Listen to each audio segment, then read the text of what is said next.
Okay. There might Alright, be on a the bit. chalice.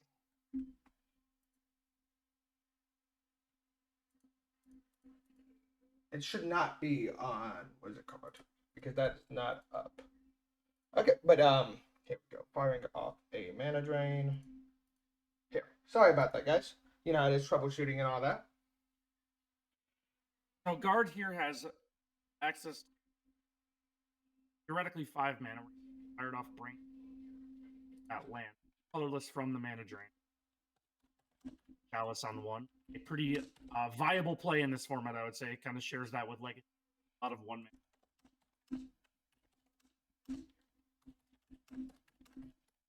Yep.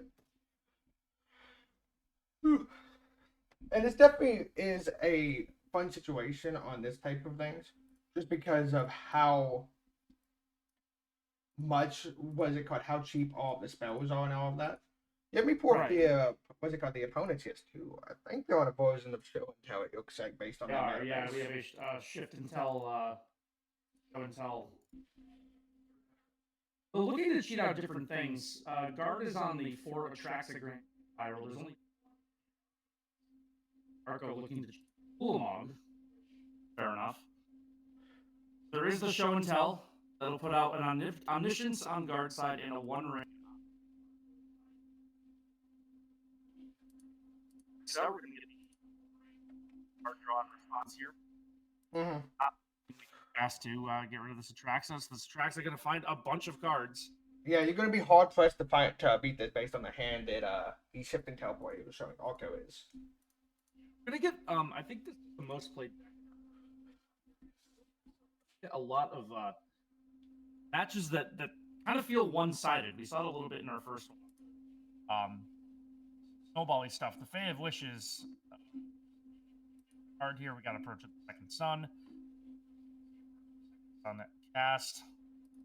7th from the top. Orion revealed in hand. I don't really see how guard loses here. Take their time. Let's just find that. Yeah, we're probably gonna see a win from just heal. I don't know which specific when they're they're just playing the approach. Cool. Yep. There's approach. There's a second what's it called version of this deck that doesn't use approach. That in fact that just use spellmasters over and over again to drain their opponent.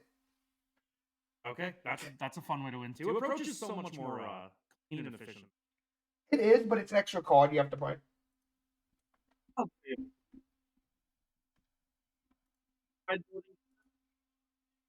Do here, Arco, our hero of this. Yeah, 100%. Stone Brain. Stonebrain makes sense, just trying to get the show and tell, Mystical Dispute, and then in the mirror, Mind Black Trap can be in the what's it called? Whenever you two omniscience go on the battlefield, you can get into these very long stack battles. Very true. That Mind Break Trap's a good. Ozilek's command all coming out. The show and tells all come out, which it's especially in this matchup, which the shift and tail versus the show and tell, because they're just AI ability. They have the way to win on the turn they cast omniscience or put show and tell to play, where you're just kind of doing it almost for value. You'll probably still win, but it's just you have more ways to do it. And what is it called? Build value show and tell. Yeah, you put a 7 mana tracks into play. You're going. There's some value there. Is all I'm saying. Okay, so Arco will be on the play here for game 2. A little bit more of these decks. Well, I think opportunity. Okay. All right, I see it once upon a time. It's so crazy to me to jump back to these formats, see cards I haven't seen in eons. Yeah, it's one of my favorite things about this format. One that some people are not the biggest fans, the alchemy cards. Because while I'm not a biggest fan of the alchemy format as a whole, the cards themselves are always like super cool. One that I've seen registered today from the newest alchemy set was the Switchblade Teachings, which is red mana, gives the next creature you play haste prowess, and you draw a card. Super simple, but they couldn't put that card in paper and have it work the way it does. No. Absolutely not. So we are seeing the Devourer of Destiny upkeep trigger here.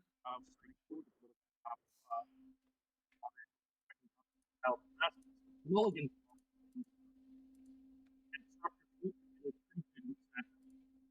Just to slow some stuff down, especially taking out your show and tells. You're trying to play a more fair game here. If you're Arco, more trying to win off the back of your powerful creatures and not, letting your opponent just get a free omniscience into play. Yeah, you're much on this, and we're playing much more the control route. Like they're probably going to name field here, play field and do show and tell here. Yeah. One because this one probably could be met with a mana drain. You would think. could be or spell pierce. I know some of you are still on that. Okay. Well, the shock indicates a mana drain here. It does. Mana indeed drains. So that's going to be pretty big for guard on their upkeep. We'll untap it at minimum 4 mana again. There is a Force of Vigor chilling in Arco's hand here, so if an Omniscience does come down, you do have maybe a window to disrupt this Malevolent Rumble. Well, that entirely depends on if the opponent is playing Born of the Born of the Wind, because that's how you can win in response on out of these list. That's very true. So 4 mana here. Force of Vigor, the only kind of interaction for Arco. This game could just be over right now. Oh, 100% could be. That's the cool things about these types of like matchups. And let's see if they're playing any of them. Rakshasa's Bargain is a good thing here for Arco, you would have to think. Oh, and it's really interesting. What's it called? The opponent is not playing any copies, main or sideboard, of Born of the Wind. Oh, okay. So Force of Vigor could do a lot here. Although the Rakshasa's Bargain will give Arco at least one more turn of safety here. Which is good. Next turn, a One Ring can come down with the sacrificed spawn. We'll see if they elect to do that. There's another Malevolent Rumble in hand, although you don't really cast that because it takes Wind or Force of Vigor, so... Oh, 100%. What is it called? I do love that they use the extra mana drain mana, which would typically go to waste there on that Bargain. Yeah, that was really nice. Really nice play. Sequencing there from guard. The One Ring does come down. Choosing draw a card right now, probably looking for land 4, not finding it. Mindbreak Trap, a good thing to find though.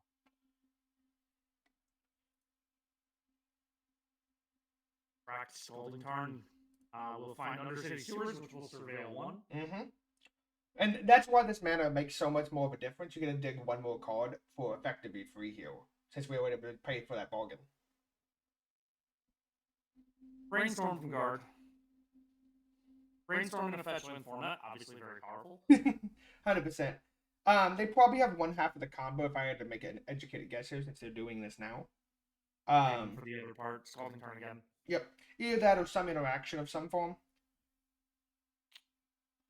The One Ring will draw a card here. Traxa is not what you want if you're Arco. You need some lands. So we're about to draw 2 cards.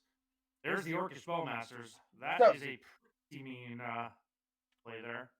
Yeah, that does feel bad. On the Yans field, they can actually activate Scrapyard. Get another Yan and discard that Attraxer for this Godfield's Gift. Oh, okay. 3/3 and a 1/1 now appear on the other side. Still no land drop. The other option here is discarding the God. What is it called? They can discard the God. I don't know what's in their graveyard actually. Because if they can discard the Godfield's Gift this turn if they want to, but they're probably just going to Mevit Rumble to get the 4th hand for the Shifting Woodians. Well, they could do it through Rumble, and this puts more cards in the graveyard. So this Godfield. Find it. No, they found the Godfield's Gift to put in the graveyard in the in the Stonebrain.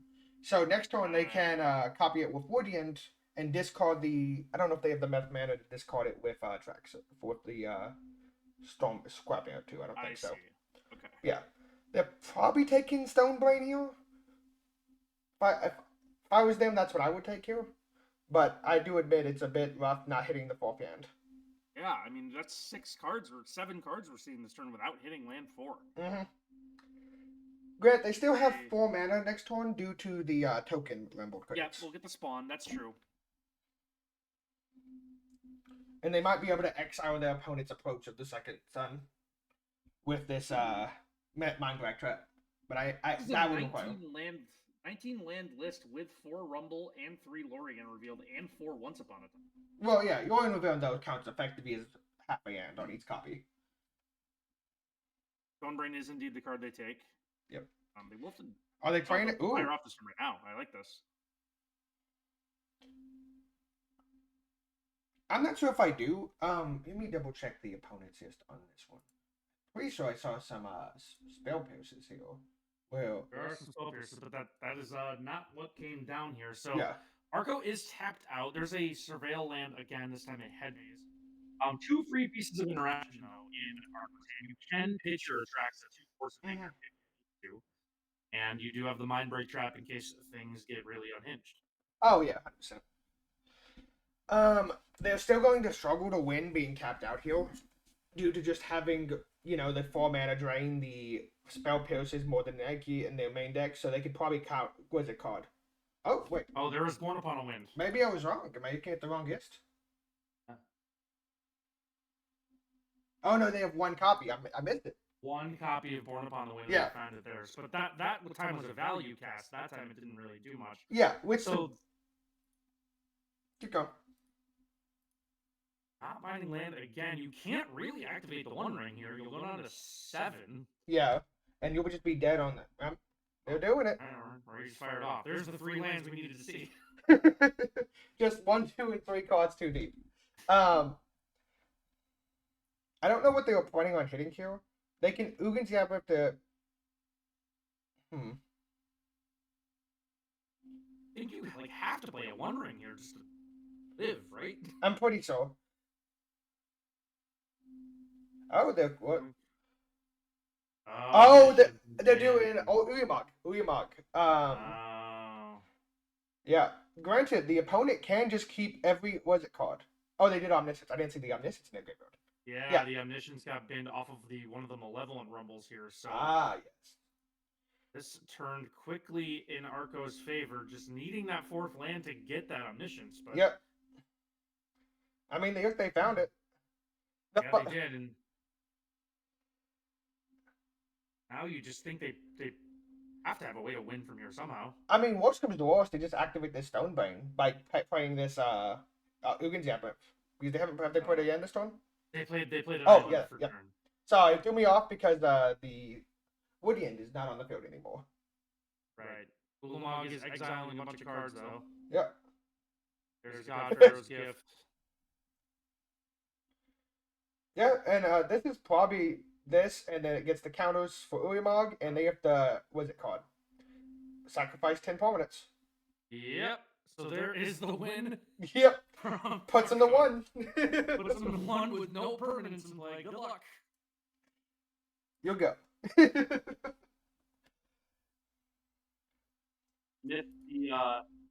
On the next one, Anthony, I'm gonna probably switch over the Discord since this is giving us such a problem with echoing. We'll just for sound on the video side, we'll still use this. I'll just mute us both on the program. Okay, so I need to unmute in Discord. We'll just go in the same group chat in our server, the staff server. I got you. Oh, well, I guess we have to do it here. Yeah, we'll have to do it here. But we'll deafen the player. Okay. Cool. Yep. That way they can't hear us talk about what play they should make. Okay. Fair enough. I feel like that might be an even sketch on our end. Okay. They're about to do sideboarding, and they got to figure out where they want to go from here. Yeah. I mean, they did. I'm about to say I did miss that Omniscience on the mill when they missed their 4-land drop. I saw it, but didn't take into account that you can copy it with Woodland, and that's why they were digging so heavily for land 4. I think Arco probably realized they had the win. Yep. And I mean, they hit it. Hit 3 of them. Ultimately, the Bowmaster didn't matter outside of the first one. 2 and 3 sideboarding? I can't imagine much.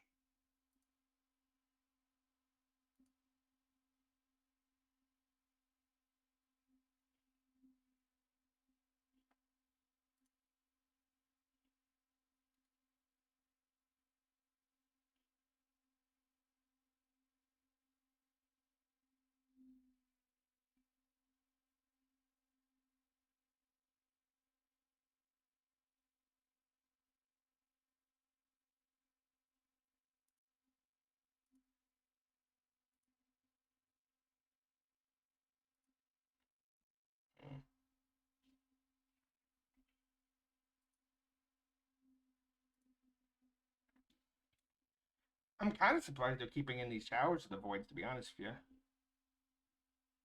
They may just not have any other option.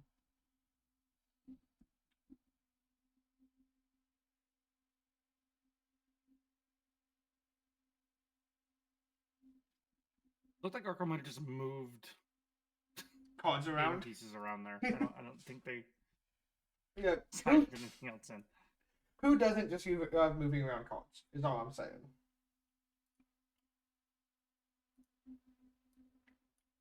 Okay. So we have the disruptor again. They really enjoy that play. Well, it's encountered at both times it's happened. This is a keep of 7 from Arco. Mm-hmm. The Devourer of Destiny turn 1 trigger against. They'll get to look at the top 4. Put 1 on top if they choose. Mm-hmm. The poor man's Once Upon a Time. Exile the rest. 2 Omniscience is tough here. You don't really want to draw 1. Yeah.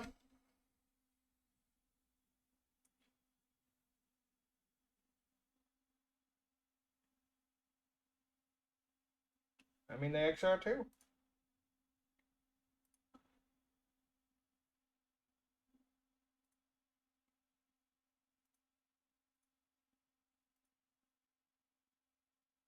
I think they just sent them all away here.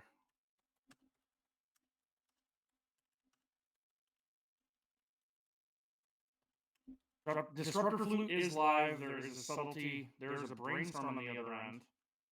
Mm-hmm. Could fire off this flute now.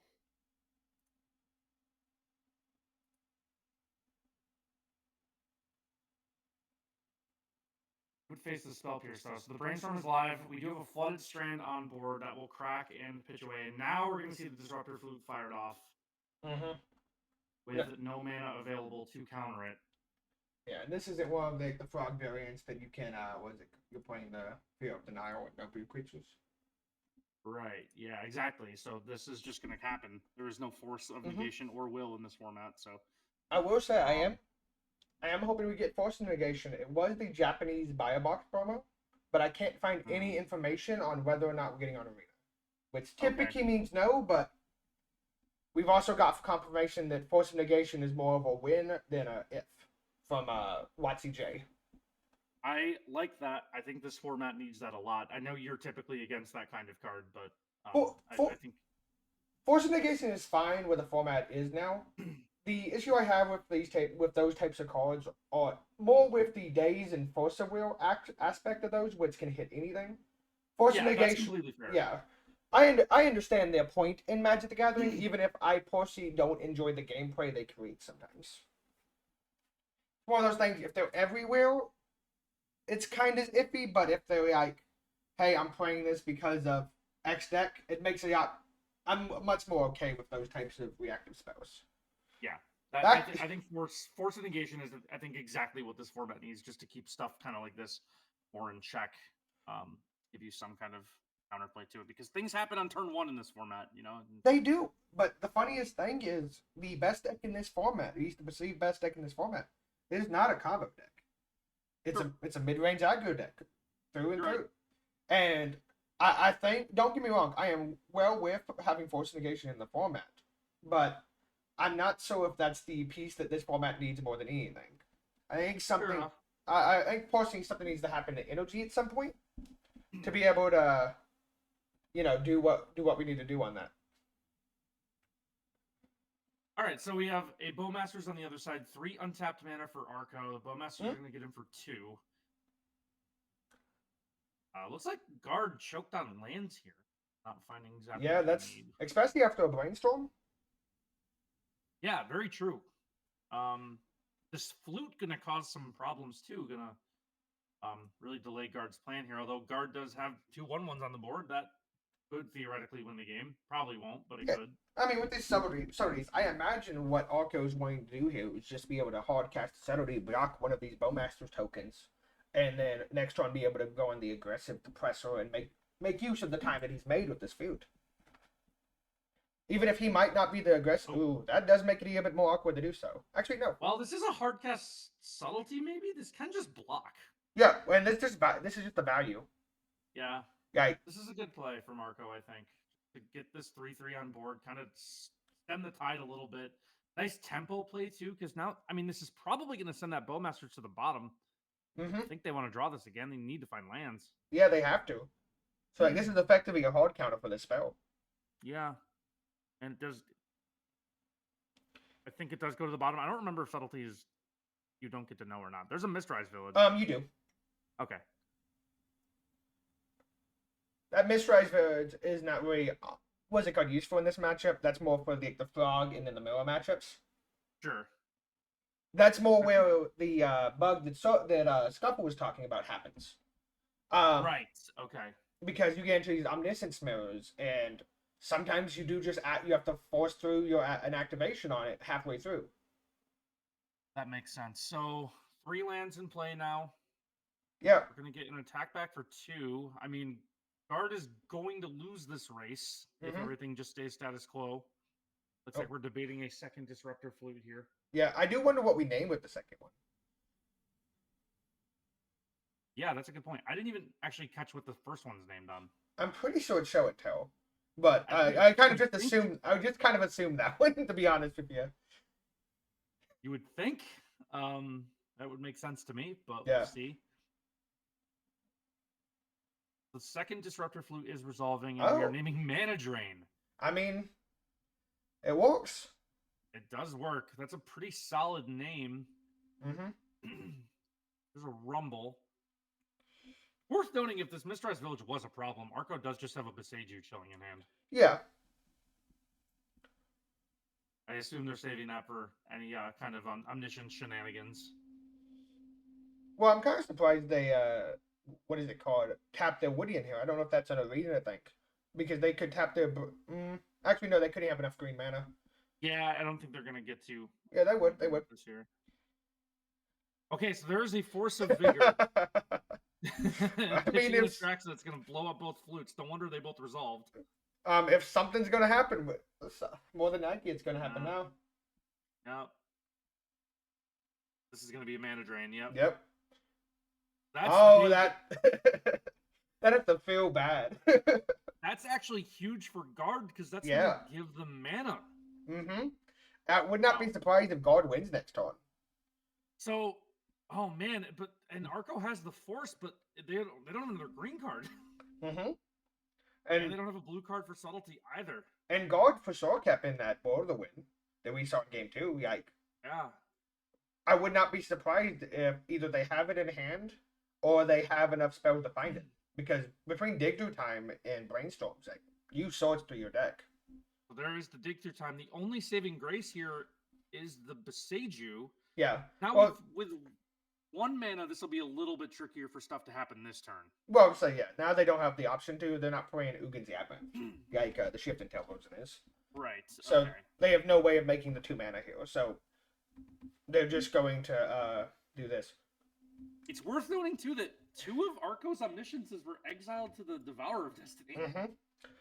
The other funny thing here is God kept the Force of Vigor in their graveyard so they can the common and from Eldraine that we play. Yeah, Mystic Sanctuary. Yeah, they kept Mystic Sanctuary. So like they even have options against if he did put the what's it called, God-Fearer's Gift or the other thing into play. Woodland's a nice draw there. Yeah, Woodland's pretty good. We still don't have Delirium, which is annoying. True. Is a 5th land. Because I mean, the thing with Arco's post-board strategies, like, you kind of do just want to get to X amount of mana and cast your spells, you know? Like, unfortunately, what I would be doing here is, instead of the Rumble on turn 5, I would have just cast the Subtlety and tried to press a cocktail. I think that might have been the right play, but you were going to get heavily blown out by the Force of Vigor anyway. Yeah. But I understand their play of, what is it called, doing the flute and everything like that too. You're going to get burned out by that no matter what. Subtlety sadly doesn't stop that.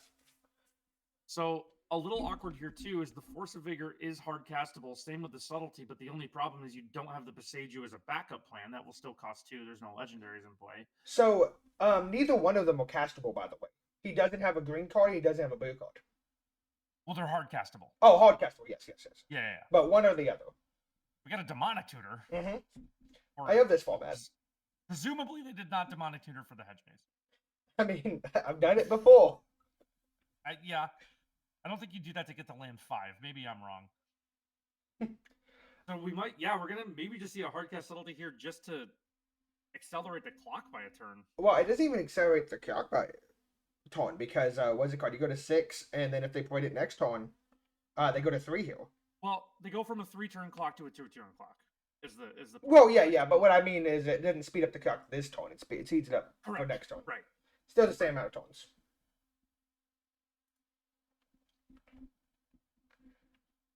Yeah. Yes, they're gonna go to 3. So do or die. I mean, the game is basically being decided. There's no sweepers here or anything. I wonder if they play the One Ring here and try to draw a mana drain or something, just to have like backup. Because there's no other. Well, there is a Mistrise Village too on the other side, though. Yeah.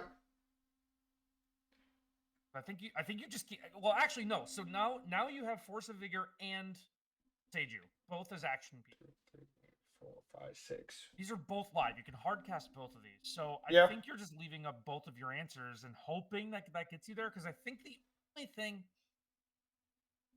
Okay, so we are going to see the next spell be uncounterable. So presumably this is a show and tell. Yep. Okay. They're gonna put in out maybe the One Ring. I think they put in. I think the One Ring's the only thing that does things with the heal. Maybe the Kozilek, just because. Oh, the Ulamog, you mean? The Ulamog. Sorry. Yeah. Nah, giant spaghetti monster. Which one are we talking about? Yeah. This is interesting. Yeah. I think you're right. It's probably the One Ring, but the Ulamog could come down, frankly, just to take options out of Guard's deck. Like, that seems silly, but if you just that's the cast trigger, so you wouldn't get that trigger by putting in the play. Cast trigger. You're so right. Okay, so it's the One Ring. It's gotta be the One Ring. So because you want to be able to hit what is it called? A mana drain off of this if possible. Okay, so Atraxa here is obviously huge. Yep. One Ring's gonna draw a card. Mana drain there would have actually been really nice. And what's it called? They're gonna Beside You heal and keep the Force of Vigor if they hit another what's it called? Omniscience. So now here's the other problem. You can't get rid of this Atraxa. You cannot. Because we don't have the Curious mana sources. Oh. Right. You're right. Okay, so Besaju's fired off. Take their time in response. Now we're going to get the Force of Vigor on response to that, just to try to slow anything down here. Well, they're just trying to see if, because this dig through time tells them they don't have the Born of the Wind, so they're trying to find a heal. Right. So no, I like this play a lot. I think this is the right play. Yeah, this is the safe play. Quite frankly, you don't really have another play to make. Yeah. So it's kind of do or die here. So now they can just draw all the cards they want, but you have to find a way to get rid of this Atraxa. And I don't know if they have that. Do you know what's in their graveyard at the moment? I don't. Because Wait, actually they do. If they draw exactly Ugin's Labyrinth, I think they can get rid of this Atraxa. Well, they would have to attack. Devour's not a cast. Oh wait, no. Yes, Ugin's Labyrinth would do it. I forgot about Devour. So if they draw Ugin's Labyrinth, they can exile the Ulamog, cast the Devourer, get rid of the Atraxa, swing for lethal. Yeah, that's their out next turn to win next turn. And they do have a One Ring to try and do that. They can't take 2 damage from the Bowmasters this turn because of the protection. The ring just came down, right? Or no, it's a cast trigger too. Yep, that's a cast trigger too. It's okay, yeah. So technically it enters the battlefield, but it only triggers if you cast it. Right. Okay. So this is really interesting here. I think they can afford to take the 2 here. Like, I think you're going to die to this. You're going to die to this attraction. If you don't hit, you can just bail. Right. You're winning or losing this turn anyway. So I'm just trying to figure out if they can activate the One Ring. They should be able to. Yeah, because they go down. What's it called? They go down to 5 off the One Ring here. No, not 5. They go to 4. 4. Yeah, and that's not functionally different here. Right. Between 3 tough. Island changed the math on anything? I don't think so. The only thing Iron changes for is Expel Pierce, but I don't think Spell Pierce isn't. I don't think really it. a factor Yeah. in this. Yeah. In this spot, I don't think it is either. Between that and Brainstorm, but they're not. Like I said, they're not playing the free counter spells. Okay, so they're going to go to 1. Yeah, they didn't block. I don't. Oh wait, no, they were tapped. I forgot they said they were attack Yeah, phase. they were. Yeah, so they're going to 1. And I believe they missed. They could Once Upon a Time and still end. What could they hit off of Once Upon a Time? Because it can't hit the. Nothing. It can't hit the One Ring. Yeah, I think that's it for them. Scrapyard doesn't change anything, right? They needed specifically Labyrinth. Scrapyard just makes another end. They needed a second one other courier source. Okay. Let's see if there's any out here. This is a really interesting game. I mean, I don't think there is because they can block the token. They can block the attraction, but they die to the Orcus Bowmaster thing. They have to find a creature off of this Once Upon a Time. That's the only way they survive a turn. What? No, it's not. What if they? No, yeah, you're right. You're right. And this Once Upon a Time just completely whiffed. Yep. Have you ever had a Once Upon a Time miss? Like complete, like just hit nothing you can pick up. That found nothing viable. Yep. And I think that's it for the. The only thing that they maybe could have done was if they could somehow have gotten a omniscience into bin. Well, they could have copied it with the woodlands. Mm-hmm. And then you could cast the Devourer that way, but that they just didn't find anything like that. Yeah, they would. I mean, there's dead to a ping. That also doesn't. Yeah, won't even give them an attack. So Guard gonna take this first match here. We're watching 2-1 in a very compelling game 3. Really, really interesting. Game 1 and 2 ended pretty unceremoniously, but game 3 was pretty interesting. Some interesting decision points, and it really just came down to that last turn. That's a hell of a great shot, Scalpel. Oh, 100%. I'm on transfers back over to us. Okay. If that game's all good. Let's see if we can find another match to watch for round 1. Yeah, it looks like there's still some stuff going on. Love to find one. That was a very fun round 1. Again, thank you everyone here for joining us. I'm Anthony. That is Tyrant of Tales. This is our second timeless 1K, our third 1K we're running overall, and we're off to a pretty rousing start here. Deep into round 1 of this 5-round event that'll have a cut to top 8. Our friend Scuffle will be taking over commentary for the top 8. Appreciate everyone who signed up to play today. Let's see, maybe if we can find another match here. Round 1. That your game looks like it's about to be over.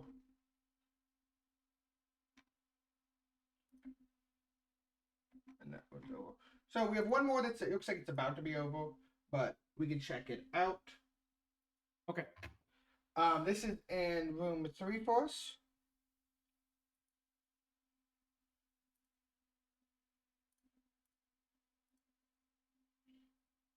Okay, yeah, it's over. Oh, yeah, okay. That'll do it. Yep, that'll do it. Oh, yeah. We popped in talking session.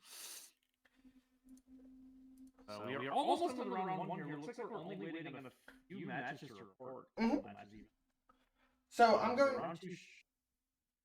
Go ahead. While this is going on, we're gonna, if it's okay with you, Anthony, if we'll take a short break while I do some setup on the back end so we can move over the Discord. Absolutely. For the sounds. Absolutely. So we'll be back with the start of round 2 in just a few moments. Thanks for joining us, everyone.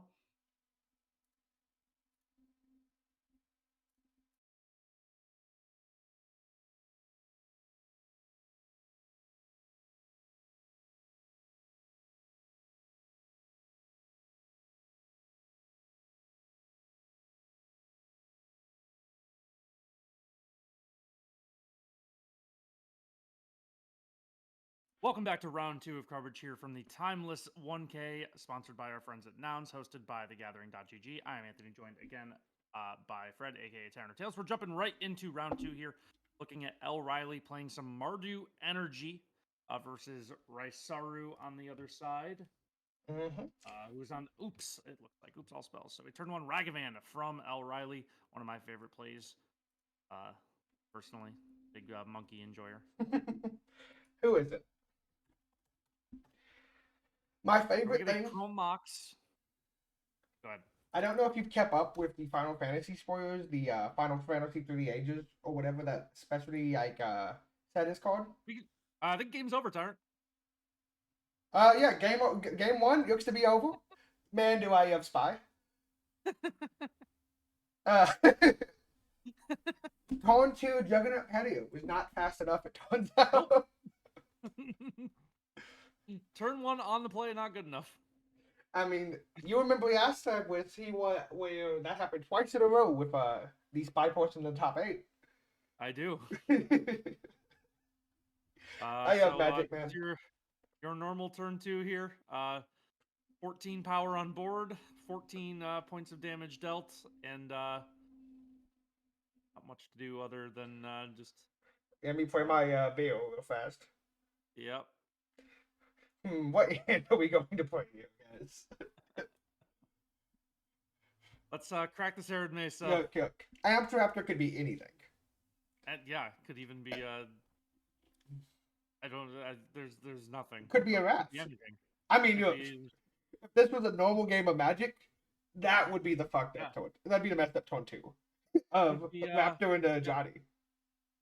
That's okay, so all the disruptors, flutes, all the surgical extractions, all the deafening silences. Yep. Out the Bowmasters, out the Catonian Nightmare for the grind. Super simple. This has to get a lot better. Game 2. It has to get pretty better, but the biggest thing here is you're on the plate.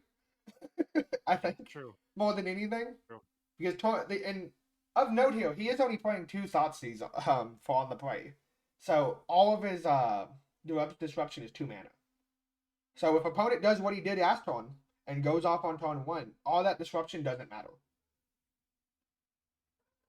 Yeah, that's very true. Outside of two Juggernaut Peddlers in hand, you're like feeling okay, I think. Yeah, I think you feel great there. And the time, and what is it called? The time. Oh, we also have this Disrupting Science, which will probably slow him down. But do you play that over the what is it called? The Osset Pride on 1?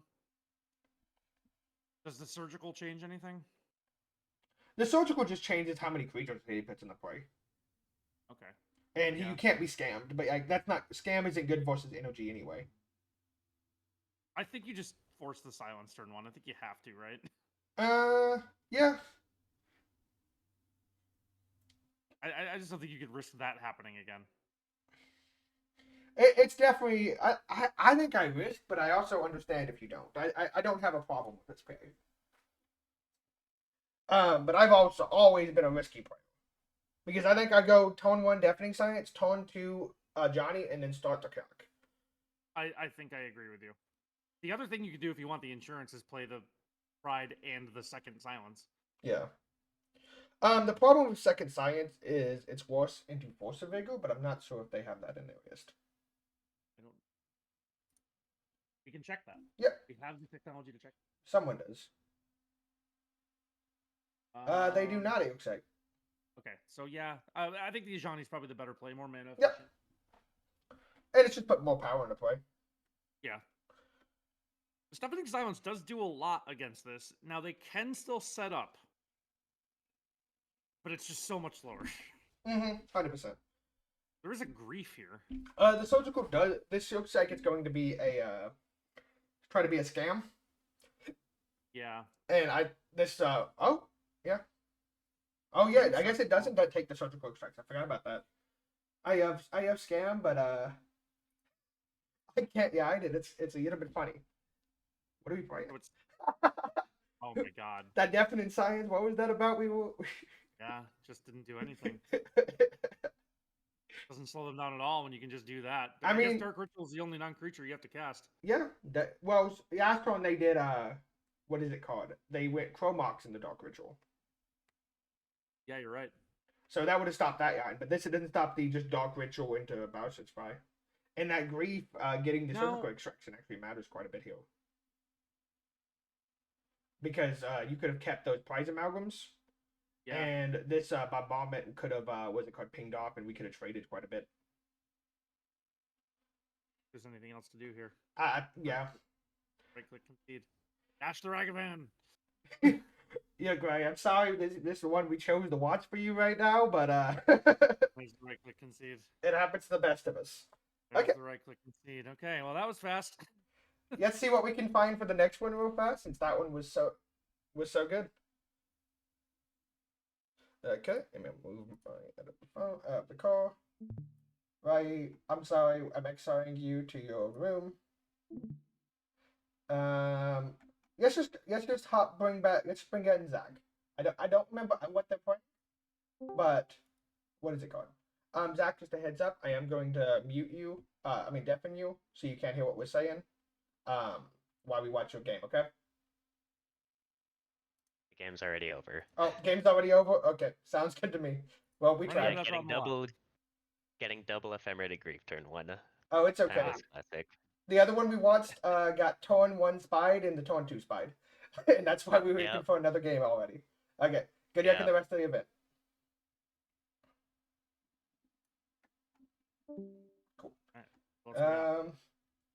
Let's find someone. Oh.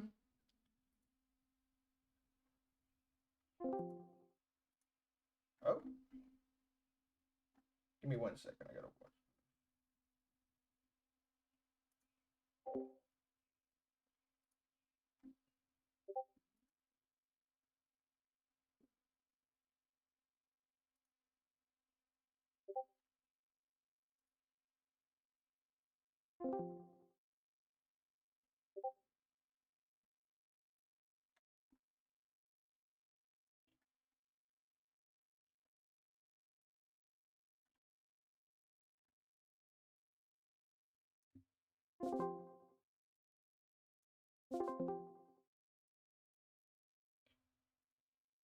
I have this, but it is making it weird so hard to kick people.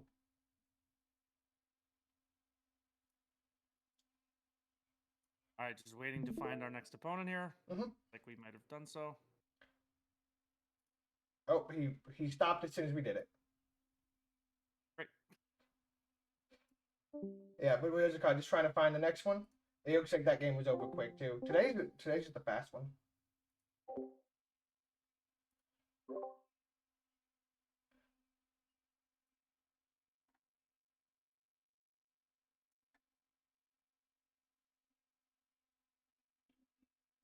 Yeah, I'm gonna pull. Is he? No, he's not playing a game. We have him. He is.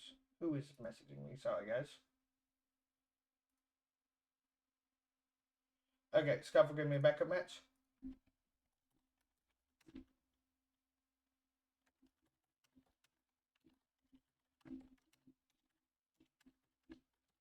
Someone is trying to ask me a question. I'm seeing Scuffle. Okay. And then Scuffle said that. Which one? Sorg versus BLMM is a good backup match. Are they playing? 1 second. Oh, yeah, they are playing. Okay, it was just happening to me.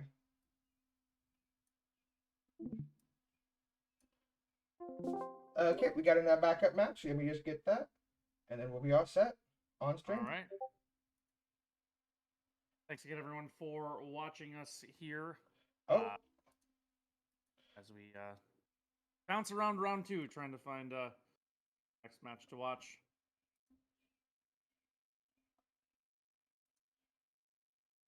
Cool. Okay. Why did it drop him out of this? Okay. Give me 1 second. I'm sorry. This is being a bit annoying on us, guys.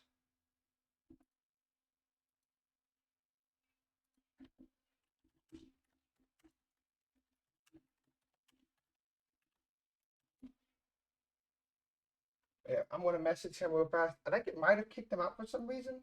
I know it didn't do that for Riley, which is weird, as far as like his stream goes. Don't you have technology, guys? Technology's great. Okay, but what's it called? Is there any deck that you're hoping for to win this event? Well, I am a fan of fair decks. So a lot of this feels.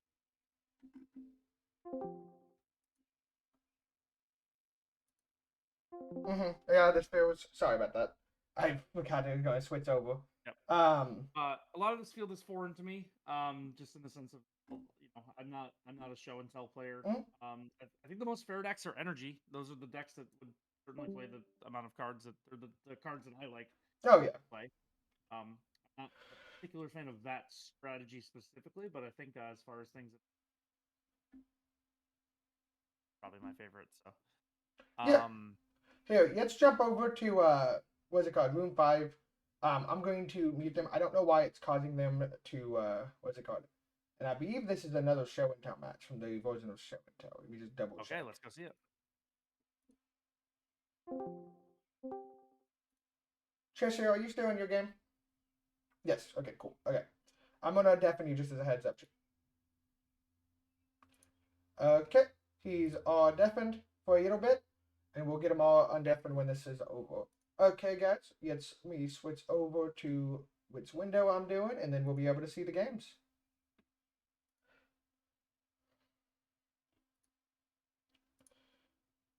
Show and tell into Atraxa. This one might be another fast one too. Well, I'm about to say, this is the what's it called? Boros Spawn deck into looks like show and tell. yeah, and now. Actually, no. I think this is going to be a win from the other side here. Okay. Yeah, this attraction where he did not find too much. Well, it didn't find too much, and the other show and tell put in a roiling vortex. Yeah. So they can just prevent the life game. I think there's a fatal push in hand. There is. The Bowmasters might change things a little. It's basically as long as Arcusane has anything, I think they win here. Yeah. Because you Bowmasters the Raptor, you what's it called? You can block the Swiss Spill, but if they have anything to do with this Atraxa, what is it called? It's not even. Because I think if they have a Monstrous Rage, they win. Is that enough damage to get through this Atraxa? Because they don't gain the life, but it still blocks. Yeah, but if you have a Monstrous Rage, you can just put it on the Swiss Sphere. Or Oh, Bolt fair. Wave just finishes the job. That does Bolt it. Wave just finishes the job. Yep, that just does it. That just does it. So that's going to finish game 2 here. Yeah, it's We're getting going to to go to game game 3. I didn't check. I assume that they're running Monstrous Rage. Yeah, you think I know anything about anything in this format. I only play it like once a week. And it's been a while since I've seen Bone, I'll tell you that one. Burn, yeah, Burn's a crazy one. Maybe I don't see any Monstrous Rage. Oh, there is some Monstrous Rages. Okay. Yeah.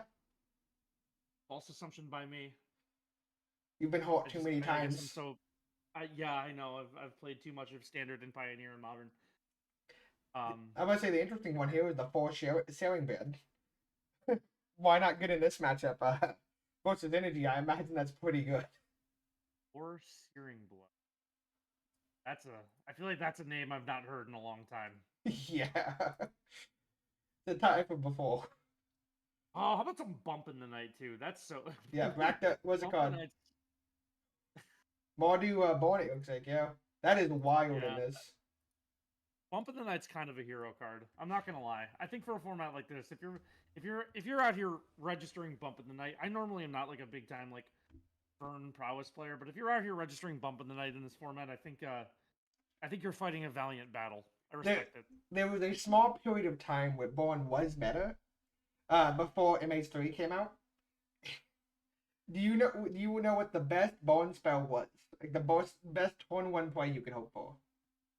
Hit me. What do you got? There was, I forget the exact name of the card, but there was a 1 mana Black Saga that its force 2 ability is Drain 1. Oh yeah. Yep. I know exactly what card you're talking about.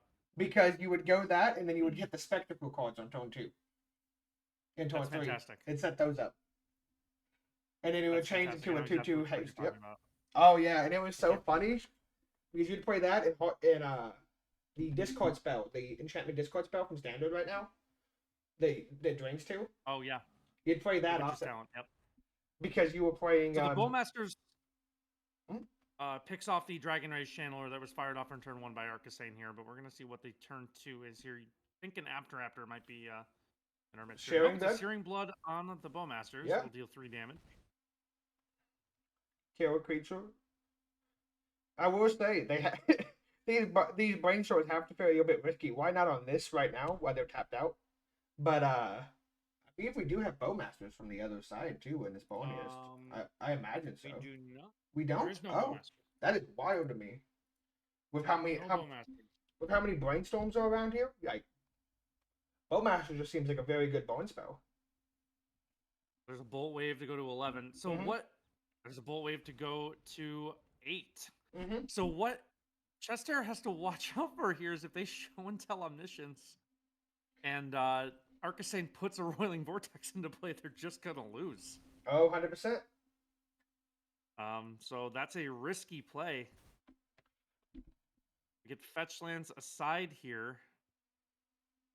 That'll find an Okay. Elegant Parlor though from Arcasane. Oh, and he keeps it on top. Does. That's not a good sign Trust if you're on the is show and marking tell play game. here.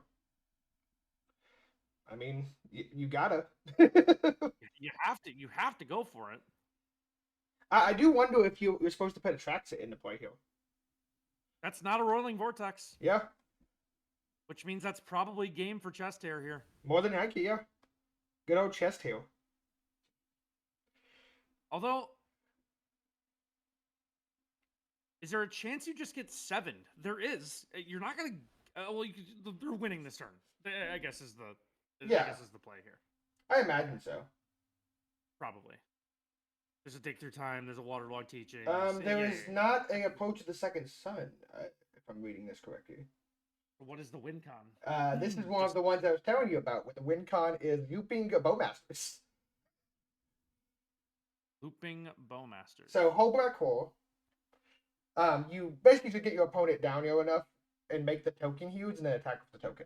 Because Horde just hits Okay, you so we bounce have the Bowmasters over and over again. Okay. Well, we have a Hullbreaker Horror. Yep. And now he can draw his entire deck by pickering a Traxxas over and over again.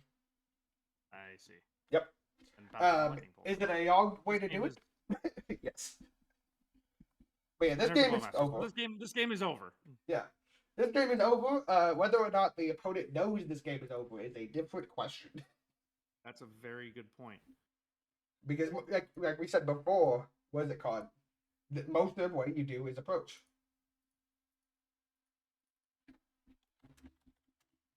The only thing is, like, again, the show and tell is just so risky because you could just die to the Roiling Vortex. Well, and that's what I was saying about, what is it But called? you just put it to Traxa. That might have been the smarter play. Yeah. Because, like, you can put that, you don't win this turn, but like, if they put in a Rolling Vortex, you just have a 7 power creature. And Right. they're yeah, then forced you're to just winning use. the race. Yeah. Yeah. Don't So get that'll it. conclude that match here. Mhm. Chester taking that 2-1. Oh God, I was up there. I did not switch the screen over, even though I had it set up. I'm so sorry about that, Anthony. I set up the stream and didn't hit the transition button. Well, I didn't do anything terribly embarrassing. Nah. We're just talking about a game you can't see. Yeah, and what's better than that? Yeah, guys, it's all games. We're not showing it. There might be one other. It looks like maybe, and either room 3, and let me remember not to undeafen Cheshire real fast. Room 3 or room 7. Oh no, Well, room 3's 7. Marco again. Let's go. Room 7 just finished. Sorry, what? We'll go to room. I had muted you. I mean deafened you. I had you deafened while we were talking in the channel. Oh, okay. Yeah. All good. Just so what we said, would it influence your price? All right. Okay. Talk to you later.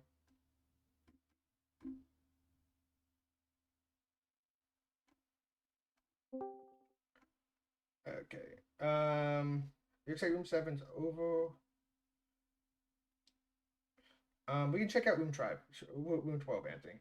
I think that one's. Oh, I don't know if they're. Yeah, there's 2 people in that room. Why are there 2? Okay. Oh, do you want to watch 14 or 12? They both have 2 people. Whatever. Let's go 12. We'll go It's 14. faster. Oh, sure. Hey guys, just a heads up, we're gonna deafen you. and get just so you can't hear what we're saying, okay?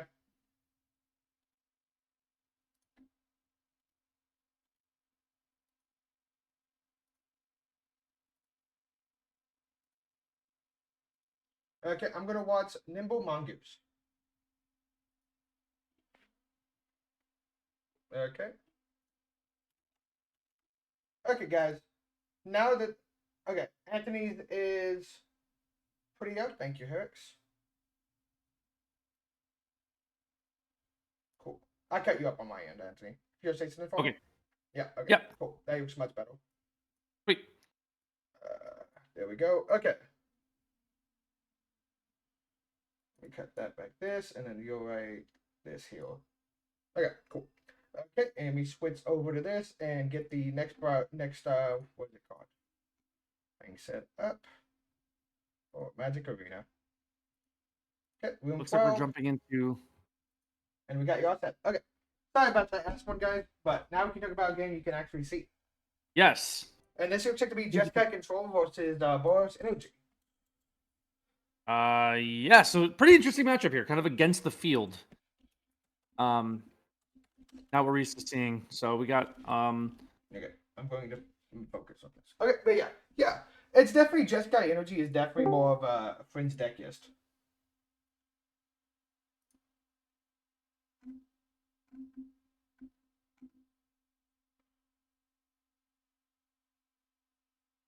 we got an attack from an Amped Raptor with a Goblin Bombardment on board. Mm-hmm. Amped Raptor connects for 2. We're getting a Brainstorm fired off end step. There's 1 untapped mana from Bard on the other side.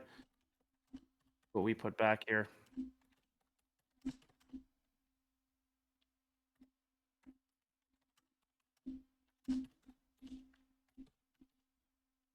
We're going to put back a Ragavan and a Prismatic Ending. There is a fetch land, so this will just shuffle away those 2 cards. Full value Brainstorm here. Unless you want to draw one of them, which you might. Prismatic Ending is pretty. Yeah, Prismatic Ending for the choose- Bombard is pretty. Bombard is pretty good. Choosing to draw the Prismatic Ending, indeed. Yep. We will get the Exile on the Goblin Bombardment. You're right. There is another Prismatic Ending in hand as well. Yeah. But this Pyrocat, we want to be able to hit this Amp Raptor if they don't play anything else, and hold this Pyroclasm if they do play other stuff. Kind of an awkward spot. And then this Mana Drain is just like counter target Giganta more than Anki. I guess they play some. Yeah, there's the Giganta in hand. Well, the Arena Gilly also gives it haste if they have a end. So that's where the That's problem. very true. Yeah, and That's so very true, and it is cast. you can't afford to take 7 here and do. No, that would be a lot. So we are going to see the. We're going to see the fetch for the Mystic Sanctuary. There are 3 islands in play. They could do this if they want to. They could. They may just do it just so they and say no to it so they don't have to gain the ice. I mean, so that they Oh, okay. They put that on top. Just so they don't have to pay the ice. Is what I was going to say, because none of those cards I think are really great. True. Well, the Flage here can kind of clean up the board a little bit. So you can Flage this turn, have the Mana Drain back up. You can. Oh, you get the mana. You can cast Lorien Revealed. No, that was excellent. Oh yeah. No, he's right. I completely forgot Yep. about the mana on Mana Drain. Yep, me too. Man, I have Stifle. Stifle so much. So, can you properly use the rest of this mana? Not really that well. I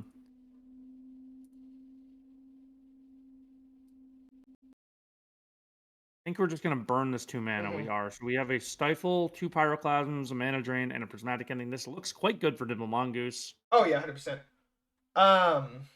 Yeah, I completely forgot about that mana. The reason why I was going to say keep it is because of Phage. Due to keeping a card in the graveyard to be able to escape it, but with the mana, it makes way more sense. We have an unlicensed hearse, aka Tormod's Whip, on the other side. I completely forgot people call it that. Yep. And this other prismatic ending might get tagged that before we're able to cast his Phage. Yeah, that's true. That's true. So we're fetching here. Yeah. Surveying the board. Okay. Going forward, the Meticulous Archive. We'll see what's on top here. That's probably pretty good. Yeah, to be honest with you, I think this game is over and the control player was winning just because it's like torn 7 or 8, and like they don't Yeah, have a board I- over there. This is one of those ones where it's like if you know when to concede. Yeah, I think we would concede here, but there's always Yeah. a chance. Now, again, with prize money on the line, maybe you're more apt to fight this one out, fight the good fight here for a little bit. But one of those ones that's not over necessarily on board, but is in practice. Oh, that's funny. We apparently just had our first game loss at the event due to a small error on deck registration. How that It happens So to the here's best of us. does. Here's the ending on Unlicensed Tourists. Mhm. We're gonna exile 2 cards for fun. Yep. I mean, keeps Fiage away for Yongle. Yeah, They- very true. They know they have that kind of stuff, so. Oh, Pyroclasm gonna clean up the Raptor here. that's weird. I would have just cast the Fiage here and just kill the Raptor that way. Well, you can keep the mana drain up this way. That's fair. That's fair. What are we worried about? Just the One Ring? I think that's the One Ring, and if they're playing Probably. Bedman. I don't know if this Siest is on Bedman, actually. Oh man, if they cast One Ring and it gets mana drain, you can then just spend the 4 on colorless mana and just cast your own One Ring. Yeah, that's you up. That's kind of crazy. Okay, so 4 cards in hand from Bard. Cool. They said you sound much better now, by the way, in the 5-minute DA chat. Yeah. Anything's better than the echoes. Shout out to people watching, helping us troubleshoot live. We appreciate you, even if you're on 5-minute delay. So Flage is the card. Oh, that Probably don't mana drain Flage. you probably don't mana drain the first phase. You probably mana drain the second. No, you do mana drain the second one for sure. Just so they use the extra cards, and it also taps down their Archon of Fury, Arena of Fury. Because there's no way they don't go for haste VH here. You just have to hope they don't have the mana drain. You have to 100%. You're absolutely right. You're absolutely right. You go for the hasted Flage here. Mhm. Because they don't have like literally mana drain, like you just win. Yeah. You just win the game. Already, look at Nimble Mongoose here, just holding it up already. Like The show means shit. You see, the funny point would be to stifle the Fiage. No, you couldn't do that. You'd still die. You had 5. Never mind. I was going to say stifle and then One Yeah. Ring. And then Oh yeah, you would lose. Yeah, I guess. Okay, so one ring's coming down here. That's gonna give protection for 1 turn, which is pretty relevant here. The second Pyroclasm not doing a whole lot. Yeah, but this Fiage, what is it called? You can just cast Fiage and go up, and then next one you can, Yeah. what is it called? Escape it if you want to, or have your orange food. You just need to be up Also- against 3, I feel. Also, nothing in bin for Bard to even flashback to Flage anyway. Yep. That's why you count the second one, too, is because they got rid Yep. of all the cards in the graveyard. Yep, that was a value counter for sure. Thinking. Yeah, I mean, you could technically, play Orion Revealed here, but I think you just want to gain the 3 and get that in your graveyard. You could. You might also just want to keep Stifle up for something. I mean, what are we stifling here that we're worried about? I mean, A 1 ring draw? you're right, but like, you're stifling this. Oh yeah. Do note this is going very heads up. What is it called? We don't have a counter spell here. We can't have anything True. up with red with white. So if they have like a 1 ring kill, that's the way they get out of this. Yep, 1 ring on the other side is definitely the way to get out of this. Resolved Flage is annoying. Mhm. Let's see. Well, less annoying. Yep. I mean, swords. Okay, I mean, They gained the 3. I think it did the most important thing. yeah. Our last card. Our last card's a Blood Moon. I mean, yeah. Oh, they didn't cycle this Orion Revealed to get an Iron. They have 1 island in play. Do we only have 1 in the deckist? I don't know. That's a good point. There's a second 1 ring and a Lightning Bolt. Because they could just have 1. That could be what it is. They just don't have the option. Yeah, that could very well be right.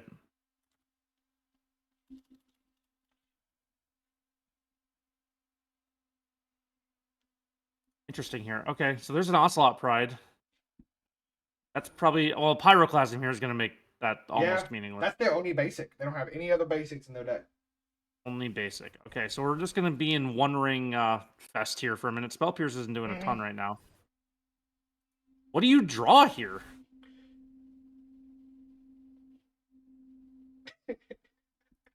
There's a second bolt. You get a treasure cruise. Yeah, I don't know what you draw here because like you have one blue mana. What's the out? And you have no white mana, so you can't play Phage. Like, how do you win here? You just move game pieces around and hope for the best. Yeah, you can draw as many cards as you want, but like, your opponent has infinite time. Like, what threats can they even play here? I don't know. Cameo? Cameo's the only one. Okay, I mean that's not nothing because you can flip it right away. Yeah, like, no, you can't because they only have one Yeah. blue source. Oh well, the One Ring. No, they have the One Ring. Yeah, But this One Ring is going to kill them soon. they do have another one. The best That's fair. answer, the best solution to not dying to your own One Ring is playing a second one. That do be a fair point. Give me One Ring, but double legendary. Second Blood Moon for fun. Just in case they had that Force of Vigor and they're just kind of. Yep. So these are now super mountains. Mana Drain's not doing anything, so you're gonna draw 4 cards from this One Ring here. Yeah, You just and you don't. don't find anything. This is when they cited out their cameos. We just don't know it. Oh, that would be amazing. I don't think it's the There's right no way. there's no way. but- There's no way. Because cameo blocks Ocelot Pride pretty well. Okay. Yeah, it does. Well, Yeah, there's no shot that was the play. and it blocks the. I mean, Giant like- Open. What do you? Yeah, you just gotta find the Tameo and flip it, I guess. The fact that they don't have one planes when they're playing Prismatic Ending here is kind of Yeah, wild. one planes would solve a lot of problems here. Yeah. Granted, they can't find it as easy as their One Island, but like, I think this is a problem True. of the greedy mana base paying for what's it called? Paying the cost of Here's- playing a greedy mana base. Here's another interesting element. If Nimble Mongoose does lose this game, Mhm. they're already down to under 12 minutes on their clock. I mean, yeah, that is the control player way. Yeah. We're just gonna get a bolt to face. I mean, that do be a win con. I just Yeah. don't know how you're going to do the other. Let's see, they have 6 damage in hand, They have 6 damage in hand.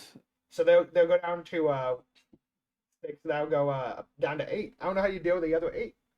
Are you hoping they play a One Ring? Yeah, I guess. I mean, they have the Phage. I struggle They to don't have planes. imagine. They can't cast them. They have no out to this Blood Moon, right? They have nothing they can do here. Yeah, There like- is planes in the sideboard. Oh, they could have. They could just be hoping to draw the one planes in the sideboard. Yeah, that's got to be it. There is one planes in the sideboard, so they are hoping to find the one planes. It's got to be it. Well, have they used both? How many prismatic endings do they have?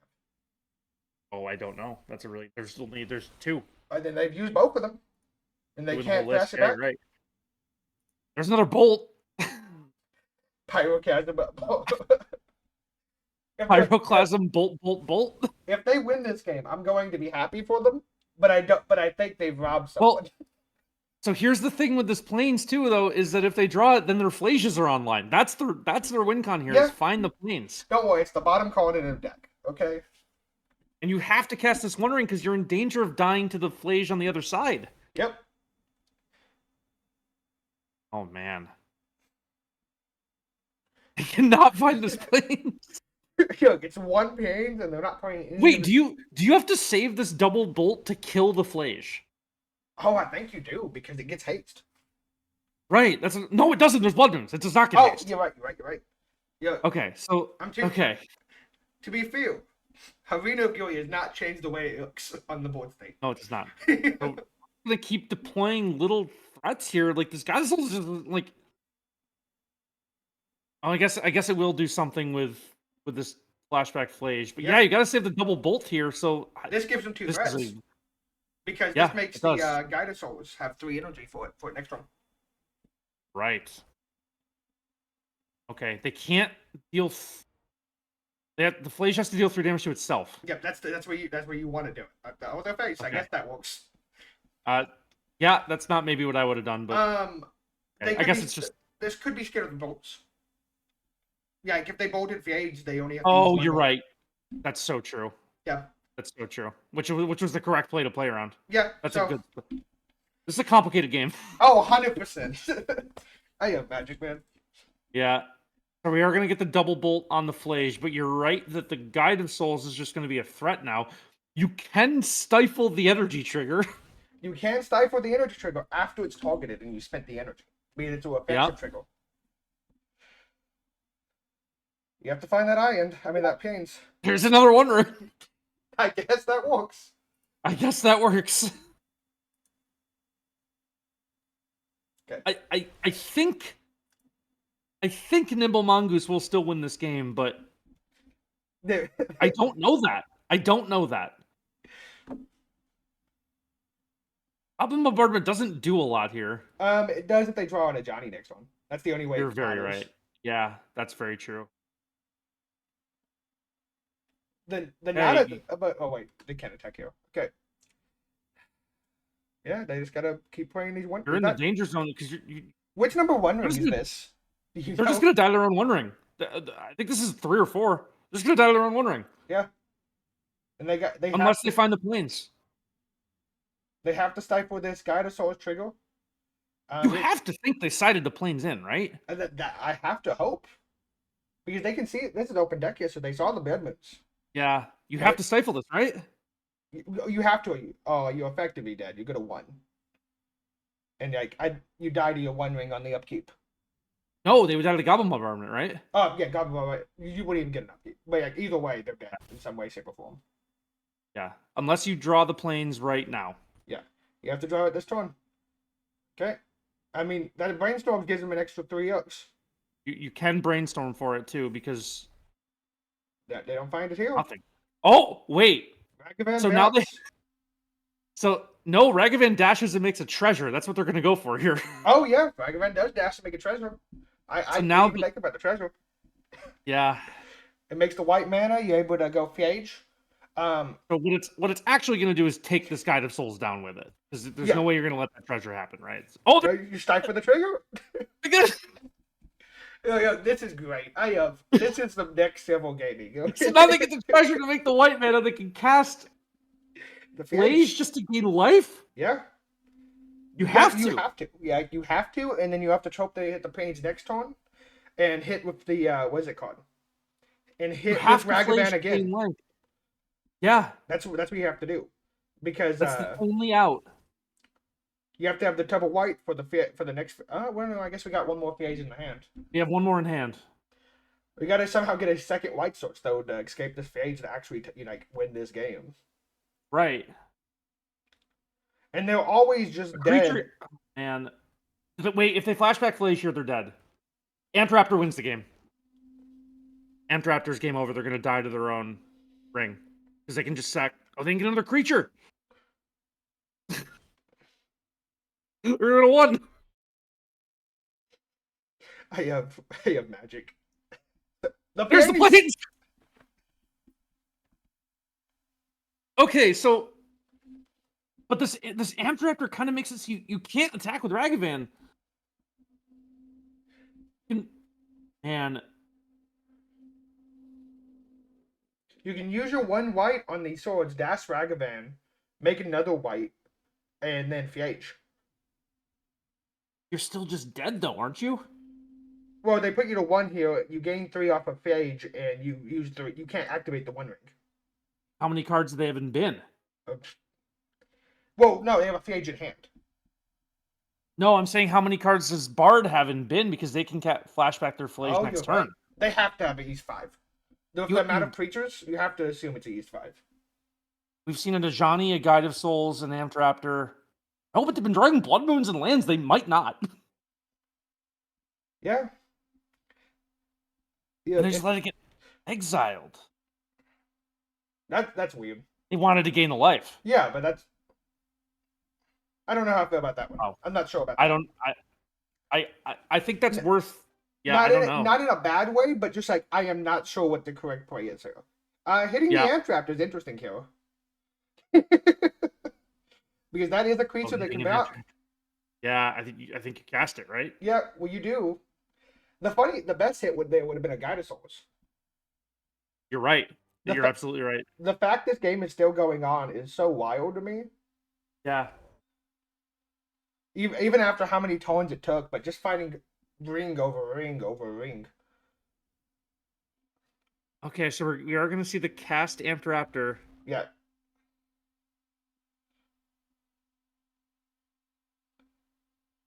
Oh man, but any point of damage is lethal. Mm-hmm. And notably, No, that, 2 that point. notably, the gaining life means they what is it called? That's A this freaking- game, Ajani. Oh, this is monster. They win in this game because they can what is it called? They're Ragavan. one card short of. Oh my god, they're one. If They- they had just let the. Oh my god. You know what the funniest part is here? That life mattered quite a bit because if they would have drawn the answer to that other Ragavan, what is it called? They would have been at 2 here, and they would have died to the Amph by itself. I think if they had let their Amped Raptor, if they had sacked the Amped Raptor to the Goblin Bombardment, I think they would have won. Did they ever go to 1 life? I think they always stay No, 2. but it would have been one more card in bin. You're right. That's a good point. And they might have had 5 to flashback Flage. Oh my god, what a game that was. Yeah. What a win for Nimble Mongoose. That was a wild game state to navigate. That man just robbed a bank. Yeah, that was a masterclass victory by Nimble Mongoose. That is someone who knows how to play their deck, how to play that matchup. That is a very, very skilled win Yeah, by and, Nimble Mongoose. and you can't even devalue also how much luck they got in that. Fighting those 1 ring after 1 ring off of the wings Well, to survive those yes and calls. no, because it took them 38 years to find their planes. Also fail. They drew so many cards looking for that planes. Oh my wow, what a phenomenal game that was. I have Magic, man. That was why we do this. Yeah, look, Magic sucks to play, but Magic is God. It's amazing to watch and talk about. I love Magic. We're getting some nice congrats in our event chat here from Bard, just wishing them an amazing game. Oh That yeah. was awesome. That was a genuine fun game to watch. Board is always super nice. I talk to them quite often in Koei Sobo, and he has played the S3. He's played all of our timeless events with Boros synergy. So yeah, he is a one-trick pony, but that's not a that is not a fault of anything. No, it's not. So we have 2 more people that are, 2 more games that are still going on. Let me see if I can see if they're either one of them are streaming. Okay, awesome. Again, thanks for everyone for hanging out with us today. For our second timeless 1K, third 1K overall, brought to you by thegathering.gg, sponsored by our friends over at Nouns. Go check them out. They're doing a lot of really cool stuff over there, and they are the reason that it's possible today. So really appreciate everyone who's watching, everyone who bought in. It's been a lot of fun. We still that was the end of round 2, so we still have 3 rounds left to go and a top 8 here. 100%. And it looks like in room 4 they are streaming, so I just got to set that up real fast. I don't know how much into the game they are. I imagine it's pretty close just because of how late it is in the round 2. But it looks like Energy versus what I imagine looks to be Show and Tell. Is right. So we are getting a static prison here on the Bowmaster token. I guess just that it doesn't go away. Yeah. I will say this game does look like it's mostly over at this point just because of the the Show and Tell. But Show and Tell could. Okay. Okay. Well, oh. no, because now the static prison can just take the omniscient. Do they have the board of the win? They do have the They board. do have the board. I have this Oh so my God. much. We jump in. They have a one game to follow-up. another crazy game.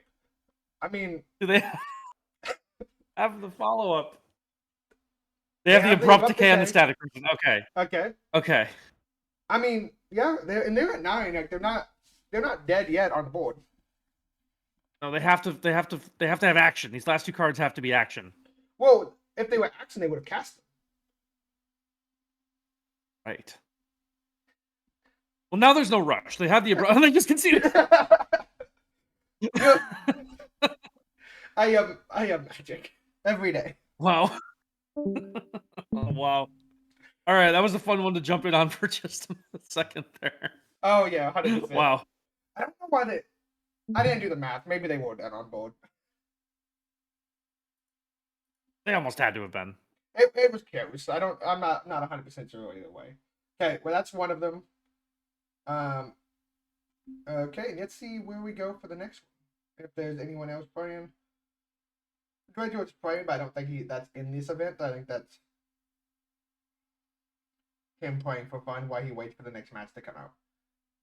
That's probably right. Yep. All right. How many matches do we have left? It's just Waiting one. to report here. Just Kids and Things versus Okay, we're just waiting on. Hunter. Okay, so we're just waiting on one more match before the start of round 3.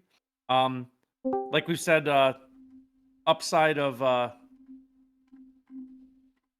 rounds being upside, I guess, of a show and tell tournament is that rounds go pretty quick.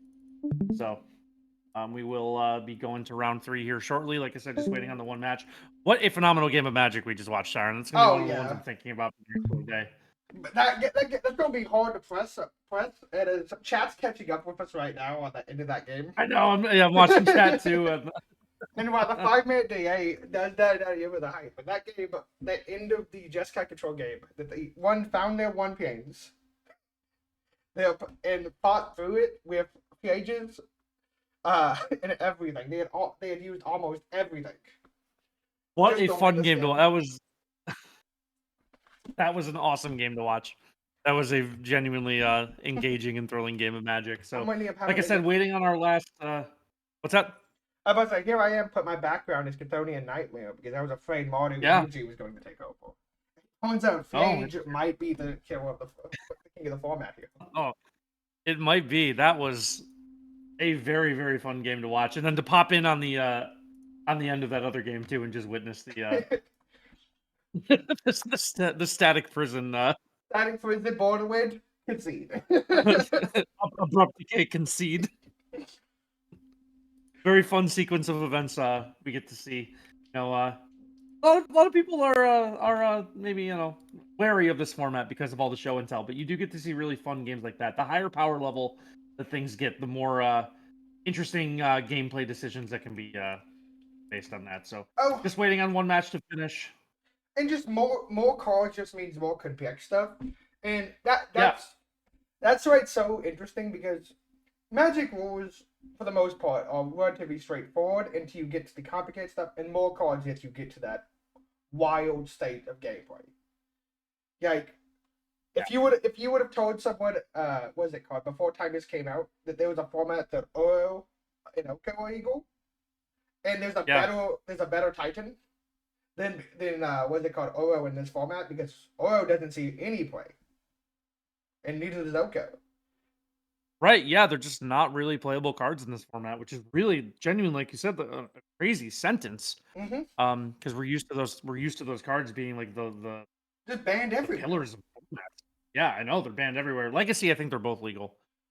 I think Oko's banned. Yeah, Legacy. I might be incorrect, but I know Oro's equal. I've played it in Infect before. Wild statement, but Oko is banned in Legacy. Oko is banned in Legacy, yeah. But Oro is legal, nonetheless. Oh, so can hear us in the Discord. I was like, how does he know what we're talking about? This is 5 minutes behind. We're still in his room. He can hear us talk.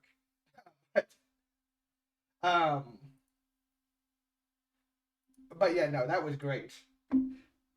What is it called? And there's a lot of interesting cards. Like you mentioned earlier, Bump in the Night. What format have you seen Bump in the Night in recently that isn't timeless? Budget Popple? modern decks. Yeah, budget modern decks and Popple. Yeah. Zagruna getting the I see you in chat, Zagruna. It's getting the live commentary like Tyrant just said. Yep. Yeah, but budget modern decks for Bump in the Night pretty much is where you see it. So yeah. Oh yeah, and it looks like the last round just got what's it called? The last one just got reported. Last match just got reported, so we'll be jumping around to round 3. Mm-hmm. We just gotta get that all filled up. I don't know if Scuffle's around. I know he said he was gonna be AFK for a second.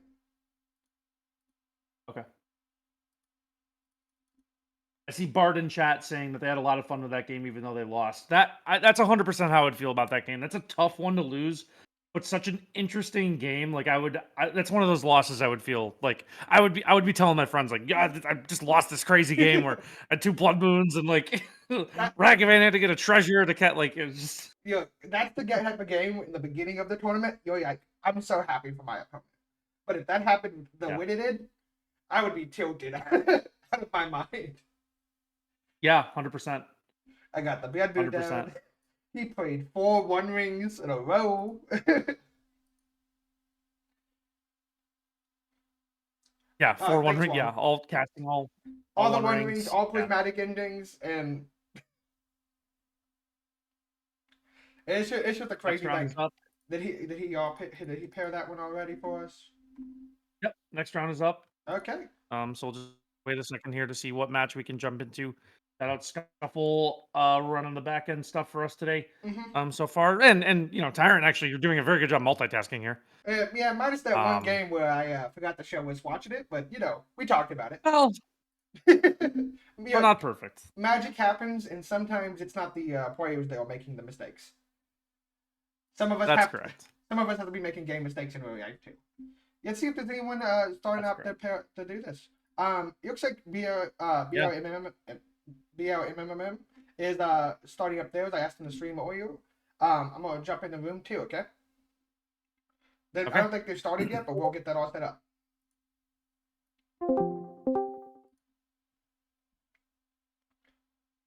Okay, and then let me pop this out for you guys so you can start to watch this once they get the set matchup.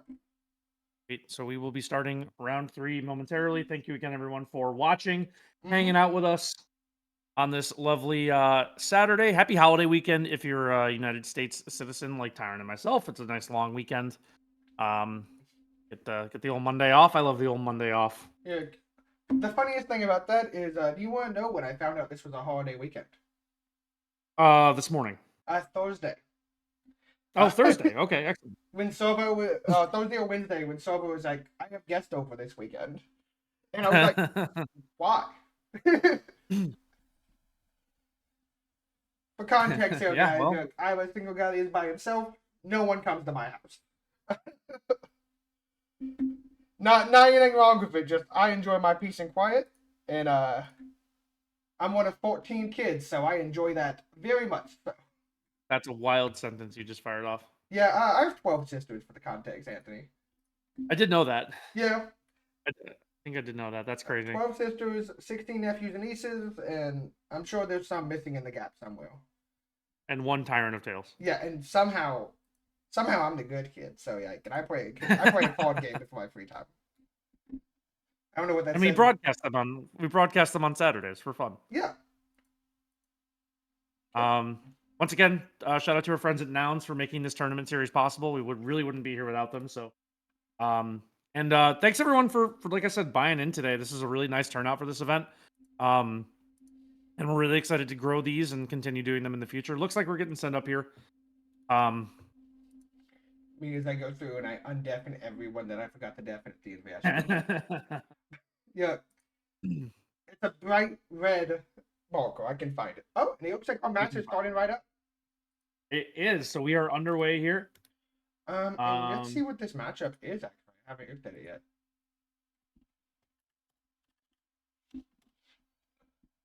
Well,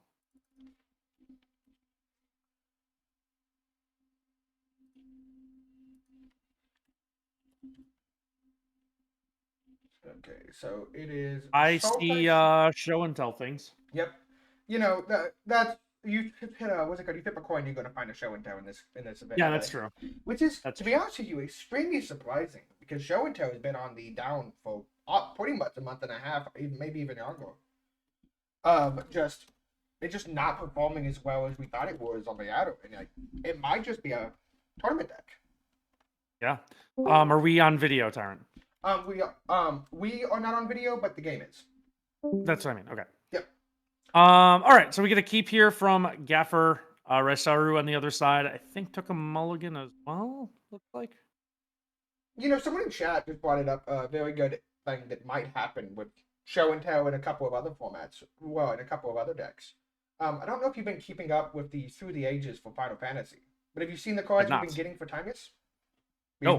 One of those cards is Carpet of Flowers. I am familiar with the card. Have you played with that card before? I have played against it once. Yes. So I would not be surprised if we see that in these formats because we have the Esper Tempo deck, We have a bunch of B-based decks that exist that we can just get a mana advantage off of. And they all want to be playing Ions because of Mystic Sanctuary.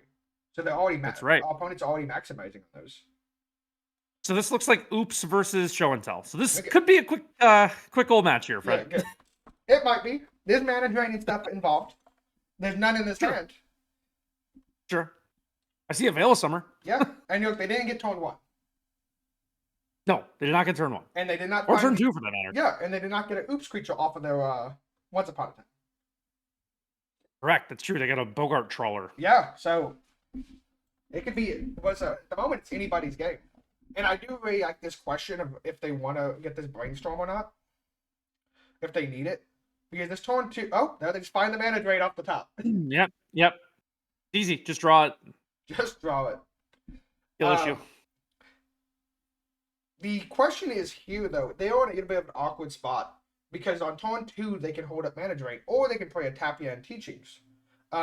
If they hold up the mana drain, they can't hold up mana drain and Veil of Summer next turn. So they can go Okay. Grief into Scam. But The Soren's they're gonna rewarded. eat a mana drain. Yep. Yeah. You have to. Now, how close to just What do you do? game are we? Actually, not that close. It's an awkward hand. Yeah, it's a very awkward hand. Like this 3 colorless mana might just eat it. It doesn't look like like you could waterlog Teachings for something, but I mean, you can I don't know that helps you all that much. Yeah. Is Teachings an instant? Can you Teachings in the Teachings?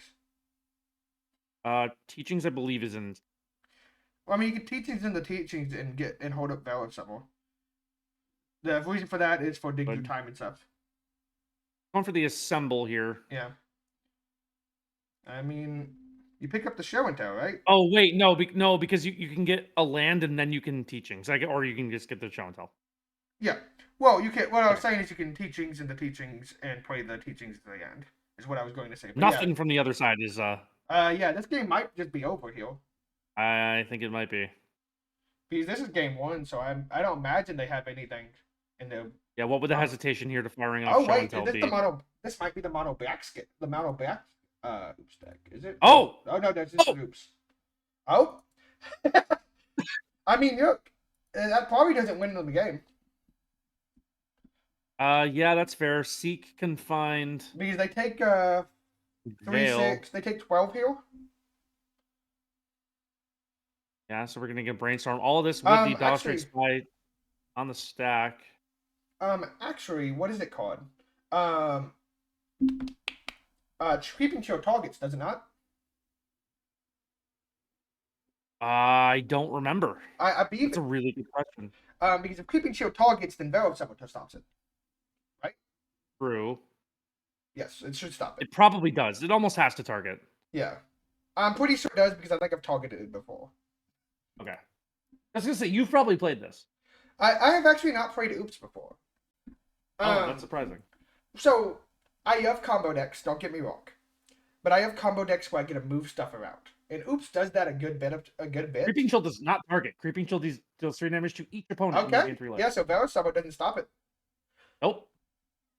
So I guess that was the hesitation to Show and Telling, is that you just put the combo in play. Very smart from Raisaru to not play their Balustrade Spy. I mean, Balustrade is a 4-drop. They could have played it.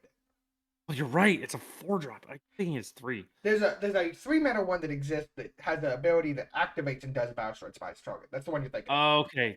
Yep. Okay. Yeah. They're both banned in Pioneer, right? Yep. Balustrade Spy and something Informal. Darkstreet Informal is something like that. Okay. Yep. Dark See, City I've Informer played is that right. first. Okay. I've So played that Traxa for. here is going to get Omniscience, Seek. They probably win Assemble. you. Because 2 Misty. Assembles and a Seek probably just gets them there. You would have to think.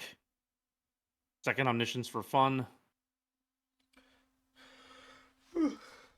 Yeah, you'd have to think that these get them there. Yeah, because you probably just get this Atraxa again. Well, this is a Wishboard one too. There is a Masterminds acquisition in the deck. It was in their opening hand. Mm-hmm. Oh, they're just gonna do whole breaker Hullbreaker hole Horror. and Fieko Atraxa a bunch Yep. of times, Okay. and then draw the whole deck. Yeah, so this is going to win. This is why these decks play Hope Alcohol, and plus just that That makes sense. you can manage if you mana drain something, you can just hard cast the hole. It's not the Okay, worst that thing. makes sense. This- Assemble finds Demonic Tutor, and now we're live. Yep. Bounce the Demo- Balustrade Spy. Demonic Tutor for Mastermind. Yeah, tutor for yeah. Tutor for Wish. Did they play Anders? Yeah. Did they play And there's the Anders? approach. Yep. You get so the And funny attract thing is, they could have made this faster. They could have cast it and then played Veil Summer with it on the stack, bounced it back to the hand, and then cast it again.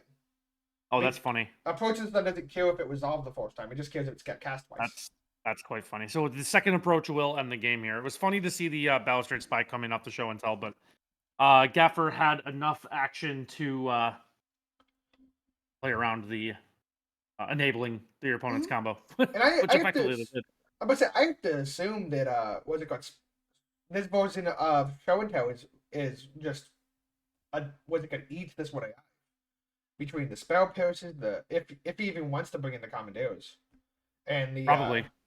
thought seizers. Yeah. I imagine you bring in these commandeers, or at least one of them to grab up for teachings. Probably right. What do you take out though? You take out. I don't know. The problem with sideboarding with decks like this is they're always just so tight. Yeah. You take out the fatal pushes. You don't need the fatal pushes. Yeah, you take off the fatal pushes, and then you take out all 3 fatal pushes. You take out probably seek through the knowledge is the next one. Okay. It depends on their list on whether or not you take out the Born of the Wind. Okay, fair enough. Yeah, you take out the Born of the Wind, too. Commandeers are coming in. Yeah. Maybe. Yeah, so you take out Born, Seek, fatal pushes, and that's 3, 4, 5, 6 cards, and they need one more cut. I don't know what the last cut would be. Here go the pushes.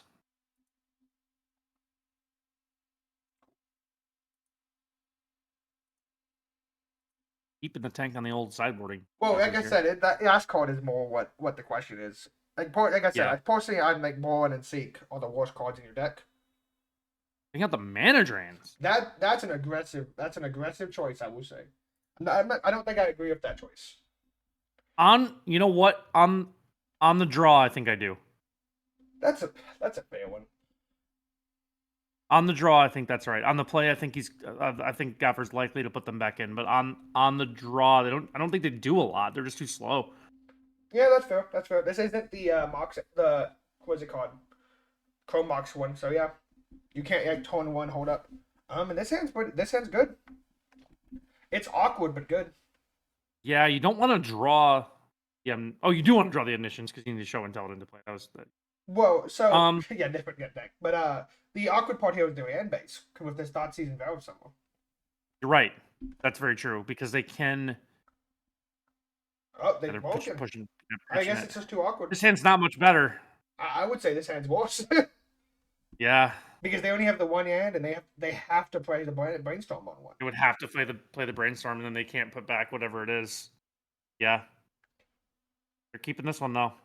I guess on the draw you get another shot. Like if you hit another land, you're good. I think the game even before I see this, I think the one hand is better.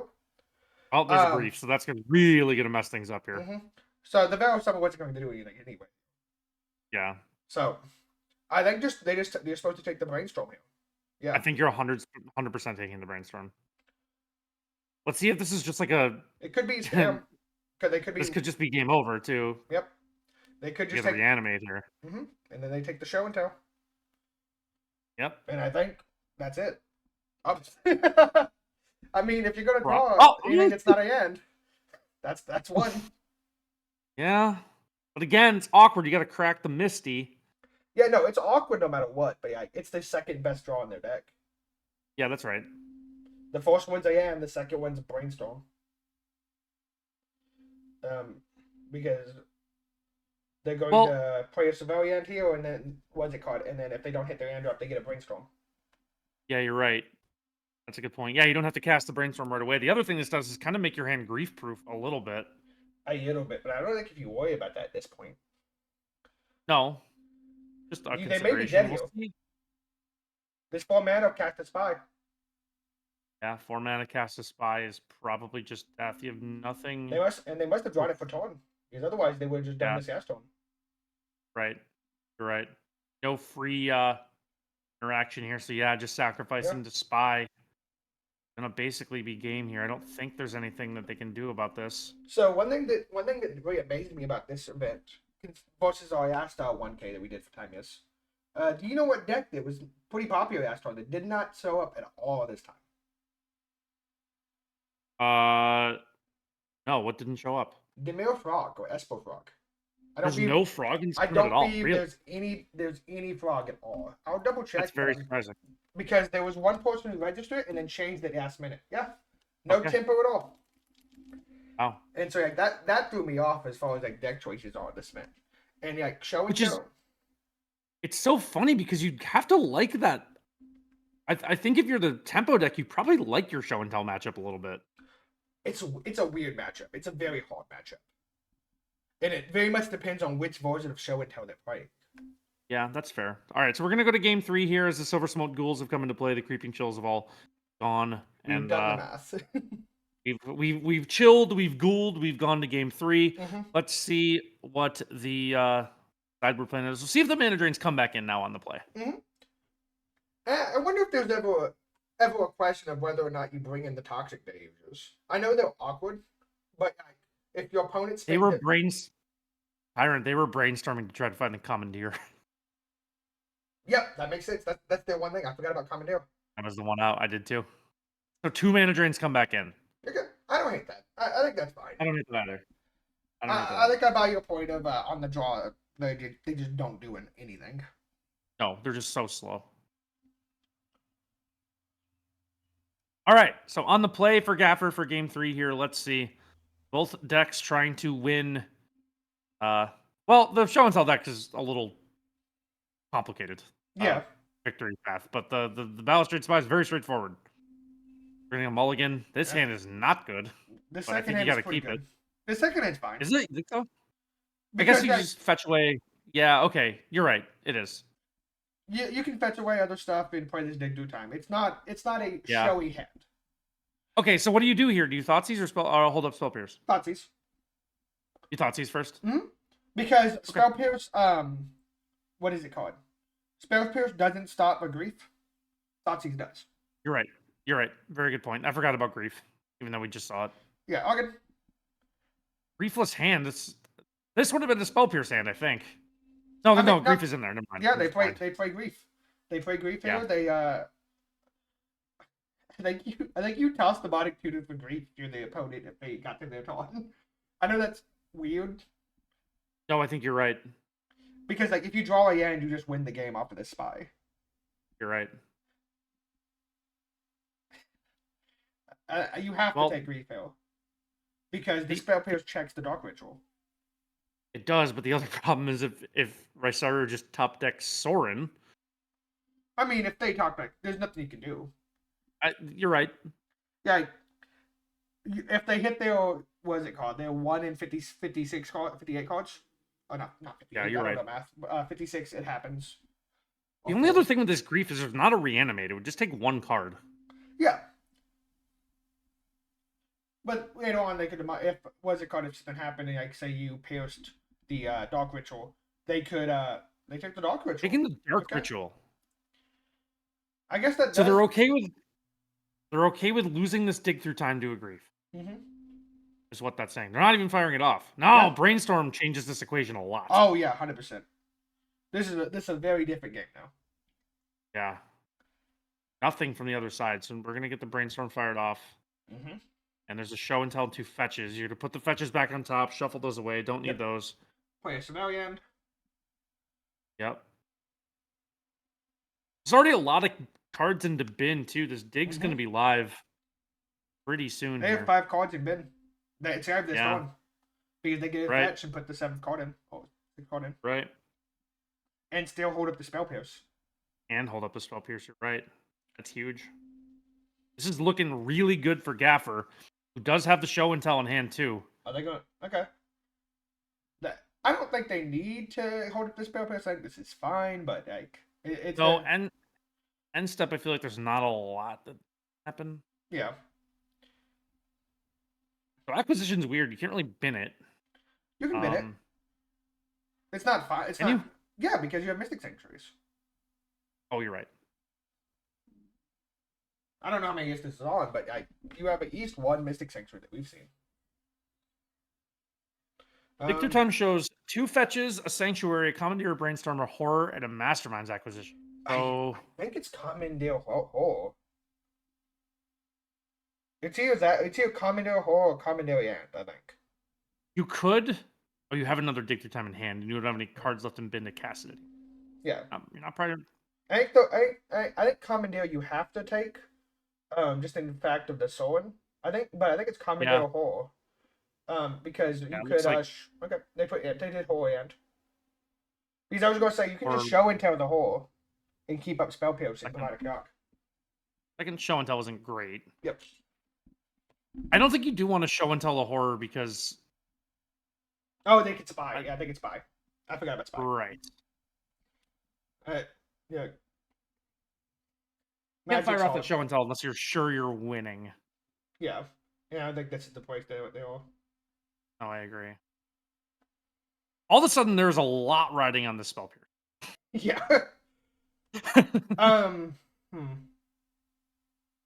One card engraved. The spell pierce kind of has to carry.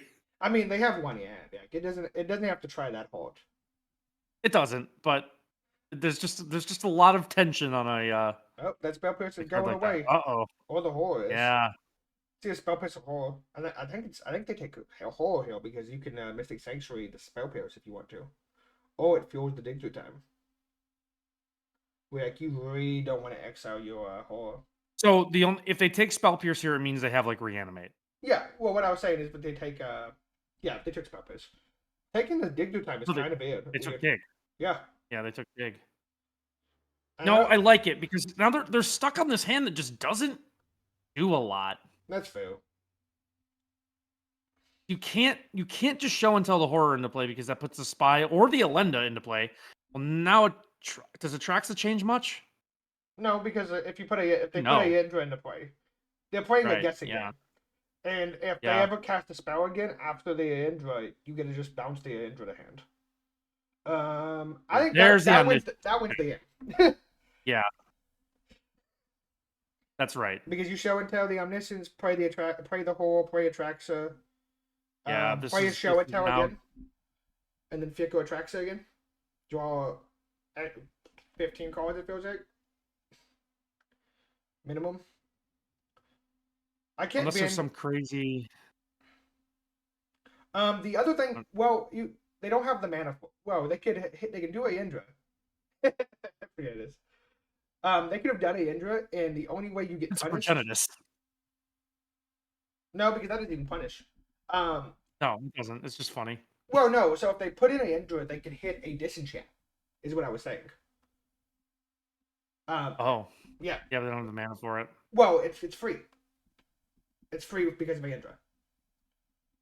Right. Okay. I thought Elenda added to hand. Okay. It does. It adds the Gotcha. hand and it makes it free for the turn. For the turn that I introduce. Interesting. Okay, so now we're looping Atraxas. Game's over. Gaffer winning that one. You have to think if Rysar drew a second land that they might have been able to win that game. Mm-hmm. But they just had to play around that spell pierce the entire game. That really was just And they knew about it from Hinging like on turn the back. 4 or turn 3. Yeah, they After the did. 3. You're right. Yeah, interesting game there. Yeah, second land, and you're looking a lot better because you can at least like either double spell or anything else. Do you want to watch that? I think this is the the Mardu Barniest, I think is what I'm seeing in room number 7 if I'm reading. No, that's the Down to go. Jund something. Jund Darium. Or Jund Let's look at it. Bleach. I like this Cool. deck, so Room I'm 7. down to go here. Let's go to room 7.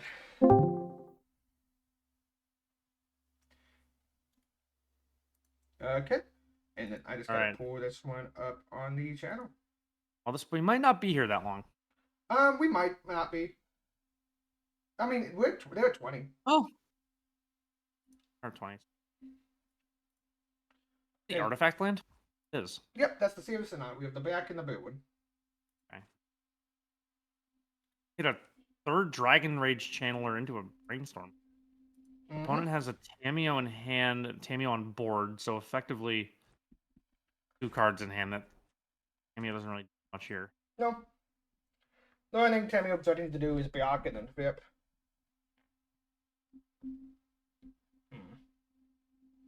They eat the 6. Yep. The 14 all 3/3/3s on board is quite imposing. Yeah, this is a calc. And boy is already up a game. That's right. Opponent is actually on the Mono Blue Affinity deck.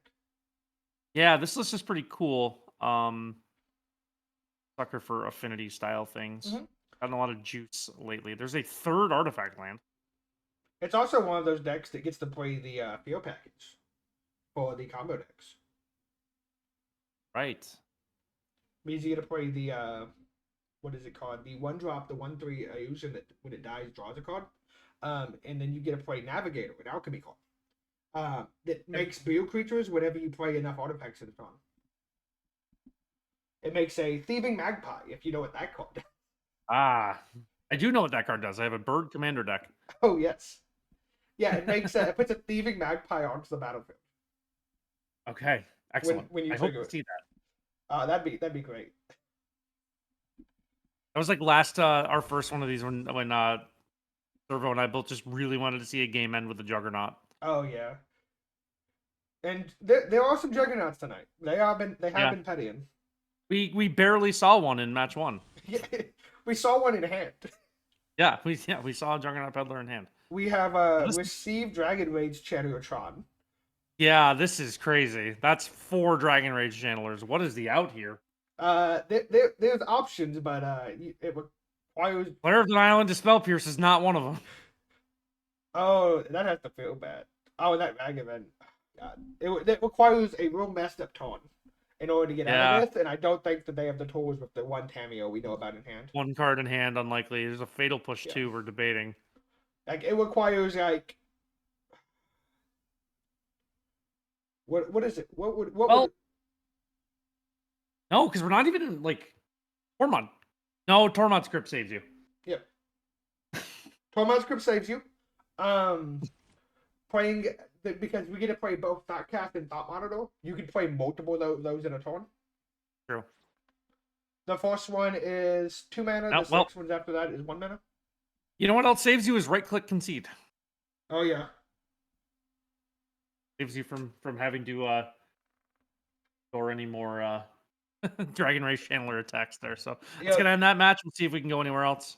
I do love the Dragon Rage Channels though. You don't see them enough in time, yes. Oh, it's a really good card. I Fun was card to play. I was very much yapping this morning. It's going to room 1. Room 1 seems to be an interesting match, from what I can tell. I was yapping this morning because yesterday. Oh, he just came out. Okay. Excellent. Sorry, yeah, I'm not streaming. I finished the match. Okay, I no forgot problem. to end. No problem. Good I job. got you. Thank you. Let's see who's playing. We have Arco, which we've seen, Nimble, which we've seen, and Siguna. Which one do you want to see? All of them we've seen before, so it's not a real. Let's go back to Mongoose. Mongoose got it. We'll just have to mute. Nimble, I'm going to be deafening you just as a heads up. Same with you, who's just I can't speak tonight. Same with you. You know, on stream and I can't speak. That's not a good combination. Let me pop this out. I'm gonna do a Ragavan on board. We're walking into a Mana Drain and a Lorien revealed. Jeskai Control is definitely one of the not meta decks in the format. Yeah, it's kind of why I wanted to go back to it. We're going to see a lot of show and tell. So we have a Mana Drain in hand as our only catch-all to any nonsense here. Oh, There's a 100%. 1/1 Bowmaster token on board. All of Storm Giants could be the deciding factor of this game. You have to fire off this Lorien reveal. If there's a Bowmasters on the other side, it's going to have to eat the Mana Drain. We might not be long for this match either, Ty. Yeah, someone has to do it. Matches have to end. Memory lapse. And to be fair, there's only 3 matches total that are happening right now, so this is one of them. And so somehow Well, all Memory of them- Deluge is not gonna find the land. How about a Memory Deluge, by the way? That's an interesting card. See? Oh, that is. And here's the animated Hall of the Storm Giants is gonna close this one out. So Do you know what opponent is playing? I didn't look. You get their mana base real fast and notice something about it. I can tell you why they're playing Memory Deluge. Why are they playing Memory Deluge? They're playing Tainted Pact. They can only play 1 copy of every card in the deck. Tainted Pact. Yeah, you get that deck list on BA, and it's a pretty sight. I've seen Tainted Pact lists before. I didn't put together that that's what they were playing. You're absolutely right. That's funny. God. Okay, but Tainted Pact takes that down. It's one of the ones I was hoping for, and I'm kind of sad because it looks like Winoda's not doing too hot so far. But there's always time to make it up. There's always time to make it up. So we are at the end of round 3. Yep. We're flying through. That's why I love this format too. Is just like you can there is always something going on, and it's cool to see Tainted Pact win. I hear about Tainted Pact, but I don't see it often. We're only waiting on one match to finish. Yeah. And it's a Shift and Tell versus Boros Burn, so I can't imagine that match is much longer for. I believe they are streaming. That's Arco, I'm pretty sure. They are. It's Arco. Yeah, what's up? Yeah, it's up. Okay. Sorry about hopping around so much too, guys, by the way, but oh, looks like they just finished. That's it. Okay, Done. I'm gonna jump back into the streaming channel while we Yep. wait for the next round. Good. Thank you. Okay. All right, so that's the end of round 3 here for our timeless 1K. We have 2 more rounds of Swiss to go before a cut to top 8 that will decide how the prize package is paid out. Seeing that the end of that match we just tried to jump into and it had a triple chalice on board. Arco had chalice on 0, 1, and 2. What's Arco doing today? How's Arco doing so far? Because he was in the top 8 of our estimate. Yeah, I don't know. It looks like that would put him at 3-0. Okay. Yeah. I would say he's been doing pretty good. Or they've been doing pretty good. I don't know what their opponent is. I gotta get better with that. But yeah, no, they've been doing great. Yeah, which is good to see. So that is the last match. So round 4 is going to be up here in just a matter of minutes. Mm-hmm. Okay, looks like Appreciate they're all everyone recorded. watching again. Let me check if Fred, it's been fun hanging out with you today. I feel like you've taught me a lot about this format, some stuff I haven't caught on the fly. So oh yeah, and appreciate you. you're good, and I'm hoping you guys enjoy it. One of these days, I'll get you to pedal your own juggernauts. Yeah, that is probably my favorite card in this format that I don't get to see otherwise. Is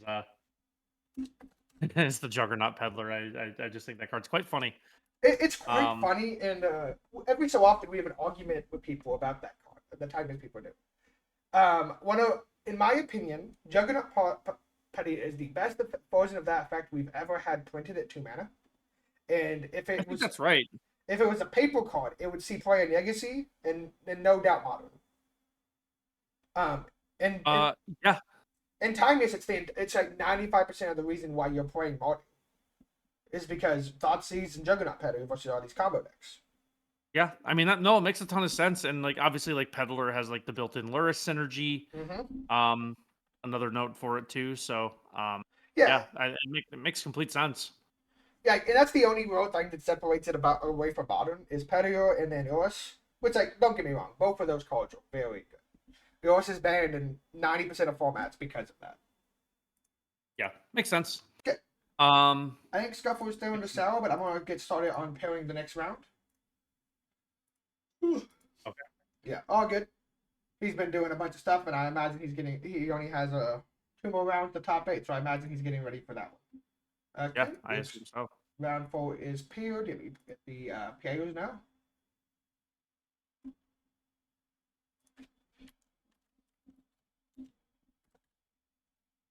Like the round 4 pairings are indeed up.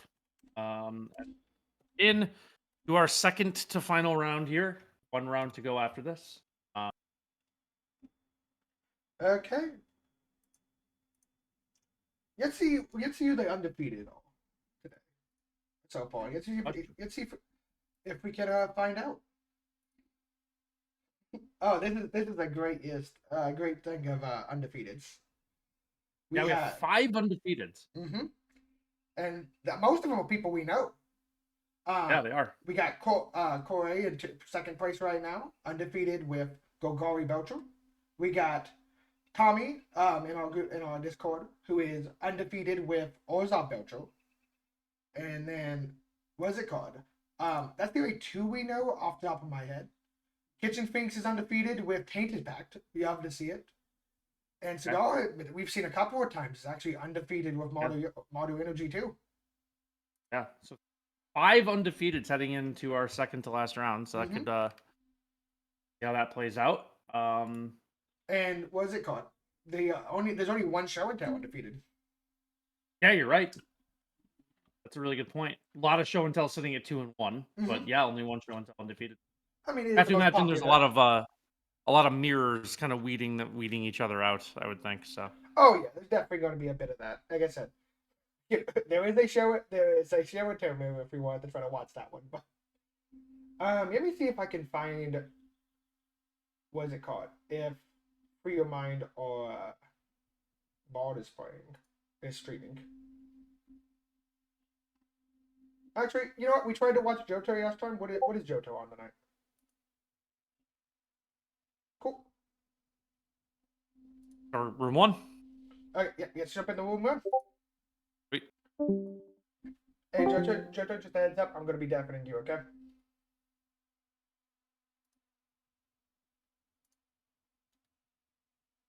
Okay. And then let me get that all popped up for the stream. So, chat, I know it's going to be on a 5-minute delay, but I'm still going to ask you, what decks are you hoping to come out on top on this? Are you hoping for Show and Tell, the meta decks, or are you hoping for Energy? Or are you hoping for something like Mardu and Oda, Dinmir Pact, which, like I said, is undefeated? And that's not even something we even have on the tier list because of how rare it is to see. Yeah, definitely an interesting thing to see. All right, so we are jumping in our first match of round 4. Yeah. I'm trying to see what matchup this is. Like this is going to be Golgari Belcher versus Boros Burn. I don't think that's right. No, it's not. I'm about to say, yes, they're playing a very different version of Boros Bard and in the wrong colors. Okay, so they have named their deck Belcher, but are not playing Belcher. That was me. That was me. Who did that? Oh, I respect it. I respect it, Ty. I'm about to say, they probably changed it after I changed the names on it. That's all that happened. It's like a black-white catcher-most list. This is pretty cool. Hey, we get our first Juggernaut Peddler we're seeing on stream today. Let's go. Give me one. I'm about to say, stream's not seeing it, but you know. Oh, well, I am. Yeah, you're the one that matters, okay? Don't let the stream keep you down. Okay. I have a trade proposal. You receive 1 Juggernaut. I receive you having 1 less Boros Charm in your hand. Have you seen we have that meme? We have that meme in the time distance. Okay, so we're gonna get cracked foothills. There's a Dragon Rage Channeler on board. Boros Charm in hand. 2 Boros Charms. Actually, what did they take? I guess I missed it. I thought they took the second Boros Charm. I missed what they took. Sorry, I was finding the meme we had. Sorry, I have priorities in my life. There's an uncastable Bump of the Night that's chilling in hand. Interesting play. Maybe you just... you can't shoot the... Doesn't do damage. Okay, so we're just plotting this like Shot Show off. Yep, we can plot it, and then the ask card. This double Solitude Ephemerate could really just mess this turn up. Oh yeah, this is gonna be a... Well, yeah, they don't even have a thing that can kill the what is it called? The Peddler. No, they can't kill the Peddler because we know the ask card in their hand outside of the one they just drew is a non-spell. True. Because Peddler doesn't show you Kill the attack here. Yeah, I mean you block kill. Block. Yeah. Yeah, I imagine we're going to see a Boros Charm cast here. Mm-hmm. You have to imagine a Boros Charm cast here, and then in response, you Solitude and kill both the creatures. Yeah, nice swing here for Jolto. You make them commit the resources first. The funny outcome would be a Boros Charm, but giving double strike. Oh, the draw was a Guiding Bolt. Oh, the draw was a bolt. Mhm. Okay, so I'm is this surprised bolt? Where's this bolt pointed? it's at Petio. It's at the peddler. Okay, Yep. that makes sense. I'm kind of surprised that they what's it called? Get that 6-shot show off with Trigger Resolve. Because they could have Solitude and Ephemerate Oh, in you're right. response. You're right. And they I would mean, gain this, it. here's the only problem here is if there's another bolt in hand that's gonna blow this play up.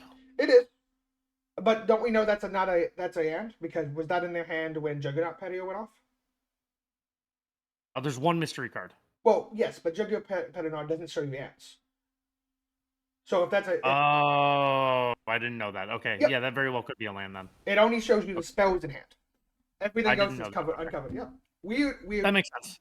weird card effect. Alchemy mechanic makes sense. Yeah. I do want to point out here that the mana base of the black white player playing the standard Voges. Oh, you're right. Yeah, there are the Verge lands in here. That's funny. You know what's really good against burn is the 3/2 lifelink.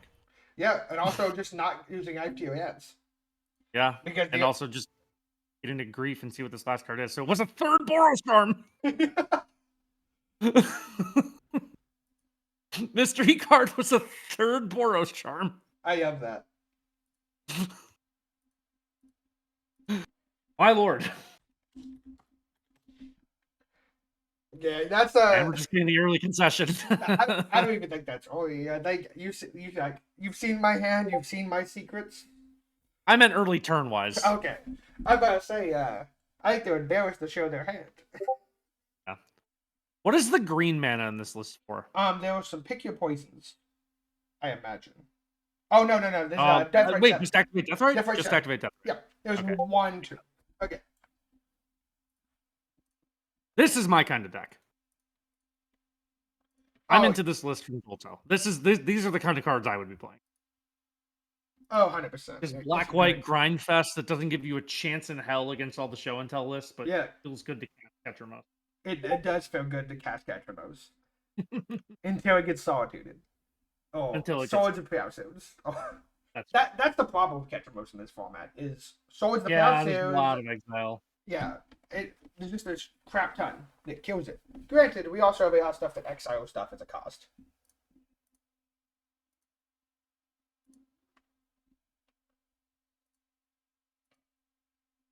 All right, so getting ready for game 2 here. You have to think that Jolto feels really good about their chances. Match. Oh yeah. Because this isn't like the Flicker into energy matchup. Don't get me wrong, a Flicker Solitude is good in that matchup, but it doesn't auto win you the game. Where in this matchup, it probably just auto wins you the game. Yeah, that's probably right. The fun part about this hand is really weird considering most of the decks in the format. How much damage did it take off of their mana base here? Yeah, 2. 0. They don't have a 1-drop. They play a Tapiano on 1 and they play a Pokemon on 2. Right. Yeah. Yeah, they take no freebies given out for Jolto here. We're not giving out any nothing's free, Tyrant. Yep. Nothing ever in life is free. And just in case we were worried about the Juggernaut, we have the Enchanter doesn't hit artifacts. I was wrong. It only hits enchantments. That makes sense. It's Yeah. called Witch Enchanter. I mean, it should be making enchantments, but And get a cold grief here. I don't know if you've seen it in the event discussion, but Alco's board state of 3 chalices that you told me about is. I saw the picture. It's okay, very cool. good. It's a very good picture. Okay, so we have a Roiling Vortex, a Mishra's Bauble. We are taking the Vortex. There's a Searing Blood as the last card in the hand. Yep.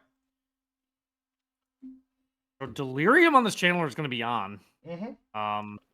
It's real easy to get that in the format, and I will Yeah, say I mean, the what's it called? The Rolling Vortex in the graveyard is actually pretty good for us, even so we don't. Oh, the enchantment type. Yeah, you're right. You are And correct. there's Artifact. They already have a Bauble in the bin. Oh, bubble. I missed the bubble. Right. I was Yeah, too they busy bubbled looking at on turn pictures 1. Too busy to get pictures of Chalice. This failure, this failure versus Dollmaker is super interesting because you could taunt to failure, Juggernaut Pedal, attack with failure, Fickle Juggernaut Pedal if you want to.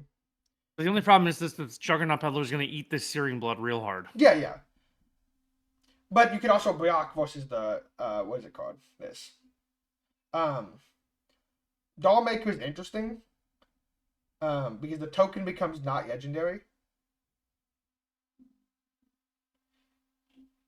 It doesn't come up That's pretty often. cool. Do you want to guess how I learned that? How did you learn that? What format of artifact do you like to reset? The One Ring. Yeah. You know what it doesn't do if you have a Oh. non-legendary copy? If you play another? That's pretty funny. Yeah. You have two That's One pretty Rings in play and twice the Archaeos. We're just going all out aggressive here. Yep. Well, they have to. Like, if they ever get to the Yeah, point you're where right. they cast a Solitude, you probably use that game. That's probably correct. Oh You God. can just fire off this blind one for one temporary lockdown Yeah. here. Takes the threat off board. You got the Fairy and the Dollmaker to reset it if you need to. True, you're right. Really good point. This is basically the One- Esper Pixie deck in Standard. You're right. 2 cards in hand, a Luris that can be bought. But not played. No, not even close. Yeah. The other thing is, I don't know if you know last game, but they were also, what is it called? Stripped on Black Mana too. I did, yeah, because they had the bump of the night in their hand that they couldn't cast. Yep, just stuck there. Awkward spot for Arcasane here. There's a Bolt Wave Mhm. that'll put Jolto to 7. Yeah. I mean, they're effectively at 5 because of this ring. Yeah. Well, the other problem is too that 7 is a tough life total to be at because their hand could just be Boros Charm Lightning Bolt. Mm-hmm. But they don't have the white Yeah, mana for Boros Charm. Right, that's what I'm saying. But if they draw a white mana, then Yeah. they're dead. Yeah. I have played against enough burn in other formats to know when you're dead to burn. That's an interesting draw. Shaman is an interesting draw for sure. You need the Because green it can source. gain life, right? Only if you have a green source to exile creatures. Okay. Okay. The black one is just Shaman is either banned or unplayable in any format I play. So Yep, no, don't worry. It's unplayable. That just means it's unplayable in every format, just different reasons. right. Okay, so just the Shaman, hoping to draw the green source probably. We are getting priority here, which means there's something in hand. I mean, and both. Bolt to face, being at 4 is a tough spot to be in. They're Let's see effectively it. too. Yeah, let's see if Arcasane has the follow up here. That's the white There's the mana. white source. If this is Boros Charm, the game's over. This goes like that It is. card shot. Yep. Yep. Okay, we're going to game 3. Nothing against burn is ever safe, Ty. You're right. Yeah, I You're haven't played never against safe Bone. against burn. I haven't played against Bone in over a year. Yep, you're never safe. And the times where I've played against Bone, I've been bad against Bone in those formats. Because like in Modern, I used to play Infect. Oh yeah, You know what Bone has 20 of? yeah. Removal spells. Yeah. Okay, so Jolto, if you're Jolto here, you gotta like being on the play. That's Mhm. obviously huge versus burn. Always good to be on the play. And I think they're How- probably favored well- in this matchup, if I had to guess. I think they are too. They just didn't get a great draw. If they'd seen a Solitude last game, I think they would have won. Mhm. I mean, Ketchum This gains is out. a workable hand. Yeah. This reanimate's kind of iffy. Yeah, the reanimate's the worst thing in there for sure. Just go and turn 1 Shaman. That's interesting. I guess it makes actually a lot of sense because you can ramp out because you can play the Backstreet Ketchum next turn and still yeah, or you can play the Ketchermouse next turn. Right? Yeah. We'll see if this is a threat or a bolt. Well, I mean, on Ketchumos, is that any creature, anything that gets exiled, or is that a creature that gets exiled? I think it's if a card is exiled during your turn. So you're Ketchumos and what's it called? Ketchumos and what's it called? Deathrite Shaman. Deathrite Shaman. If I can remember what cards are named, I'm looking at.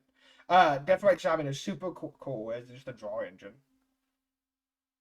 Okay, so we have 3 lands, 2 Bolt Waves, and now a Juggernaut. Yep.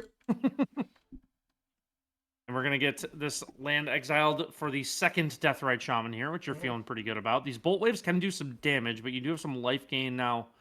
Actually, there's no creatures. You don't have any life gain. Yep. You have Ketcherbos, which can gain some life. I mean, if you can block. Yeah, I think that, but I mean, it's pretty easy to get 7 total cards in exile when you have 2 Deathrite Shamans. That's fair. That's fair. You probably already have 3, I think. Yeah. 1 from Patio, 1 from Deathrite Shaman. I don't know if there's another. Maybe it is just 2. Okay, so a Bloodstained Mire here with a Channeler on board. Concealed Courtyards and draw. Yeah. I think you play it. It just doesn't feel. It feels awkward. So do you want to lose the life and draw the cards off Ketchermos, or do you exile the cards first? You're getting the attack for 2 here. I mean, you play Ketchermos, use 1 Deathrite to activate the other Deathrite, and That's true. you draw 2 cards that way. Yeah, and there's still no creatures to exile though, so you can't just gain the life right back. Yeah, but you're making the mana and then draining for 2. You're still ahead on this ways, and you're putting 2 cards to Yeah. exile for Ketchermos. True. And Using to not draw the cards here? I mean, they can do it at instant turn, right? Speed, right? It is, but it is, but you wouldn't draw the cards if you do it during your opponent's Oh, okay. turn, so Okay. there's no point in waiting. Like I said, have not played too much of Ketchermos. Yeah, Ketchermos only triggers during your turn. God, how dare WotC nerf these new cards? I know, crazy. Give me, I want old cards but buffed. Give me a Teferi Time Ravier for 2 mana.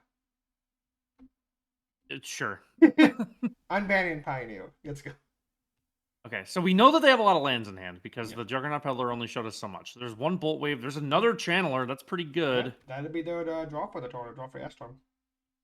There's no reach creatures on board either, so if these get turned on, they could end the game quickly. Mhm. The although these Deathrite Shamans can pick the graveyard apart, it's gonna be really hard to get Delirium.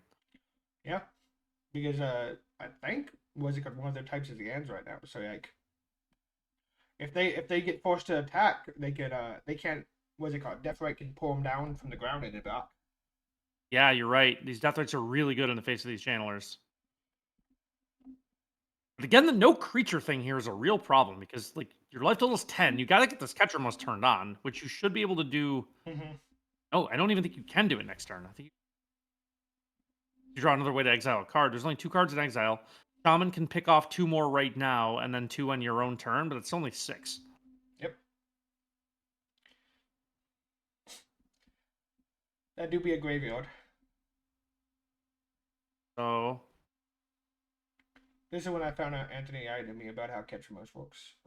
He doesn't. Oh, my opponent, the player doesn't know how Ketchermos works. One of the 2.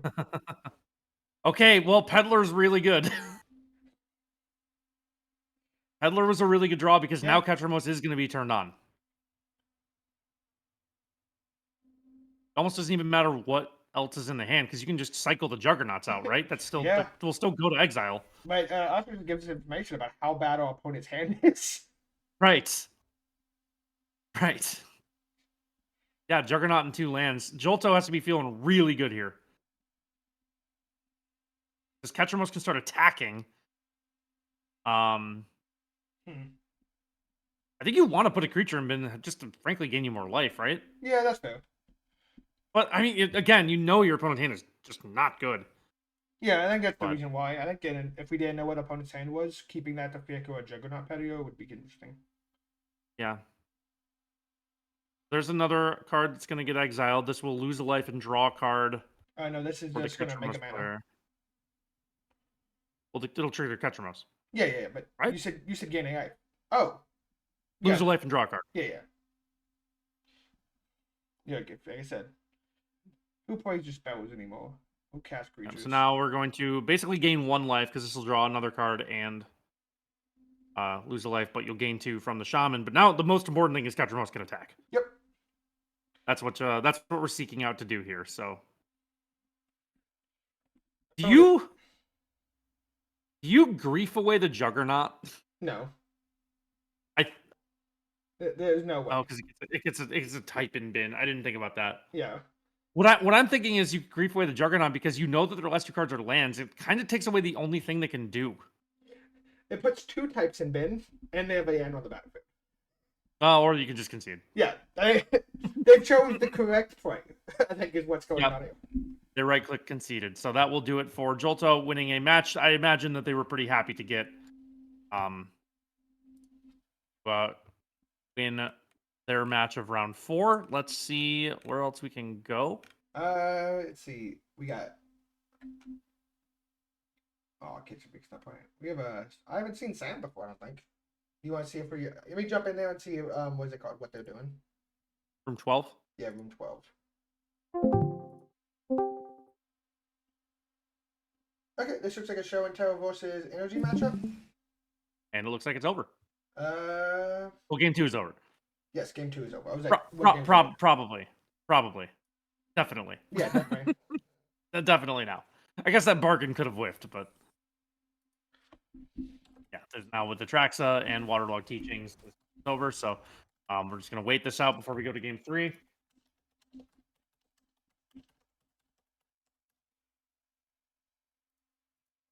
We'll not have to wait too long. We can see how we sideboard here. Okay. Coming from the show and tell side against Purdue.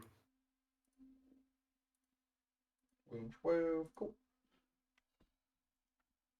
So importantly, this is. Oh, I was trying to figure out why the what's it called? The field of view is different on this. Do you know why? I don't know if you've ever played this form of Magic Arena. Are they streaming from mobile? Yeah, this is mobile. That's crazy. Yeah, it threw me off because it has the extra borders. I mean, Yeah, you're right. I don't want to hear anyone say they can't stream. If Sam is over here streaming from Moto, from mobile.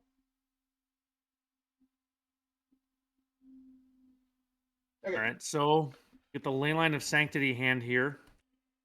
Yeah. We'll just hit the board. That does stop a Juggernaut, Petter, and a Thoughtseize. Does And not Johnny stop a Ragavan. does not stop a Ragavan. Ragavan is going to get in for at least one hit. There is a Bowmasters in hand that'll most likely pick it off next turn. There's Abrupt Decay on top if they decide they want that too.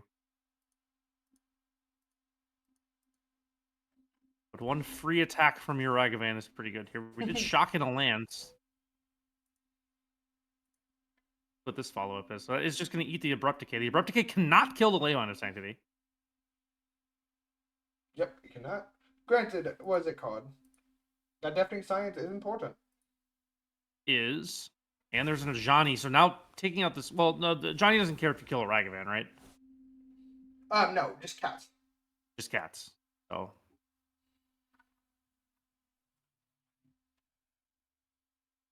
This Bowmaster, Imagine. though. Yeah, this Bowmasters is most likely going to be the play. Yep. It's going to be interesting to see if they're going to be greedy and try to attack with this Ajani. Yeah. Oh, they are. do. So you have to think that Mob Boss here has something. Yeah, they have to have a removal spell here to kill their cat. That's the only way they save it here. Yeah. Or you kill the Bowmaster. Yeah, you kill the cat so you get the Ajani. Right, true. Planeswalker. Yeah. The Ajani dies, what is it called? It doesn't die, but like you don't really draw cards. Yeah, I mean, this is a really nice exchange. So maybe Mob Boss was just, well, let's see. Yeah. They got priority. Also, sorry if anyone can hear the ice cream machine, the ice cream truck outside my window right now. You have an ice cream truck outside your window. That's a very tyrant sentence. You don't get ice cream trucks in your area? We do not. Yeah, no, I get them every day during the summertime. Not. Okay, so... what's better than the first Bowmasters is the opponent's Bowmasters. Yep, and they kill their cat with this one. Yeah, so they will kill the cat with this one. Flip the Ajani. Well... I am surprised they didn't... I'm surprised they didn't fire this off Before blocks, yeah. Yeah, This is probably interesting. kill the cat here, right? It's either cat or you kill the bowmasters itself and are okay with a Johnny dying, but that feels abuse. Yeah, I think you're fine with this Ragavan trading with this Yeah, Bowmasters. and then you just make a cat now post combat. Yeah. Well, Well, this is show and tell. if something was gonna get him, that'd be it. Yeah, so they do have a Traxa to put into play, which is pretty good. What outs does Mob Boss have? So Mob Boss just has kind of to Atraxa. Probably the same things we saw before. Prison, probably, I imagine. Okay, true. Good. Make that one. Like that one right there. Yep. Excellent. Prison is such Okay, a good so- card in this matchup.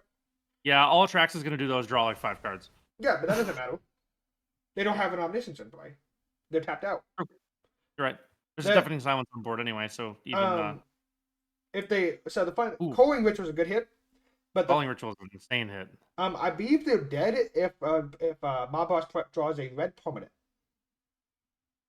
Oh, interesting. Okay, so if like a Goblin Bombardment comes down or Oh, something. if a Goblin Bullet, yeah, they're very dead. But just any Yeah, red permanent, I think Yeah, also the kills Goblin them. Okay. Because they what is it called? If they play a red permanent, they can activate a Johnny and then attack. That's And right. A Johnny deals like 1, 2, 3, 4, 5 damage, and then they only have one blocker, so it'd be 6 or something else. They may not be dead, but they're very close to dead. Well, they have to figure something out because this Calling Ritual will deck them. They will get absolutely washed by this Calling Ritual, so they have to find a way to do something this turn. Yep. I mean, and they can't even like Juggernaut Petty or something. No, they can't. So They're hard pressed, yeah. yeah, you got to find a way to straight up win the game here, like you said. It requires more than one. But either way, an Amp Raptor probably does it. Well, they don't have it, I can tell you that one. You know what the funniest thing is that they'll just be able to cast a second Atraxa off the Culling Ritual, I think. But that doesn't even matter because Calling Ritual gives know. them an attraction. Yeah, you're right. Kills the prison. Right. They get Calling 1, Ritual 2, was 3, the 4, best thing to find. 5, 6. They get 6 back or green mana. Attack here. You assume this is a trade-off? Yeah, trade with the cat. I mean, they're just trying to what's it called? I imagine based on how they're playing, they don't have the red spell and they don't have another option, so they're trying to deal damage and get more creatures off of the battlefield. Right. I mean, that makes sense. Maybe Well, they're not. just right back on the battlefield. Yeah.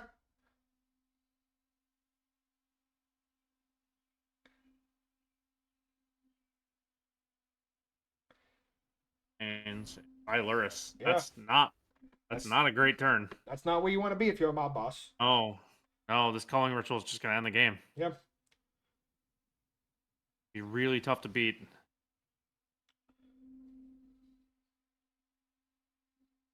It doesn't matter. They can't. The only thing they can cast is this waterlogged. No, I can guess Dictator time. No, they don't have the blue mana. They're tapped out. Oh, now they can. Oh, you're right. There's no blue. You're gonna make red, black, or green.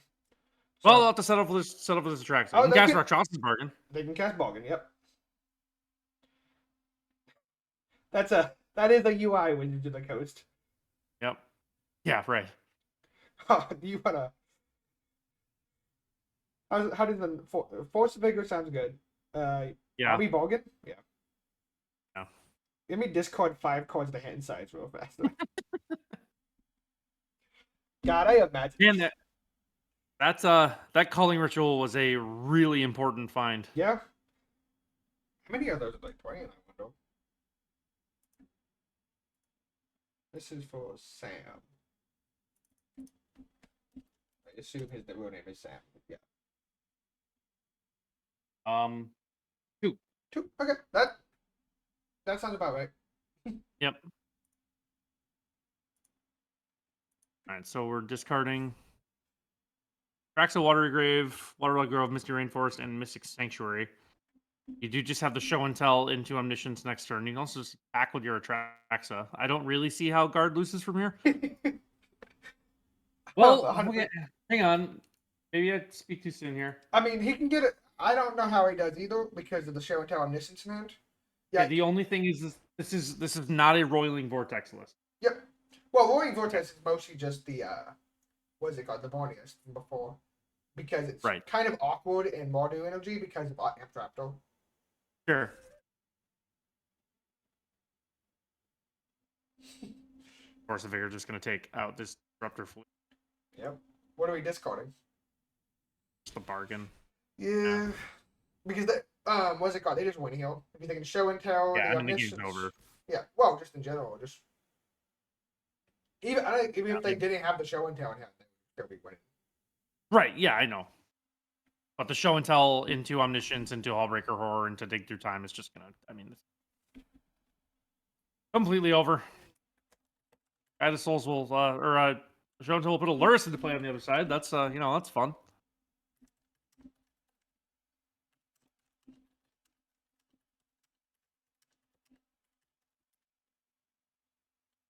All right, so that will end. I think we don't have too many matches yet this round, I believe. Yeah, we have 2 matches yet. Round 4. Okay. All right, we are flying through our timeless tournament here. End of round 4 approaching. There's only 1 round left of Swiss. Only one. Yeah, only one person's playing because the other one was the one we just watched. Oh, okay. Let me All see. right. Let me see We if are they're still moving. going.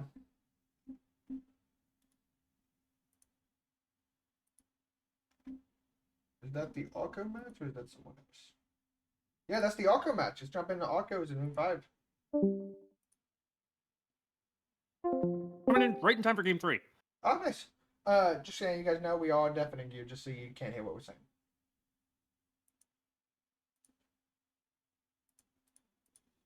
We're coming into Okay. game here. I don't think we've seen Kitchen Finks play at all either today. I don't think we have either.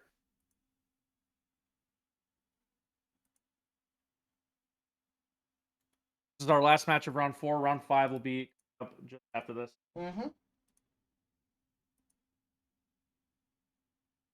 Okay, let's get into this one. Okay, and this one is actually a really cool matchup. I actually haven't seen this one before. It's Shift and Tail versus the Meal Pact. Hey, so we're gonna get to see the Demir Pact list. Which Yeah. I know you were looking forward to. That's what we have seen Kitchen Finks, Kitchen Sinks. Yeah, But... for about a second. yeah. Oh, that's an interesting hand. Torn 1 field. Good, not good enough. Oh, that hand also not amazing. I mean, Topo Orb shuts down the combo. Torpor Orb is very good here, isn't it? It's fine. I think it's fine.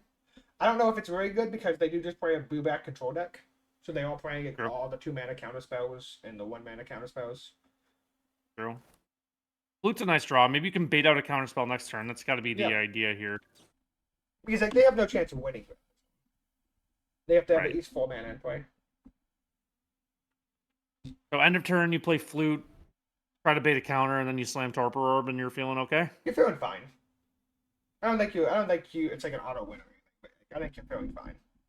An auto win, but it can't be that far off. I mean, Blue Black is not a deck list notorious for dealing with artifacts. I guess you have bounce spells. Mm-hmm. I think there's a couple of them. Oh, cool. My boss. I just got word that my boss is actually one of the players that qualified for us with our Peasant Cube last week. Happy to see them doing some success with. Yeah, nice to see some carryover. That's pretty cool. Yeah. 2 very different formats too. So the Disruptor Flute is going to resolve, and we're just going to name it Tainted Pact here. Looks like.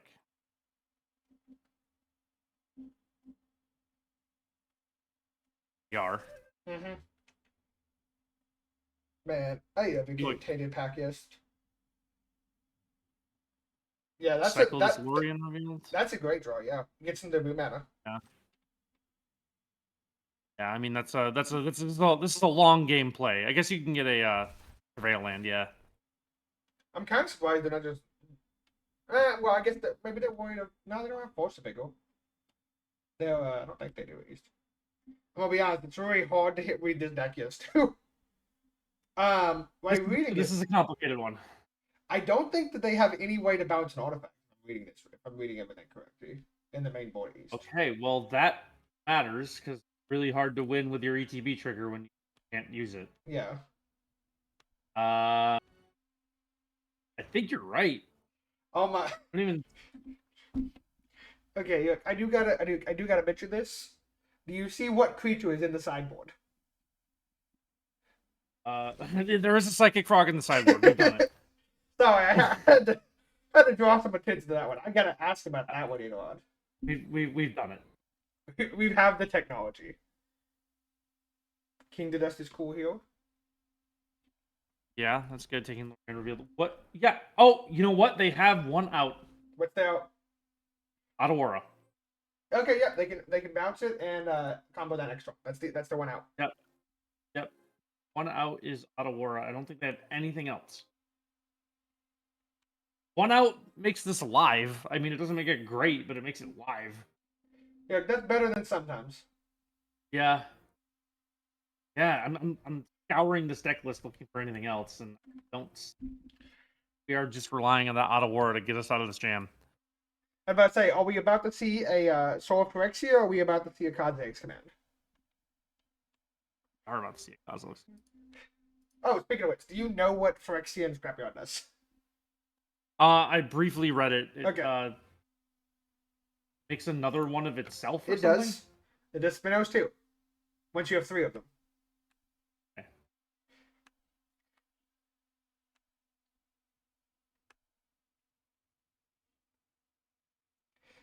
It's a very interesting card, and I love it in this deck list. I've read it before. Yeah. Sacrifice. Soul of Phyrexia on the battlefield. That's funny. Let's go. That's amusing. Okay, so we're Kozilek's commanding here to make 2 spawns and then scry 2 and draw a card. So we're scrying another Kozilek's command. Drawing a Shifting Woodlands. Like you said, no Delirium yet. This is the last match of round 4, so lot hinging on this. Spawns can't attack, obviously. Well, they can, but they do anything. Memory Deluge. We are just looking for that one out of war, aren't we? I don't see how they win this game otherwise. I gotta figure out how to cut that off. Sorry about those noises, by the way. Actually, wait, this Torpor Orb isn't on board yet. They don't... No. It's not on board. They want to play it. Yeah. I think they want to play it this tournament if they're going to do it. This Flute is on Tainted Pact, though, so they can't win until they have 6 mana. Yeah.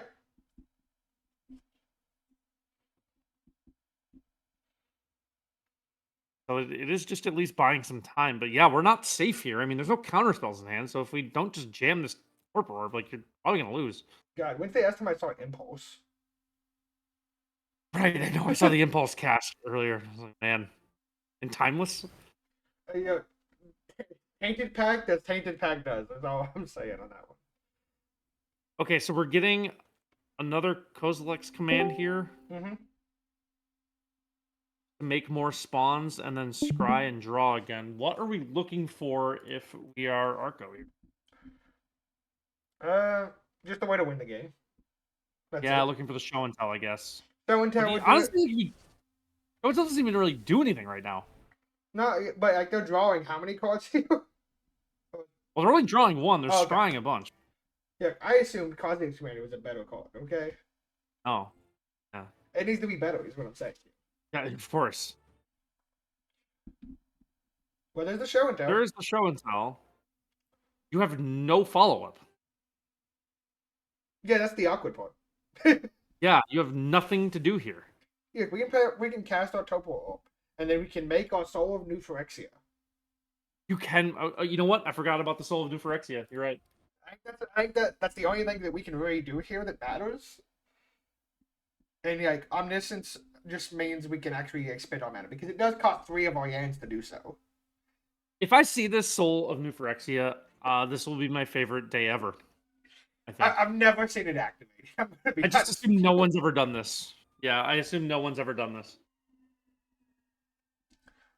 Alka's about to tell me he does it every single weekend and twice I on know. Tuesdays. Yeah. Okay, so we are 1 mana away from the danger zone here. So this Torpor Orb is pretty much going to have to come down whether Arco wants it to or not. You got to force some action here. Well, okay. You can show and tell, bait the counter that way, and then play the Torpor Orb? We could also just almost hard. Well, we're short 2 mana. We're short 2 blue mana. Yeah. Surgicaling Kozilek's command. I mean, I think that's the best target in the graveyard. But they've already cast Well, it. this also gives you hand information. Yeah. Probably what they're after. Yeah, more than anything.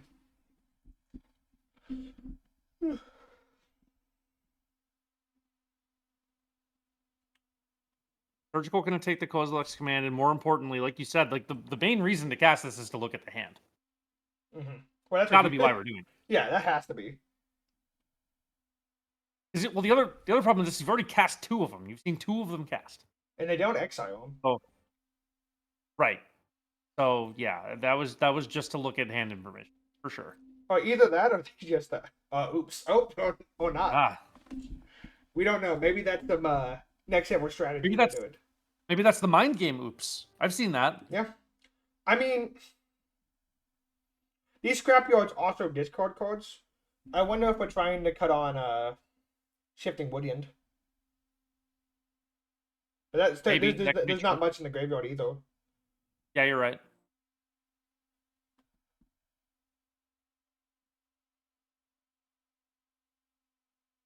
Doing it. We're doing it, Tyrant. I hate everything. They have the mana for it because it's 3 mana sacrifice those. They just need 1 Dang. untapped. I hate this so much. He's They're doing it on their instep. Next instep. probably right. Yeah, I assume it's. They could I don't just- know if it's instant speed or not. Actually, They will probably just lose though, right? Hmm? Don't you just lose here? what? To Tainted Pact Oracle. You do if they have it. I don't know why we haven't cast this Topo roll. To be honest with you. Because we have the mana to do both. Counterspell. Yeah, you have all 6 mana here. Yeah. Avior's dead. Well, if they have to have a and both spells. Right. I mean, they have 7 cards in hand. Yeah. 7 cards. A King to Dust. They cling fetch. They have the lands. Yep.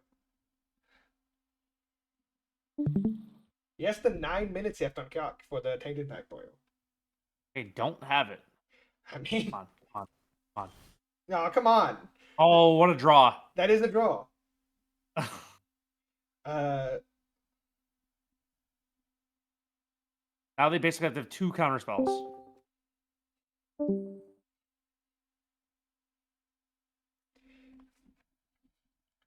Yeah, this is a Nothing crazy- can been to copy.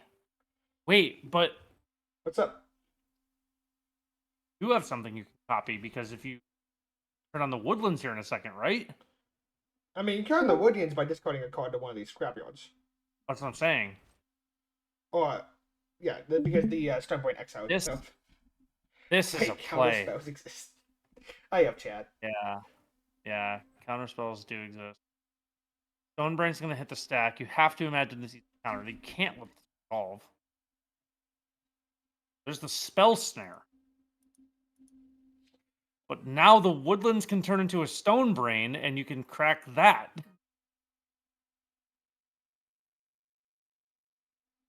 Oh, but there's a cling to dust? Can they fire off the cling to dust?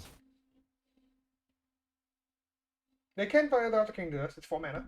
I'm pretty sure, and they definitely have cards. Enough cards in graveyard. It's only 3 for that one. Okay. So this eats something. You can't let this happen. Yeah. I'm pretty sure. Yeah, they have 10 cards in graveyard. Okay. So that gets clinged. Yeah. What's your 1 mana counterspell now for this Torpor Orb? You have another option. They already discarded Spell Pierce. They discarded Spell Pierces or anything else. They just used their There's probably Spell Spell Snail. Oh, then yeah, there should be nothing. they just used it on the Stone Brain. Yeah. Then Okay, there's so nothing. that It's not game yet because they can still find the Otawara. Yeah, but then they don't have enough mana, and like, he doesn't have a clock though either. No, there's no. That's what I'm saying. He's not under any pressure, Yeah. and the only cards in him are Show and Tell and Omniscience, which is terrible. Yeah, okay. You gotta do it for the people.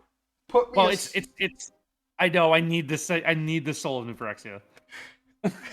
I need this Soul of Phyrexia on the battlefield yesterday.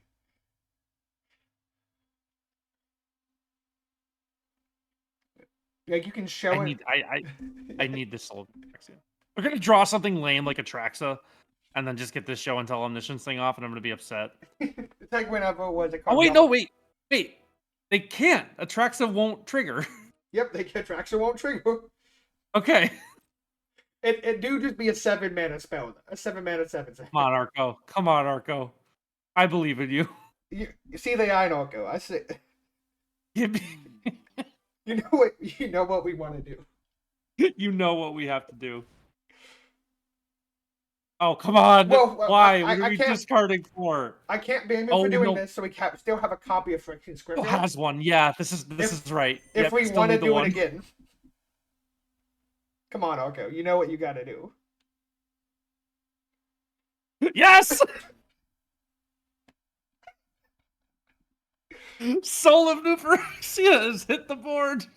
Let's go. Someone Well, it's remind, about to. There could be a spiteful. someone remind me Yes! what this card does. Thank you, Arco. Soul of Nuphyrexia is here, baby. It's just gonna eat a removal spell, but man, this is funny. Me over here checking. I had to check if Arco was deafened real fast because I was like, that seemed a little bit too on point. That was so good. Making the fourth one was really smart. So you still have a copy of it. That was excellent play by Yeah. Arco. Who, Like you called. That was in case we need a second Soul of Phyrexia. yeah, that's right. You never know. Okay, look, I gotta remind myself. Look, I know he shared it to me, but it's been 4 seconds and I've already forgotten. I've seen this- It's just a 6/6. So the Hall of Storm Giants. That's relevant. Oh, that is relevant. No, you can't do this to us. You can't take away. Don't kill. Come on, kitchen sinks. This is so Oh, negative vibes of you. You can't kill the Soul of Nuphyrexia. It's the rule. to be fair, if he really want to, he can save it. It does have the ability 5 mana permanents you control gain indestructible. Destructible. Well, I mean, you would, right? Yeah. For seeking. God. What is? Okay, wait. What actually in this list kills There's a this? Okay, Drown in the Lock kills it, and Fieldred's Edict kills it. yeah. That's it. Those are the only two things. Oh no. Yeah, those are the only two things. Toxic Deluge, I guess, kills it if you're a psycho. You're a madman, yeah. We're gonna lose the show and tell here. Yeah. Oh, we're gonna. This is great. I have magic. Look, everyone tells me how much they hate alchemy cards, okay? Scrap I you. haven't seen this. Oh my god. Wait, that was a bait to kill. No, they fell for the oldest trick in the book. No, they had 8 cards in graveyard. Right? No, but I'm saying you could Oh, have given it indestructible. oh yeah, you're right. A real creature. Wait, what is the other text on this thing? 5 mana, give it Oh no! Oh no! Okay, I all mean, right. we can just do it again. Granted, the Hall of the Storm Giants Well- is much more of a problem now. Yeah, this hall is a big time problem. You have a couple spawns to block it. This subtlety presents a clock, I guess. Yeah, I mean a 5-turn clock, but no, We don't have the second blue mana. right? We can make it.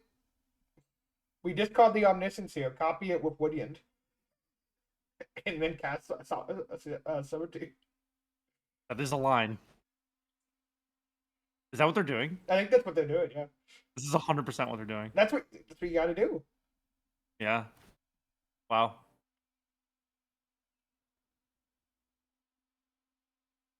I mean, this is a 5-tone calc. Is It's better we than have 2 blockers for the Hall. This is we are gaming here. This is like some next level. Takanuma. 6 cards in hand. They do have a Dismember. They can kill the Subtlety, but the only other here's the problem. The only other out they have to another Soul of New Phyrexia is Toxic Haven. They don't have anything else. So what you're missing here is what do you mean another? We have Woodians. Right. Yeah, you're right. Well, We they have a can- Cling. Yeah. They have a Cling. Okay. No, they only have 2 cards in graveyard. They Oh, they need just 3. exile their whole yard. Yeah. Yeah, you're right. Oh, they have Bind to Secrecy. Wait, they get their own. Oh my god. This is amazing. They have their own Soul of New Phyrexia. I have magic, guys. This is unbelievable. There's 5 minutes left on the Mirror packs. Just for Oh. context here. They can can cast the Attraction. That's a snooty thing. They can cast the Atraxa, or they can make a Woodian an Atraxa.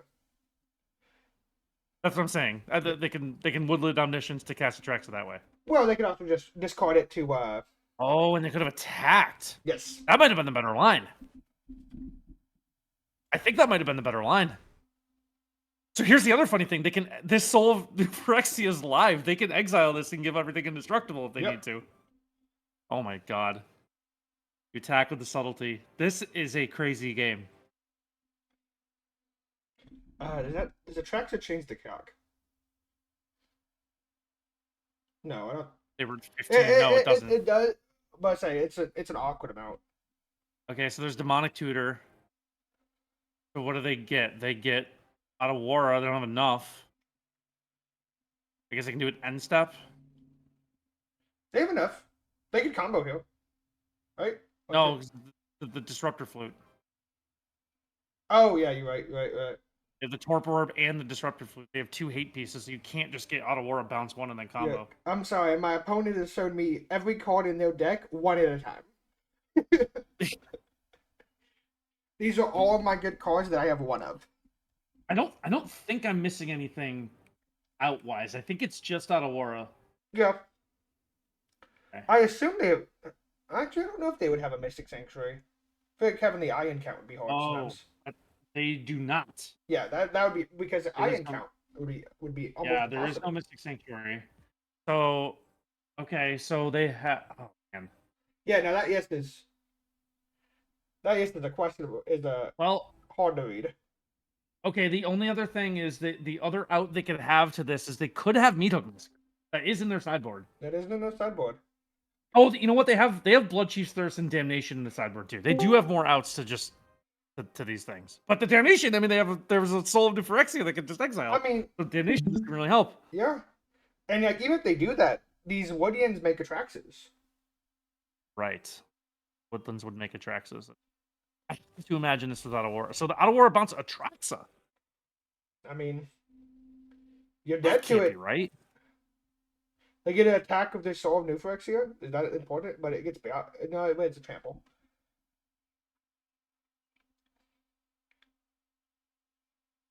Oh, Don't block. You just take the 7. the funny thing here is they Scrapyard, is that instant speed or not? Because they can make the Soul of New Phyrexia again.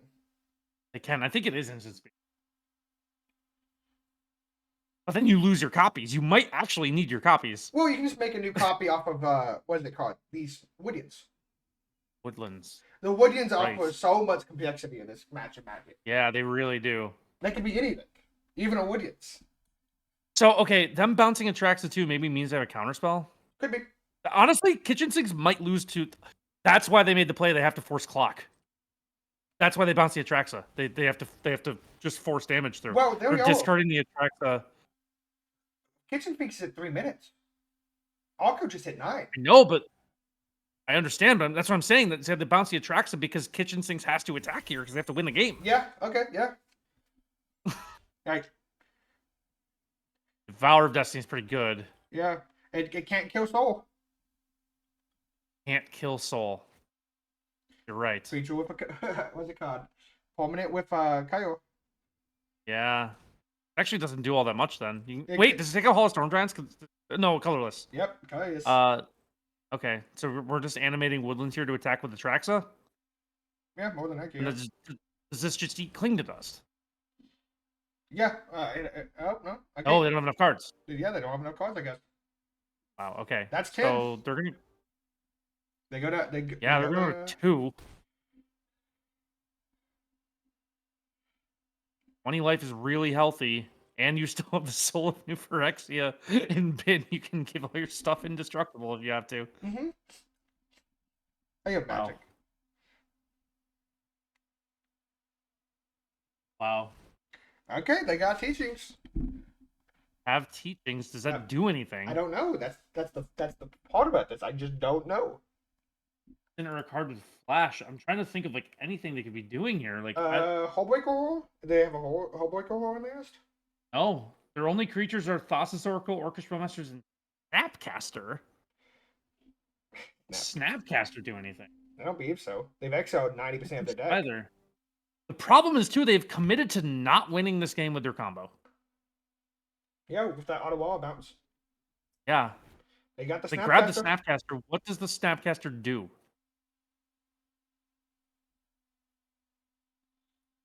I think this is just it. I think they're just trying to figure out AI. I don't think there is one. Yeah, especially with 2 minutes left on clock. Yeah. One at 20 life. Yeah. With the Soul and the Bowmasters. I mean, Well, not the Bowmaster. they can even copy the Atraxa here and kill and force them to use 5 can. mana. And It doesn't make I it. don't- I don't think you do, but No, like, you can. I think keeping the 5 so the- mana up is it more important for the soul. 5 mystery cards. 5 mystery cards of Snapcaster, Aluris, and Cling. What can they do here? At 2 life. I think there's a little gear in the top right. I think they can do something, but I'm not sure about that. That could do something. Yeah, I don't think they would exist in out. So they might still have Drown in the Lock in their bin. I think I saw that X out. Wait a I'm not minute. 100% Wait a minute. sure. Wait a minute. They have Surgical still? No, they use surgical with them. They used it on the. No, but they have Snapcaster. I'm saying, do they have it in their bin? I believe it's exiled because they used almost pretty much all of their cards on that Ash King to us, the second one. Right. Well, they're looking at their bin for something here. Yeah. Well, they have a Snapcaster, so no Right, idea. but I'm saying like, there's the Cling. Okay. Okay. I mean, you should do it in response. Just- Good in response, yeah. I don't think they have 0 cards in graveyard right now. Right. They have Well, nothing in bin. they can Snapcaster King again. No, because Cling's on the stack. Oh yeah, you're right. Who knows how to play Magic? Me. We're hovering. We're hovering. We're hovering. What they can? What do we got here? I don't think there's anything with having 2 equal We creatures. have a minute on the clock too. Like, I don't think. Yeah. although, wait, no. If you survive this turn and can kill both creatures, like you will just. We have 2 blockers. Yep. Granted, Soul does have trample. Plus trample. Right. Hall does not though. All does not. Holding priority for a long time. That is a Titan fact. Titan I fact. mean, if it exists, it Right. exists. Yeah. Problem is, just barely have time to be doing this. Oh yeah, Tainted Fact is not an easy card to resolve on Arena, Yeah. even when you're not under time. What are they digging for? I wonder. You got the best guess out of everybody. I think. Do they have the heist card? That's the second copy of King to Dust. Oh man, they're just giving the good game. Yep. Okay. Yeah, game's over. That was a really interesting game to watch. A lot of crazy back and forth. This whole tournament, both this round and last round, just crazy. Yeah, we saw some crazy finishes. That was a really fun one to watch. Two really fun ones to watch. It's going to really transition nicely into our last round of play here, as we head into round 5. So that was Dim asking in the chat, in a different chat, what exactly is going on in this game? Tell us, bud. yeah. Okay, let's get us all set up for round. What's it called? Round 5. Round 5, our 5th and final round of Swiss coming at you here in just a matter of moments. Some really, really fun games to watch here in the last 2 rounds. Honestly, we've seen the whole gambit. We've seen games end on like turn 1 and 2.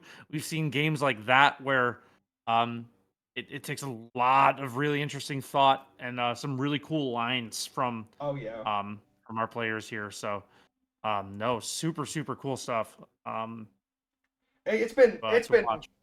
there's been challenges. There's been a store new Phyrexia on the battlefield twice in one game. Tyrant, I was gonna say there's been 2 souls of Nuphyrexia because they stole their opponent's one.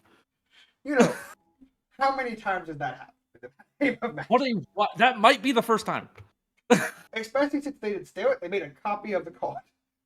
I know we that might have been like timeless history.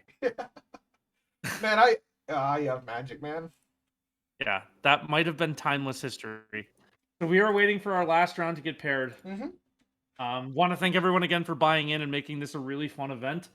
Quick event. I remember we've been doing this for 3 hours. Oh yeah, we've gone. This is round 5. We're about to start. So yeah, 4 rounds in 2 hours is great time. Yeah, no, it's good stuff. Good stuff. So. And like you said before, every game's been good. And once again, thank you to our sponsor Nouns. They really make this possible for us by providing this pricing for this. Yes, absolutely. This would not be possible without them. I'm really thankful for them to have us be able to do this. Again, the third one of these we've run, the second timeless one. They've all been really nice successes. Yeah, shout out again to Scuffle, who's going to take over for a commentary after this round, and shout out to Tyrant as well, doing a lot of stuff on the back end today. I said this last time. I have the easy job here. I just get to sit here and talk. I show up, I come. Yeah. Hey, someone has to keep me in line, okay? I get the easy part here. You guys are doing the real work here. I just get to sit here. All right, we're waiting on our last round to get paired. Yeah, let's see. Let me check with Scuffle and see if he's doing that or if I need to real fast. Gotcha.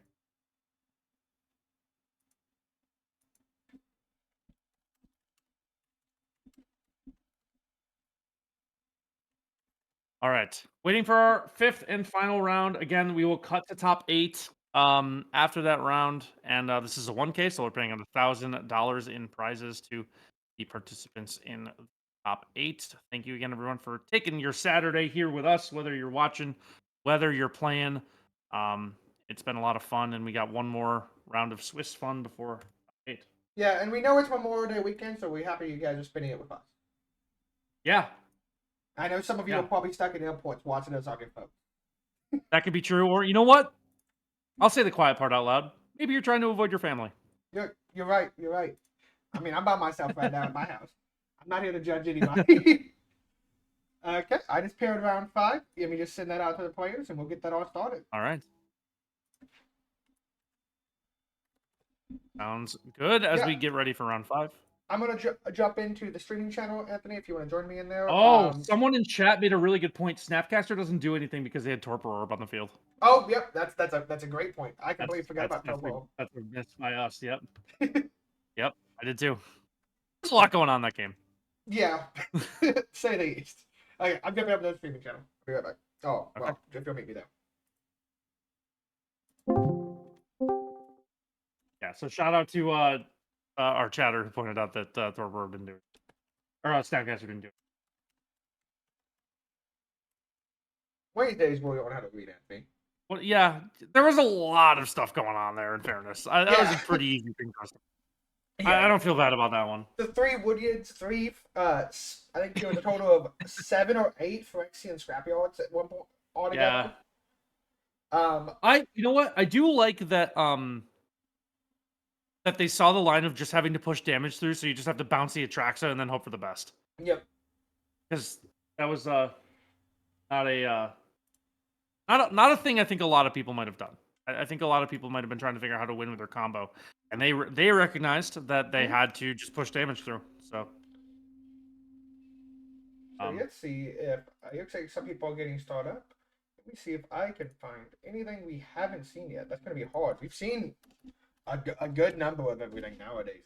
From both yeah, sides. I would like to. Maybe we can find one of the current undefeateds. Okay, that's not hard to find.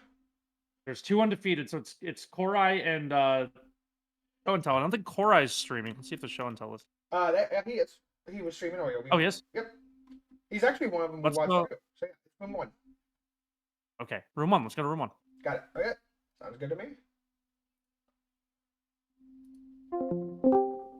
Okay, and let me just get that set up for us, guys. Sweet. So we might as well watch our 2 undefeateds fight it out here.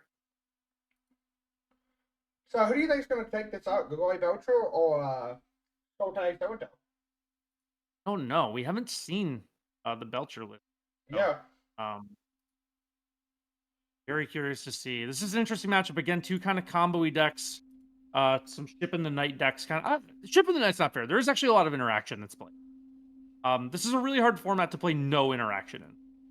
Yeah. You kind of have to do something to disrupt your opponent. Even the combo decks too. Yeah. Yeah, that's what I'm saying. Like, we're looking at a combo deck right now with just 2 mana drains in hand and a fatal push. You got that. There's plenty of interaction to go around here. Heck, even the Spy is deck. They're playing 4 copies of Grave, because they have to. Yeah, you're right. That's absolutely right. So we get a Malta 6 here. The old fetch land brainstorm is awkward when the fetch land's your only land, but I guess you can wait to see if you get land 2. Really need to find the second land to get this interaction online, because again, like Belcher can just kill you. They can. You can turn 1 with Belcher. Yeah, so we can get the fetch for the hedge maze here. Probably looking. That's exactly what you wanted to find. Yep, second hand. Now we got Fetch land at that. We got double brainstorm up and secret knowledge. So and we're doing pretty well here. There's a bolted in Mainland there. I think that's the big like X cost green one for Modern Horizons 3. Let's see. Let's see if we get this brainstorm fired off. This could be in the face of a Bowmaster, though. I assume Korai's playing Bowmasters. They are not playing Bowmasters, so you can fire this brainstorm off safely. We're shuffling away Atraxa and Fatal Push here. Fatal Push does pretty much nothing in this matchup. Yeah. How good is Brainstorm Fetch Surveil Land? Yeah. You don't know how much the Timeless, what's it called? The Timeless community tried to eat me alive when those civilians came out. And they were like, these are unplayable. You can't play with these. Oh, our friend Carnage Cards on the Fireside Magic podcast said the same thing. But about Modern. He said the same thing about Modern. Yeah. I don't blame anybody for that, but it's just, that's one of my best called shots. I can't help but take some credit on that one. And Carnage, I have Carnage. He's a very good Magic player. But also, these are the first tap-ins that have been competitive valuable in a tournal format. That's true. In a long time. Well, no, the Triomes. Well, yeah, Triomes, but Dorians. Yeah. You ain't playing Temples in Modern. No. You'd play Temples if they were fetchable, as we've learned. I'm not even sure. There are some decks that would prefer Temples to Surveil Lands, for sure. That's fair. I play too many unfair decks. So we have the combo here. Yep. What are we risking if remind me? No? You're risking, so here's what you're risking. If you show and tell here, you're risking that your opponent has puts in a Charbelcher, then has Dark Ritual. Yep. So this is a really risky play.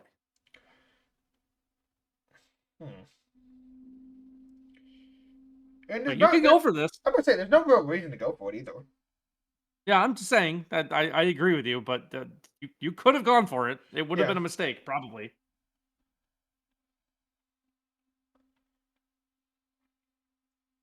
Okay, so let's see what Korai can do here with 3 untapped mana and 7 cards in hand. Okay, tap it. I put one in tapped. I have Belcho. Because it's either doing everything in a game or nothing, and there's no Nothing in at between. all. Yeah. Yep.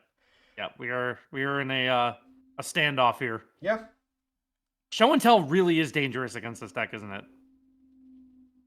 It can be, especially if they have 4 mana up.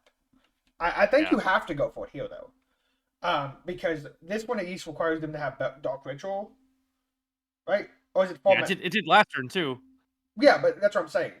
But the next turn they don't have to have Dark Ritual anymore. They just have their answer tapped. True. You're right. You're right. Another tap land, 4 mana again. What else could Korai be cooking up here? Is there anything else they can really have going on? It's real hard. Karn. It's real hard into the face of show and tells. Yeah, That's it is. Because you want to make sure.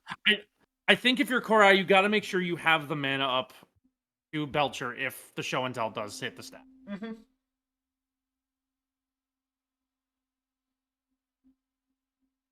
He's like, "What are you worried about here?" Okay. A cold beseech the mirror. So I mean, that's you know just what? game. You know what? Yeah, but say you know what they can cast to? You just hard cast Omniscience. Oh my god. Yeah, you're right. Right? Let me just buy back. Doing the math right here. Buy back. Or yeah, because you can bolt in. No, that one Here's can't the be only bolted risk in. of that. That one can't be bolted in. That's the door. Waterlogged teachings can't be bolt. Yep. Okay. So Oh, you're right. 4, 5, 6, 7, 8. They're what's it called? They're 2 One minutes. short. Yeah, they're 1 short. One short. Well, we can. However, there is no risk of just getting Yep. dumpstered here. So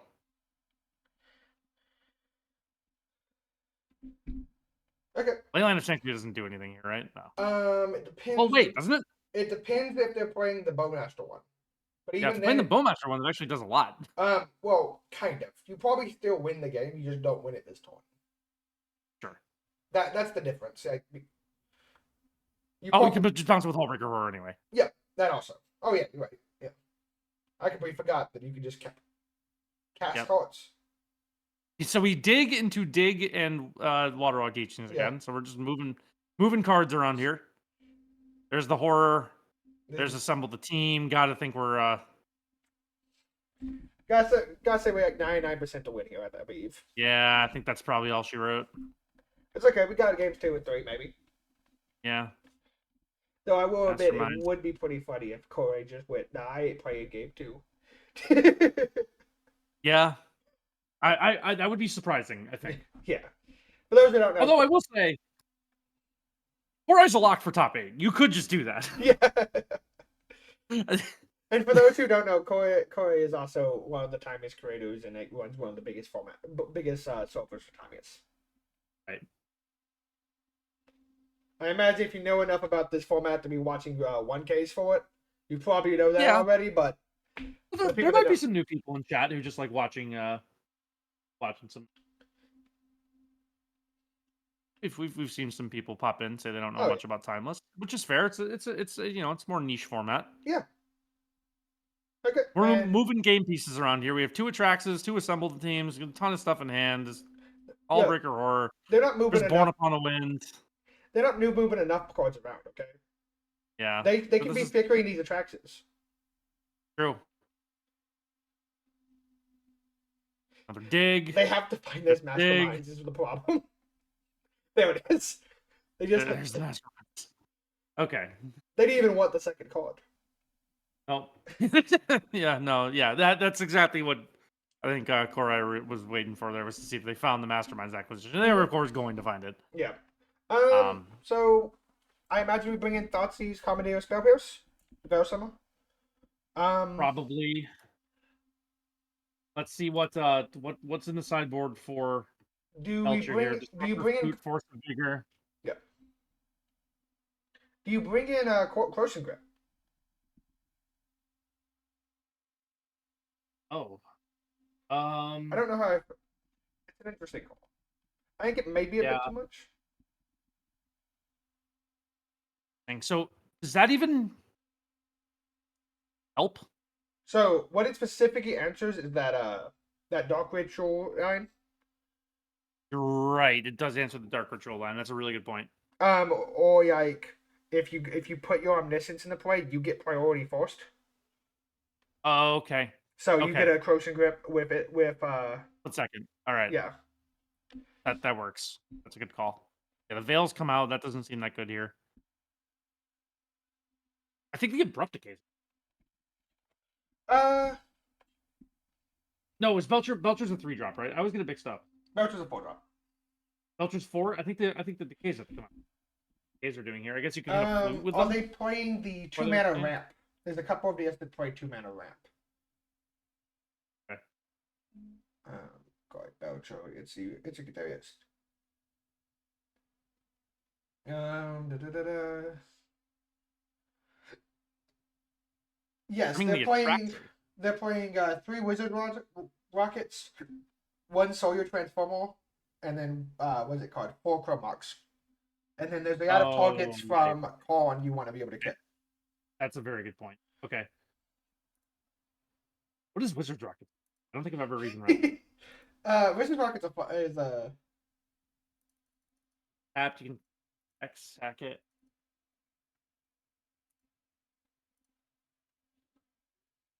What does this card do here? it fixes mana, so you can cast. So it's a artifact that you can sack to I see. Beseech the Queen, Okay. and it fixes for mana for the other like triple red spell you play in the deck. I see. Okay. Yeah. All right. So Gaffer has taken a mulligan. This is a pretty slow hand, but I think you're fine playing that game. Putting Yeah. your island back. Yeah. You have Thoughtseize, you have Mana Drain. You can't really ask for much more Yeah. and not be greedy. Oh, this is good here. Uh, Man, I bet they wish they had put in that Veil at Samurai. What do you take here? They would have just had the win next. No, not the No. next turn. Because they can't hold up Veil Summer and Dark Ritual and the Trobelcher. Yeah, you're right. That's the reason why this is a weird question here. You take Trobelcher and have no risk and have very little risk. Do you take Dark Ritual and sear them down? You just Yeah, I take think those... Belcher's the right call. I think when in doubt, you just take the. Well, the other option is taking the hand. You just take their second hand drop. True. Oh, that's a good point. You could have done that. So this is just going to name Show and Tell, right? Or the Nike, or Mana Drain. Like, either one of those is fine. Mana Drain could be it. Yeah, just name the Show and Tell. Mhm. I don't think you. Well, you don't really care about the Mana Drain because you have Veil. Yeah, I guess. If you hit your third you can hand. play around it. The problem with Veil is if they wanted to go for it this turn, they wouldn't be able to hold up Veil and play Drop Outro if they drew it. That's true. Okay, Surveil here. Probably don't want the Mystic Sanctuary. All right, so we don't have a lot of game Yeah, no. right now for Gaffer. I mean, we got plenty of game. We got an opt every what's it called? Consider every turn. Well, no. I wouldn't call it a consider every turn. I would call it a surveil. Okay. Consider does have the text to draw a card on it. You do that for every turn. That's not Dig is special. great. Dig Dig is really great. good. Yeah, Dig's a really nice find. We can cast that, right? I'm pretty sure. I believe so. There's another fetch land on board too, so should be able to. Yeah. Because there's at least another 1 fetch, or maybe 2 fetches in the graveyard. Now here's the problem with this flute is there are no more surveil lands, so like that's the Yeah. free surveils have run out. Sad. Um Don't worry, I'm problem now with Disruptor Flute is that they have 5 mana. Yeah. So This is a really heads-up play of just using all of the mana you can instead of delving It away extra is. cards. yeah, because you don't worry about counter spells on this. So there's a show and tell. Oh, and a Thoughtseize. Thoughtseize doesn't do anything. If it might do something. Well, you know there's a veil. Yeah, but like they draw a card off a veil, and then you have the mana drain that's now on the eye. Oh, It cuts the yeah, that's true. It's awkward. Don't get me wrong, but like I guess you could also just counter the veil. yeah, you can also just counter the veil. Yeah, that's true. But Point. I think you just want to. I think I would encounter the veil. Get them draw their card, and then if they happen to draw the draw outro or tutor's target, just hit that with the mana drain. Because more than likely they haven't drawn another veil. They're taking the demonic tutor and the Thoughtseize. Interesting. Hmm. Choosing to just forego both show and tells. I mean, they're not any chance to win. Like they're not. Yeah, they're you're right. control deck here. Here's the Thoughtseize. You have to think this meets Veil in response, and then the Veil is mana drain. Okay. Where this is really going to be a problem is if there's a second Veil of Summer. The other option is if there's a Charbelcher. Yeah, true. 2 Charbelchers, something like that. You take the Beseech. You do take the Beseech because that's just a Charbelcher. Yeah, the Assassin's Trophy doesn't do anything. Because you just sack the feud to Beseech. Because the Right. feud's not doing anything now. You put the feud, you put that in play and say, "Hey, win." Yeah. So here's the problem: is Gaffer's also not doing anything. Yeah, but he's much better at doing nothing. That makes any amount of sense. Because like at very worst, like he can just cast his big spells. Yeah, that's true. Is it what you want to be They're doing? going to Like, fire off 1, the 2, tutor 3, here. 4, 5, 6, 7. I'm surprised they took tutor. Tutor could be anything. Even You take your time. Even a dictator. And that's like 2 tutors. Yeah. True. Okay. There's always the risk of just dying on any given turn now, though. Yep. Well, you always get another You always get another Tony if they play another. You have to go into Charbelcher. Because they have to go Charbelcher and Dark Ritual at the same time. True. Force of Vigor doesn't really change that, right? No, it does because you have to cast Dark Ritual. It does if they draw a Charbelcher, just play it out. Right. Because you can preemptively cast a Dark Ritual. You're right. We're just gonna straight cast this. I'm wondering, like, at what point, if you're Korai, do you just start, like, casting Bogart Trawler? I think we're at that point if he's Rooney. I think so, too. It's like, at this point, like, you just kind of want the 3/1 threat. Yeah. And right, Big is going to find Mana Drain and a symbol. It's either a symbol or Seek the Path. right? Or it could be the Waterlogged. Could be the water. Water would be fine. Water will find you whole. Yeah, true. Yeah, you're actually at the point where you can just hard cast Aurora too. Yep. Taking the backup Force of Vigor so you have a green card to pitch is also effective. Yeah. Yeah, so it's that we can just... Actually, there wasn't 2 green sources in play. There will be now because they have a breeding pool in hand, but... Yeah, so they can fire off Waterlog Teachings. Then you get the Horror. Yeah, okay. And then Force has a target now, so if they try to win... if they try to win while Horror's on the battlefield, you can just put the Charbelcher back in hand. Ooh, good point. Yep. And you just beat them down with a 7-power creature. Yeah, you're right. There it is. Like we said. Yeah. What point? There's the Bogart Trawler. So it's probably like 1 turn too late. I mean, I don't think there was anything you could have done there. They had to be helped. They had to. Well, no, they're. something. Oh, yeah, because they could have hard cast through time. So there's Yep. the Assassin's Trophy, but yeah, you're right. There's gonna loop this. Yep.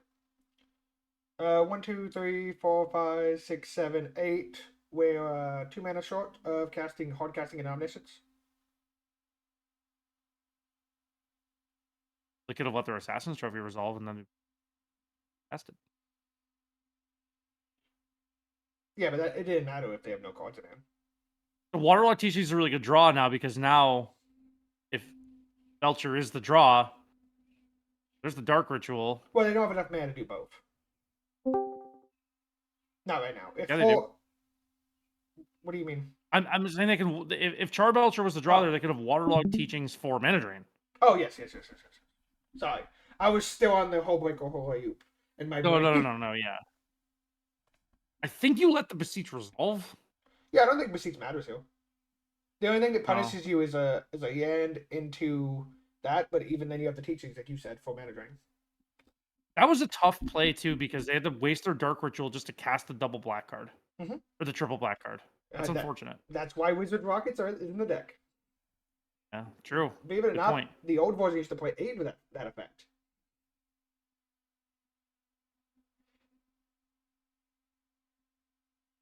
I think you let this result.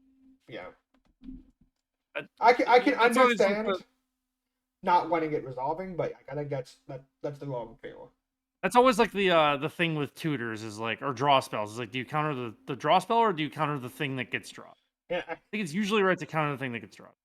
and I think that pause also told them that oh, this is an interesting spot.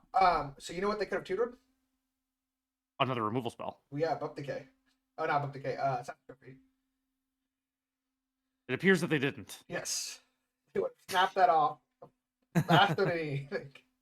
Yeah, it appears that they did not. I believe this game is what they call oval Probably. with Yeah, that it's brainstorm really and hard to. teachings.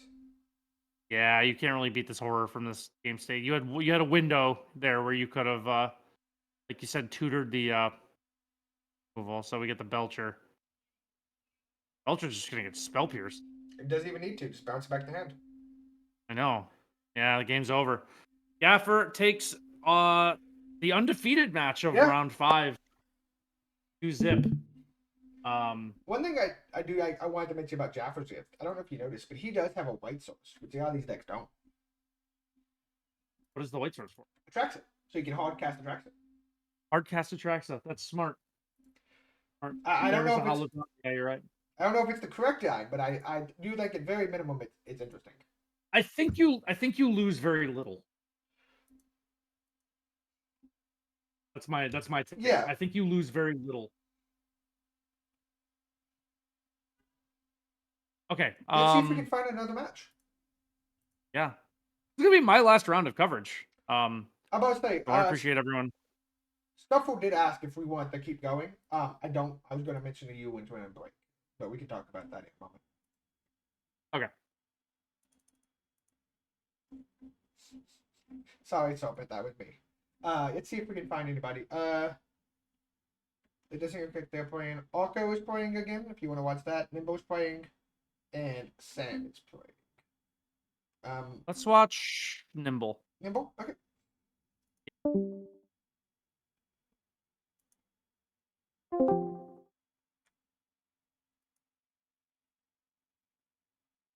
Looks like we're done here. Oh.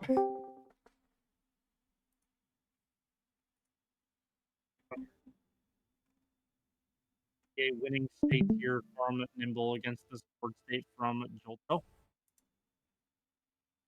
Jolto definitely has my favorite deck.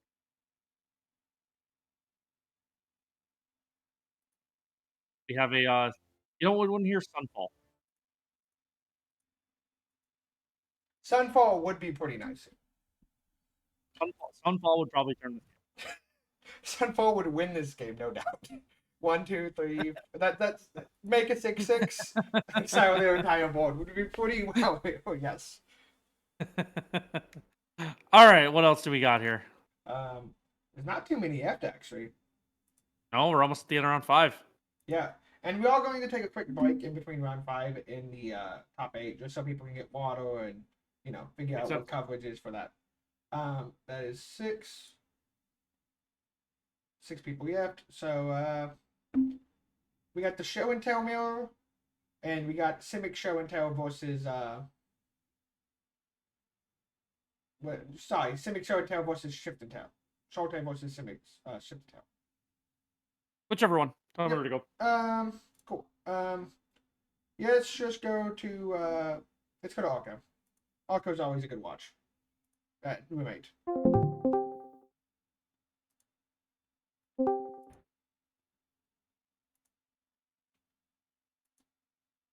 Okay, well, it looks like we're done here too. God. Yeah, I have. Okay, let's go to room 12. That's the only one match that we can do. I think it's the only one that's still streaming. Because the other one just finished while we were talking too. Okay, cool. This match is not over as far as I can tell. Nope, looks like we got some stuff going on here. Cards are moving around. Cards are moving around. Brainstorms on the stack, resolving. 2 cards are being put back on top. We are untapping here. Mana Drain is going to add 6 mana. Counter Day Rakshas's Bargain. God, okay, that's funny. Are we going Yep, to see a not a hard game over. cast Omniscience here? That would be amazing. An uncounterable one at that. How about that? Oh, Yep, we game's got over. the good game. Yep, game's over. Well, Well- I'm gonna say, and that's game 2, and that if he wins it from here, yeah, he does Probably have game he does have the force of vigor. Force. I think he has to force heal if you're gonna force. Yeah. Oh, he doesn't. Oh, no, I guess not. I think you had to force there. I think Yeah. that was your window. I'm gonna be aiming on phones. Now you have to force. Yeah, if you don't force here, you have to. Okay. Nope, just letting it go. What do we Letting not it know? ride. What do we not know, Anthony? Maybe guards here just resigned to their fate. They want to watch it happen.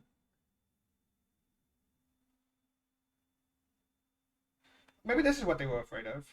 Them having Maybe. homework on. But Yeah, that's a good point, actually. That's a really good point. But Born Upon a Wind is probably just going to But cause this to be over. Or a counterspell. counterspell. Yeah, I feel like just counterspell. Yeah, Yeah, counterspells mana are drain just that. more Yeah, IP now after it's a over. mana drain. Yeah. But that's the only thing I can think of is like that's what they were afraid of. That's a really good point. That's probably what they were waiting for was the Hullbreaker order to go on the stack. Mm-hmm. So yeah, it looks like we're over here too. Okay. I mean, we can watch this one play Yeah. out. We can wait to see We guard can watch right. this Bowmasters. Yeah.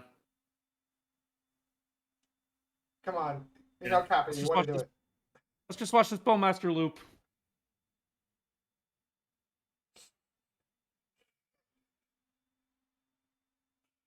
I hate Magic players. Yep. Would you like the cast to approach the second set or 20 Bowmasters? Yeah, 20 Orcish Bowmasters. Yeah, some people like to play with their food. Yeah. Well, I mean, Apollo doesn't really have a choice here. No, Kamala does not have a choice in this exact moment. Besides, they had a choice. They made their choice when they hit submit on that deck list, okay? Sure, you're right, but they don't have a choice in here. I think they just assumed that most people would concede. Yeah, Guard might not know. Well, I imagine he knows by now, if not. But this is where you look at Capia has what's it called? 2 seconds on the clock or something done. Oh, yeah, true. If That this could have been was, out. I No. would say if this was game 3, maybe. Yeah, that's true. Yep. We got 5 more to sit through here. So, well, I wonder what the actual top 8 looks like then.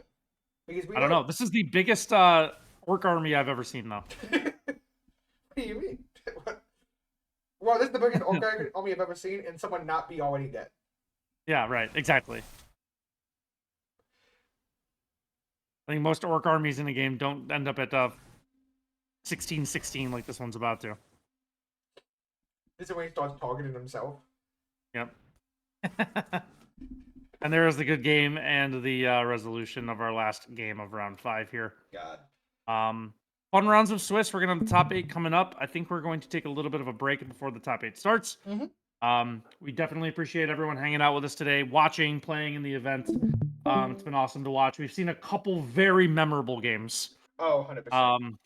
So ones I'm excited to maybe go back and rewatch and see again. So Oh, yeah, I'm stay definitely tuned. going to rewatch this, and this will be posted up on YouTube afterwards. Oh yeah. So stay tuned. We will be back for top 8 momentarily. But we'll be right back. Thanks a lot, guys. Thank you.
Hey everybody, we're back with we're about to start the top 8. Oh, hello. I'm Scuffle. Y'all of you, I've been doing the back end, but now passing with my iron. Let me make sure all the players know the next round. Yeah, so we are here at the quarterfinals. So there's going to be rounds more at the top 8. And our top 8 today is in first place.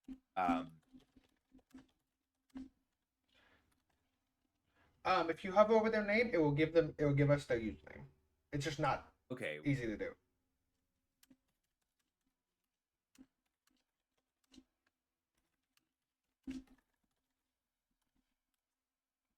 Oh, good. Where you can get? Are you on the matches I was looking page? at standing. Oh, okay. If you hit the matches page, you can just hover over their name, and it also tells us who's Matches playing page. who. Gives me, maybe it's just Ariol. That's right. That's BLMMM. All right. Well, BLMM are 150 players by show and tell. The Groon, Ardu, and his companion, one in second place. Bry is on Golari Belcher. Ryan Hall is on Irritated Pact 4. Hall is on Soul by show and tell 4. Dredgelord is on. He had 2 top 8. Akanari on Oops All Spells and the Steve Burden on. You have a favorite deck the top 8 today? Actually, I don't. Give me. I believe it's did the Packiest top 8? I did not see that. If it did or For the not. pack list, 4th place right now. The top 8. That's my favorite top 8. Yeah. There's some spicy ones. I love both Belcher. Yeah. The funniest thing is about with Tommy. He was going back and forth about which deck he was going to play. He was going back between Shift and Tail, the Simic Eldrazi version, or going to do Belcher. And he looks like he got rewarded for playing Belcher in this tournament. It is the one that eats the combo decks. Yeah, people were very prepared for energy and medium prepared. But I feel like there was not as much Belcher prep. Scuffle, just to make sure, we are doing it's not by die roll, it's by seed, right? Yes. Oh, I should have announced that. So Yep. we are starting the top 8, and these are seed playoffs. So whoever has the higher seed will be on the play in these matches. Have to choose die roll. So first plays 8th, 7th, higher seed play in each match in the. Just want to clarify some people were asking in one of the other channels. I'll be keeping an eye on the Twitch chat where I can. So just since while we're getting our top 8 players situated match, my favorite list that did not quite make top 8. So Mononoke, and our last timeless one, cut off on. Also, cakes on. Big old beans was Ooh. Octo's. That list is icy. I do gotta say, I do feel a little bit bad for Arco because of a small miss error. The person who got the game loss error oil just for like a card of their sideboard being incorrect. That was the difference between them being in top 8 or not. Wow, that is too bad. Yeah. So Arco did have a deck registration error. It happens. Yeah, we've all done it before. Yeah. We're at 32, right on the cutoff for 5 rounds. That tiebreakers. Oh, all good. Okay. Let's see if there's anybody starting up yet. If anyone's started up yet. Right. I'd kind of like to. We can pour some. Sometimes it kicks them out of their stream. Is the problem we were having. So we would go to have them. We're gonna have to have them. And let me. I'm gonna hop into that room or do. We just hop into that room. It's it's super go. simple, and I can just manually deafen people. We're going into which room? I'm gonna hop into room 5 because I haven't gotten to see all. Sounds good. Okay. Their cards are not in English. I can still tell you what all of them. Yep. They are actually, that's I why believe, we on Japan time, I believe. So I think what we're going to do is we are going to watch a different match, but let me tell you what's happening here. So Balustrade Spy came into play on turn 2. Balustrade Spy says, enters the battlefield, target player mills cards until they mill a land card. Stop and put all the graveyard. But Balustrade, there's no lands in the landless library. So they milled a playset of creep. Dealt 12 damage, gained life. All the silver came into play because they say at the beginning of end step, if you get life this turn, play. And the prize amalgam says at the beginning of each end step, if a play from your graveyard, you return. So it is only 9 power. It's a little interesting that the game's not over. So Yeah, this is Commodore can stabilize here. It's not going to be easy. Notice over on the left, there's 12 prize amalgam. yeah, and plus we were at over almost 30 for that attack with those what's it called, creeping shirts or whatever they're called. Now this is super interesting. I think they're still going to get it to just have more creatures in play here. The other notable Llama did have one chance to put it.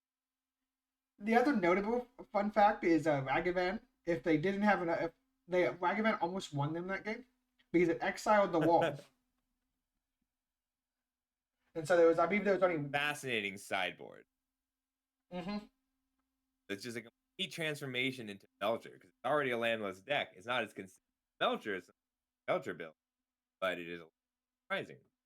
Did you want to switch over to another deck, or are we good with the Japanese cards? I would like to swap over that players can read cards, but I yeah, no problem. I would love to see Rise match.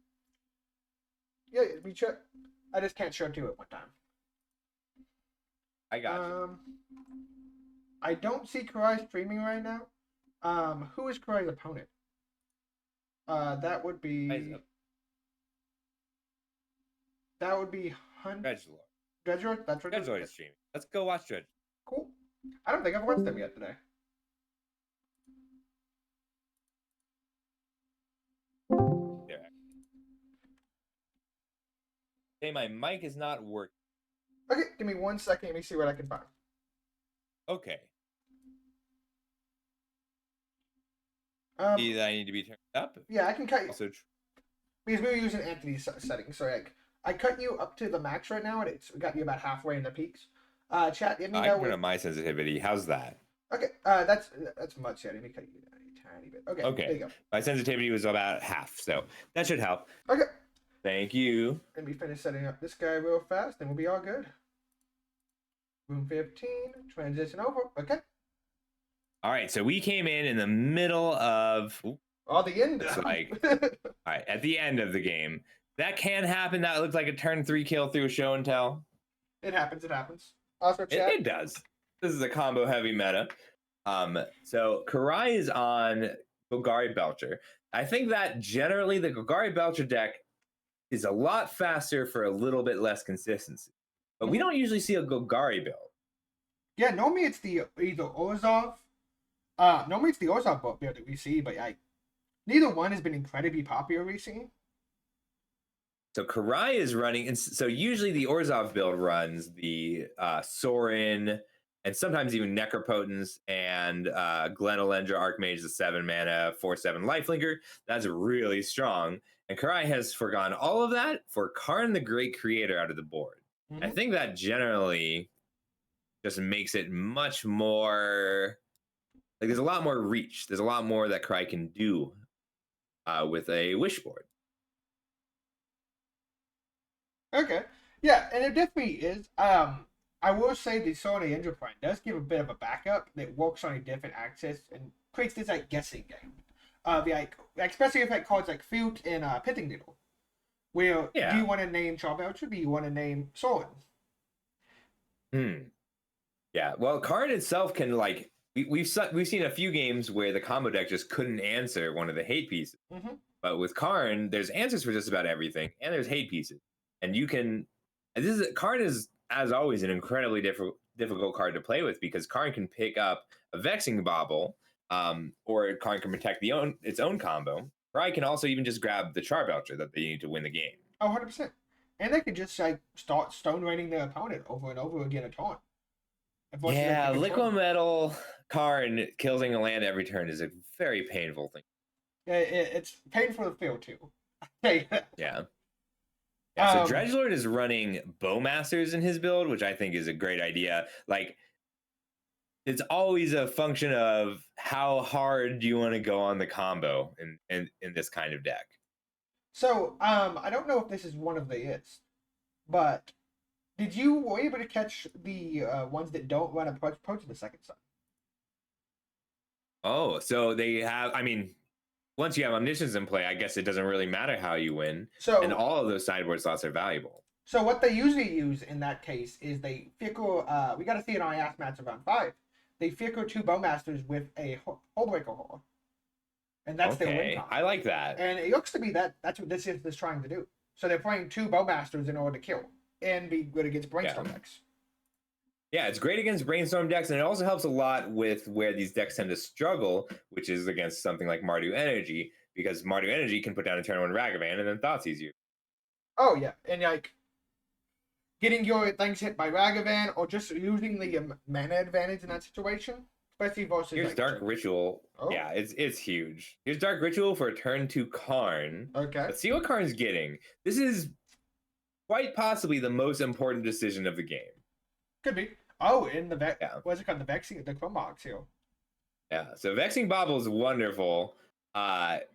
If you haven't seen it happen, if one player plays a show and tell, if Dredgelord here plays a show and tell, and Cry puts in a Vexing Bobble, then it essentially turns off the Omniscience. You can play around it by waiting an extra 3 or 4 turns to be able to cast or answer in addition to that. So sometimes you don't even have to do that. I don't know if this is running it now, but another way to get through Vexing Bubble is Veil Summon. Karn is especially strong in this meta because of so many Chromoxes floating around. I don't believe Dredgelord is playing Chromox. They are not. Most Okay. of the show and tell yesterday are not playing Chromox. They're just much more like interactive and tutors. Yeah, Chromox is a very interesting card because it is fast mana. Fast mana is really important. The 2 ways you can make use of that fast mana are by either making sure you are just getting enough speed to justify being down 2 cards to play a land, or by drawing a ton of cards. And often the show and tell card decks just draw enough cards. Mm-hmm. And not just that, just like Chromox is one of those cards when it got added to the format that everyone was afraid of it. Like, because like you said, fast mana is scary. Like It is. so It looks like Dredgelord is letting the tutor resolve. I mean, he has 2 mana drains. I don't think there's too much he can fail here.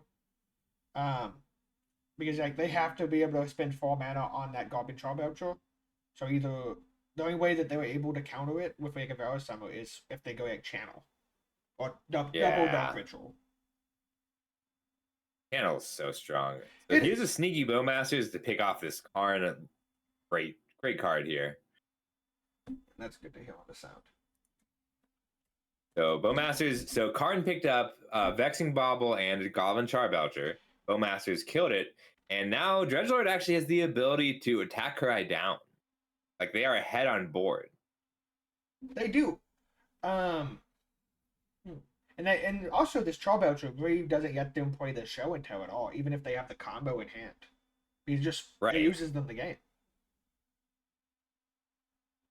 So yeah, they can't show and tell and risk Cry putting that Charbelcher in. They have to make sure that they can deal with that. But just having any amount of pressure matters here. Wonder what Cry grabbed off that assemble the team. Could be a second Belcher or just some counter magic for protection. Could be a second, yeah. Could be that. It could be. I don't think they're playing. I think they're only playing Veil of Summer. They could thoughts. Are they playing any Thoughtseize effects? Could be that too. That's true. I'll check. It looks like Dredgelord just arrived at the same conclusion we did. Playing show and tell is simply too dangerous. Like it's a pretty instant loss. Oh, there's the channel. Channel is also one of those. Dredgelord's list is so cool. I would take betting money on Veil of Summer being the card they picked up. The Mystic Sanctuary here is cute too. So Dredgelord tested a lot of different show and tell variants. I was chatting with him before round one, actually, or I guess during round one, because his opponent was the drop. Okay. And the card he settled on was Rakshasa's Bargain, which I think is a new tech for the deck. Yeah, I've seen it a couple times. It's not the most popular version, but it's definitely being seen, right? It just lets the deck operate on the opponent's end steps so much sooner. Like, you're a lot less likely to show and tell on turn 3, but you get to pass with a mana drain mana up and then have something strong to do afterward. It's also, speaking of mana drain, one of those cards that you can use. Unlike how it looks, you can use mana drain mana for. So like earlier in the event, we saw. Oh, that's an excellent point. We saw someone be able to hold up a spell pierce because they were able to use the mana drain mana to pay for the 2 colorless mana for it. Love that. Yeah, like it is 6 colorless mana. We also is a great card post Omniscience, but 1 Rakshasa's Bargain is usually enough to enable the Delirium and put an Omniscience in the graveyard for a Shifting Woodland. So it lets them run woodlands, which I've noticed a lot of the shift and tell. Like, I've seen less shift and tell, a lot more show and tell. It's been interesting because Woodland does have some cost on, like, especially how many the anti just got Sanctuary you can run. Because you need a good number of ions. How many of those secondary ants can you run? Because you also want to run Misspell that we talked about earlier. This assemble team put away 2 show and tells, which Dredgelord knows are pretty bad right now. He is really tanking on what should the assemble the team target be. I think I would either take Bargain or Dig Through Time. Though I would be the Force of Vigor, but Force they'll is need fine. another green card. Yeah, they only have 1 green mana right now too.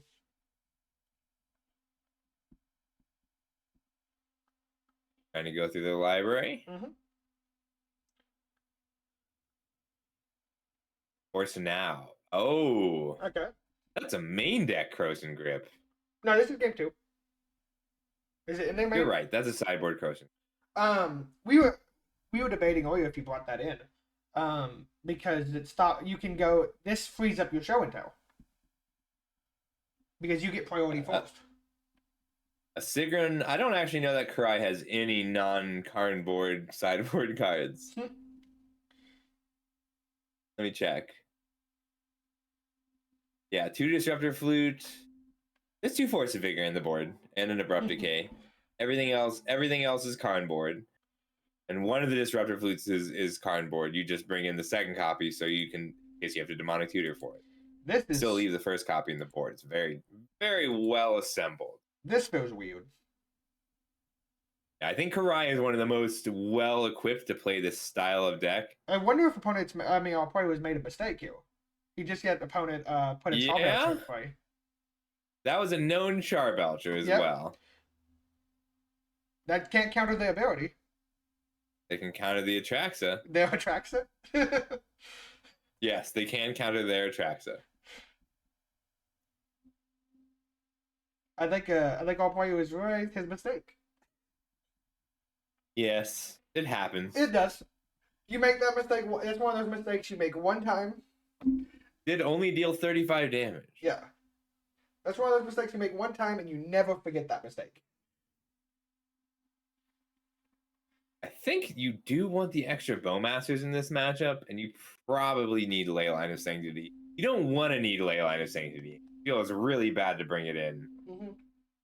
But just buying that time against the Belcher is so valuable. Oh yeah, 100%. And like, how many answers does Corey have? Corey have for this? Because I imagine he's a couple. Don't get me wrong, but like you have to decide whether you're going for the combo faster, or whether you're going to try and stop your opponent's combo, and that's a difficult decision. Like Abrupt Decay is a good example. Like Abrupt Decay is going for your combo. It hits the Vexing Baubles, it hits the Liquid Metal Coatings, and it looks like he decided to keep 1 copy. Then any of the counter spells is I think you need as many counter spells as possible. I'm only surprised I don't see more actual like the card counter spell in sideboard format. I don't think this can be a keep. So it's really interesting because what card is better? Is Counterspell better or is Memory Apps better? I think Counterspell is better, and it just feels so bad in comparison to Mana Drain. Like, it still answers literally anything. Yeah. No, it's not a bad card. It's just that is going to be your fifth copy. Whatever you pick is going to be your fifth copy of Mana Drain. Right. Yeah, and I mean, we see a lot of Spell Pierces. Yeah. We see Spell Pierces. So here we have Spell Mana Spears. Drain, Omniscience, Teachings, Bargain. We have Mill to Dig Through Time. I think this is a Hammer Dredgelord is just going for it. He's trying to get that third land Mhm. or in a show and tell. I mean, he may be dead here. Yeah, that can happen. Dark Ritual, Belcher. Does Karai have the turn that's- one kill? No. That's a con. That's still a pretty good turn. Yeah, one. but a turn one Karn for Liquid Metal Coating is almost as bad. I mean, they have the Mana Drain. They were kind of just forced to use Yeah, this this is Mana true. Drain. Like a turn two Karn is something that Dredgelord could just answer here. Mhm. Is there a defense grid in Karai's board? I wouldn't be surprised. I feel like it's dangerous, but You could also throw in the Pithing Needle here, which I think is the fun play. yeah. Dredgelord has to decide whether Bobble or Coating needs to be stopped, and I do think that's correct. Yeah, I don't I think think you it's can Coating that needs to be stopped. I don't So if think you've never seen this combo before, Liquid Metal Coating says target permanent becomes an artifact on a turn, and Karn pluses in order to make something an artifact into a creature with power and time is equal to mana value. But the lands have a mana value of 0, so Liquid Metal Coating makes the lands into 0/0 creatures, and things get really bad really fast. and we get to see here where they're gonna use the Mana Drain mana for this bargain too. I love it. Probably digging hard for a Spell Pierce and a Shifting Woodland. Well, there's a Shifting Woodland. I think you take Shifting. I don't know what your second take is here. I think I like shifting, and then even if you're copying the Atraxa, then Bowmaster is not a clean answer for Karn right now. Yeah. His con's gonna +1 more than Nike with no targets, if I had to guess. Empathy, I know you asked this question 5 minutes ago, but yes, there are 2 flutes and a needle in the board. There might not be a needle, actually. I'll check. There is a needle in the board. So for everyone else, Karai's wish board is 2 Disruptor Flutes, 1 Cityscape Leveler, 1 Goblin Charbelcher, that turns each card into the Belcher that they need, 1 Haywire Mite, 1 Liquid Metal Coating, 1 Pithing Needle, 1 Sky Sovereign Console Flagship, 1 Tormod's Crypt, 1 Torpor Orb, 1 Vexing Bubble. There's also a Veil of Summer, an Abrupt Decay, and 2 Force of Vigor that are not part of the card board. I do love con boards. I miss them in Pioneer a bunch because they're so interesting. Yeah, to play they with. needed to go. Yeah, we all know. Like Anthony said earlier, I love my unfair decks. Okay, I owned it. Yeah, A great example I of get this is doing combo nail for chat. I owned every one of the decks that got banned. the sideboard is missing a few key answers, but like Cityscape Leveler is there as a beater, Sky Sovereign is there as removal. Yes, Belcher's the removal. Like removing your opponent is a viable solution.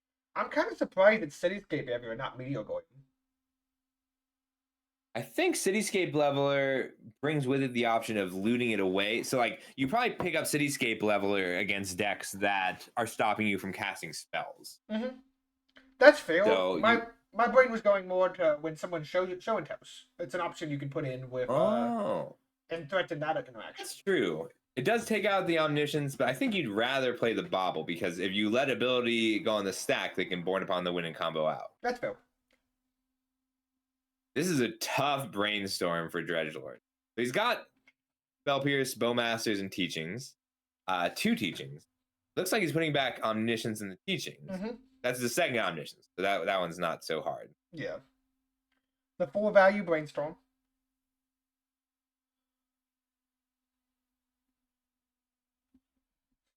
Another teachings.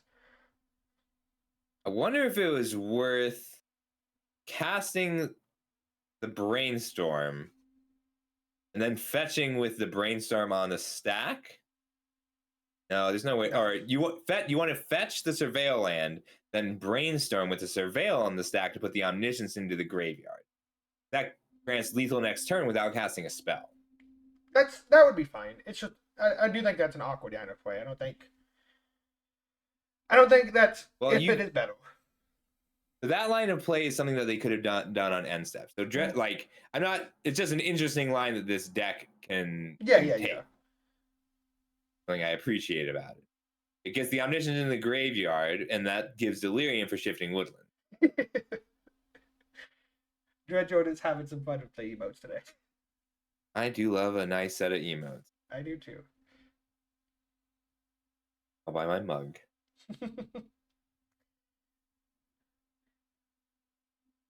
Yeah, I do think if you're Cry, you only go for this because you have the card in play.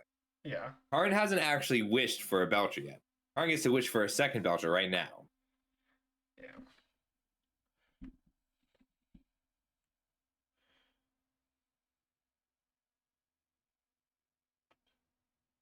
Now they can't teaching here. They can't teaching here for another separate episode if they have it. I think they have to get a force of take out the bobble, but they can go for it. Yeah, you're right about the spell pierce. If they have to pierce the Belcher here, then they got to pierce the Belcher here. The problem with what's it called forcing bobble is you have to hard cast it, and that's so much mana you have to use on that turn. Yeah, but like they can do it. They can. They did leave an abrupt decay in too. That'll work.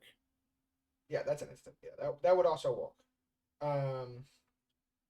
We can grab abrupt decay, take out the bobble. I wonder if that means they're supposed to play teachings as a hand dance turn. That way they have Woody as the untappy end this turn, so they can do that on instep. Yeah, but they might be playing like they need both teachings, because if they can take out the bobble and then get the omniscience into play. Mm-hmm.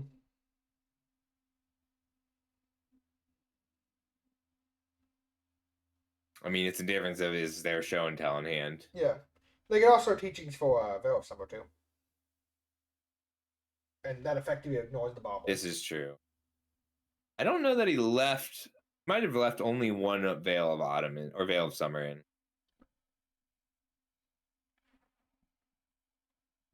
There's the flute that's going to make it tough. What's the ping here, I wonder? Oh, I think flute is probably just naming the woodland. Probably.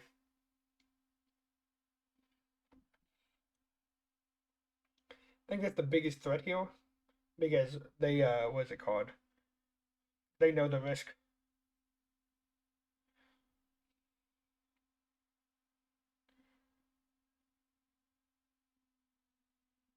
I think exiling the spell pierce here is wrong.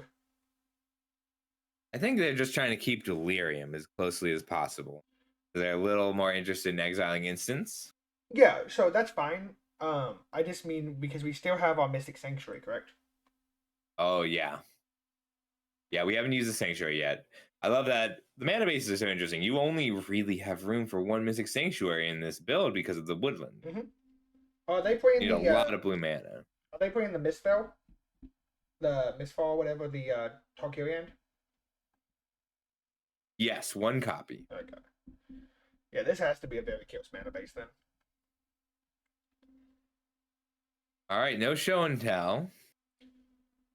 Brainstorm and fetch. No abrupt decay, no way to deal with a bobble. That's really what they were digging for. Mm-hmm. It looks like they're going for some big. Oh, land mana drain. Okay. Yeah. I mean, I think they have to take the mana drain here, so they don't use the. Yeah, I think they have to take the mana drain, and the argument was over brainstorm. Mm-hmm. Better of how what's it called? How aggressive you want to be in it. Yeah, because if you take the brainstorm, you get to dig for another land or your answer for bobble, but it is risky because you can just miss outright. The problem with brainstorm is we wouldn't have a fetch yet then, so we could just get brainstorm. I don't think he can counter this. I don't think so either. I also don't think it matters at this point. We have the omniscience, we got the mana drain. Like we need to functionally find an answer so we can show and tell an omniscience and answer a Charbelcher. Yeah. The Belcher can come down this turn, but Karai can't activate it unless they have land ritual Belcher. Mhm. They also can't. They can't. What's it called? No, somebody has to draw a hand. Right. All right. There's the Belcher. Oh, they don't have enough. They don't have enough mana. They can't mana drain. Correct. Yeah, yeah. I what's it called? Missed that one. Dig. They do have 9 on the crackback by copying Atraxa. They can dig. Do we The have? Cry might have been trying to sneak this through, and I'm so scared Cry has Swamp Dark Ritual here to activate the Belcher.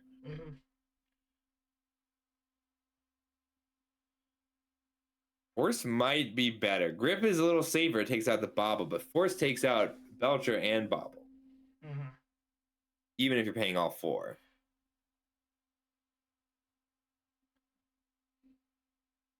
Bob holding up the Abrupt Decay too. Yeah. Even if it doesn't stop a Belcher. I might Abrupt Decay the Chrome Mock. That means that there's no way for Karai to land Ritual Belcher here. That's fair. Oh, they went for the Flute over the Bobble. I guess that means that they are planning to Abrupt Decay the Bobble later. They're also just unlocking their own mana, right? So that it's actual spell.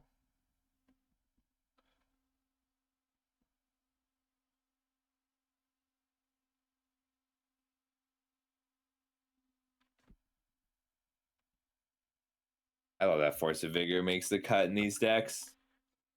I was explaining to Andrew about the great Wizards Rockets. Yes. We've come so far from Chromatic Sphere. We used to play so As many the Abrupt copies Decay. in the Golgari version of that effect. Bobble becomes a fresh card, and Cry has to know that this is the turn going to happen or it won't.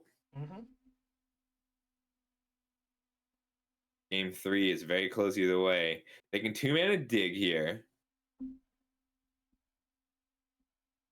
I almost passed.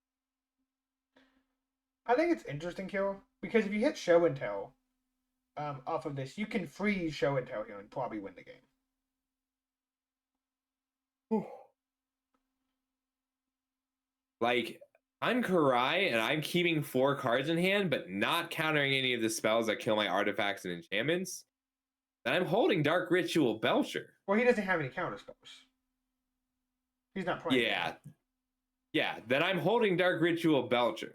Like, Karai hasn't played a land. That's the weird part. Like, I'd be so scared of losing to my own show and tell.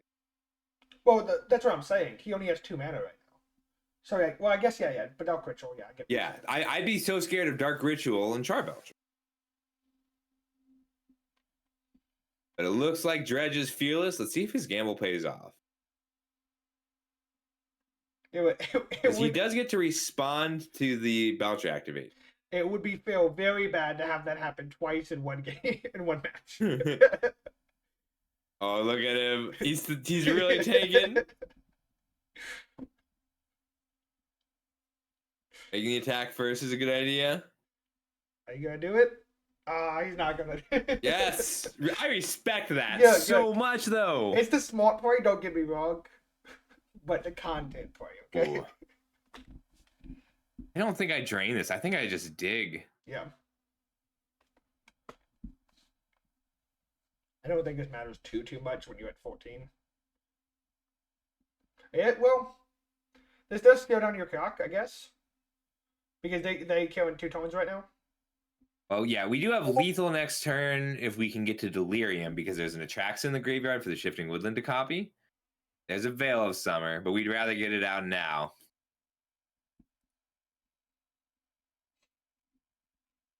Yeah, you don't want to target your opponent when they have Hexproof from black.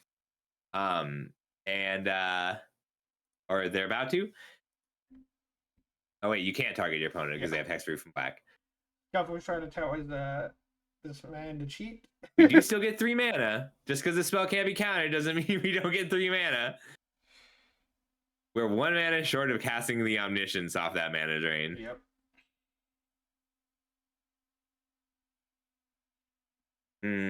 Waterlogged Teachings can go get an Orcish Bowmaster to take out the Trawler and attack for 5. So fun But I fact. think I would brainstorm first to try and draw the 3rd Bowmaster.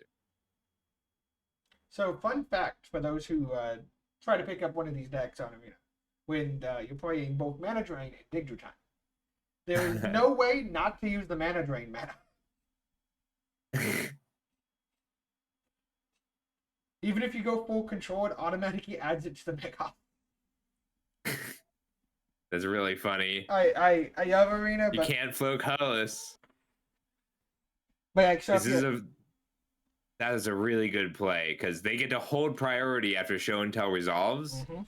So even if Cry magically got 3 mana, wouldn't be good enough. And that should be game. And Cry could put in exactly Vexing Bobble, but Dredgelord can cast it.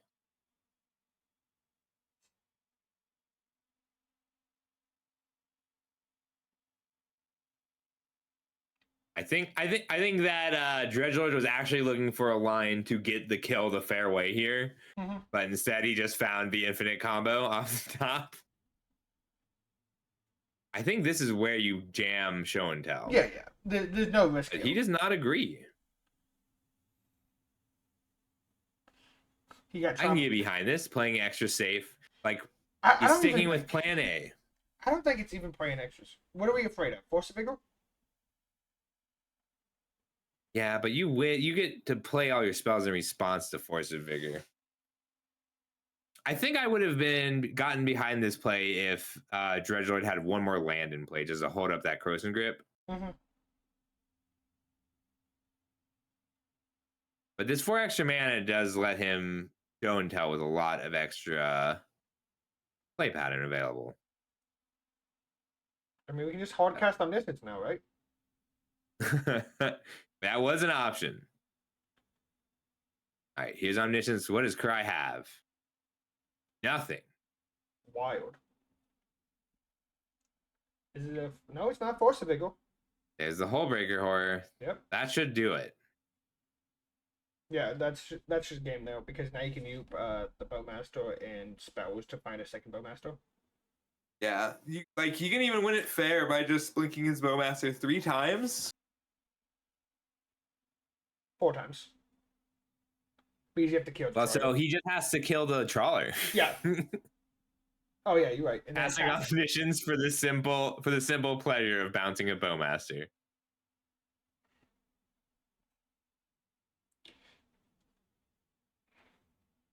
Bargain has been a strong performer in this deck all day. Mhm. I really like it. Once the Atraxa comes down, it's so hard to whiff off your Omniscience loops. Well, you just don't. Yeah. You hit a spell. You can hit 10 lands. It could happen.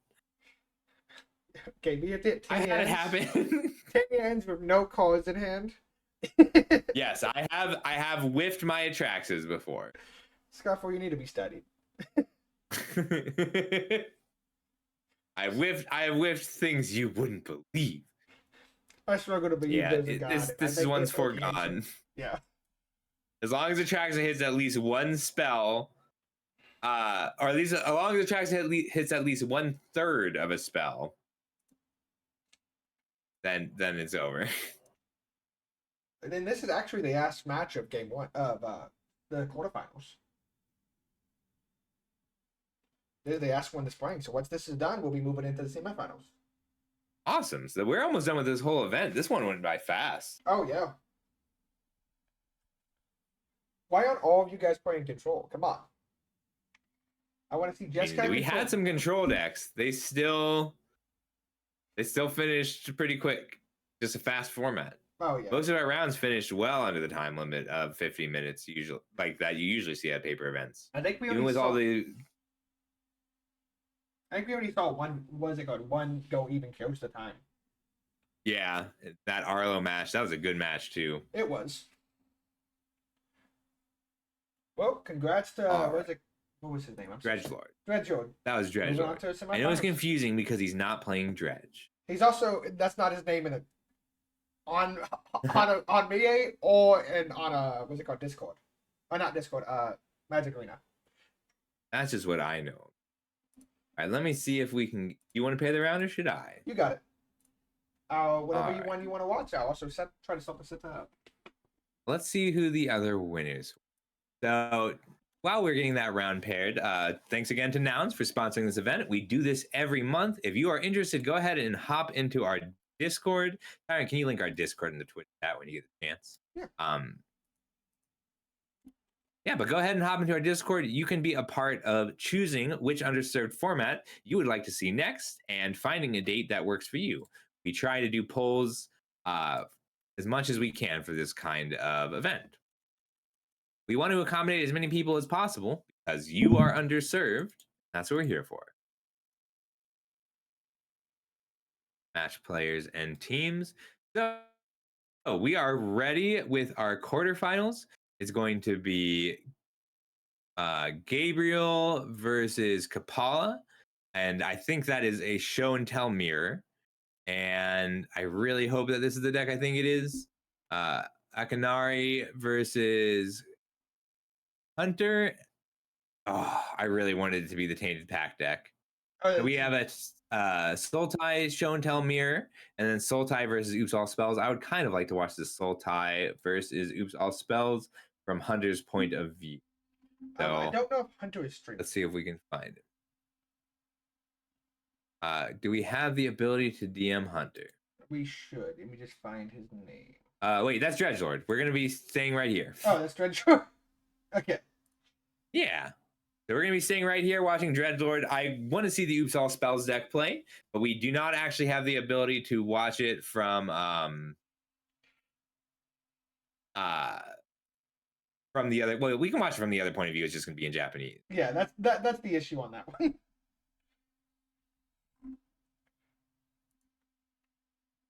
Karai says they're interested if you want to take a break, but I don't want to make you quit for the quarterfinals. What's up?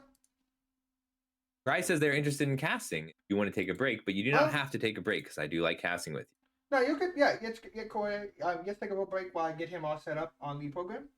Because I have to get him on Ninja. Yeah. Okay. Yeah, then let me get that all set up. We'll be right back, guys, while we switch over commentators. And thank you guys for having me. Only if you want to. I like having you around. Nah, you're good. I need a break, and what's it called? It'll get me focused on the back end stuff. I'll be listening. Okay. I'll be following around with you guys though, just so I can know where you're going. Okay, just give me 1 second.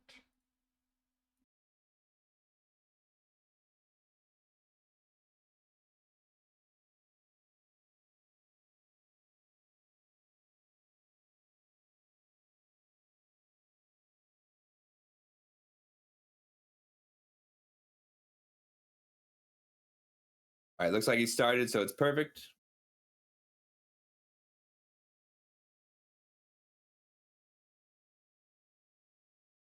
That is okay.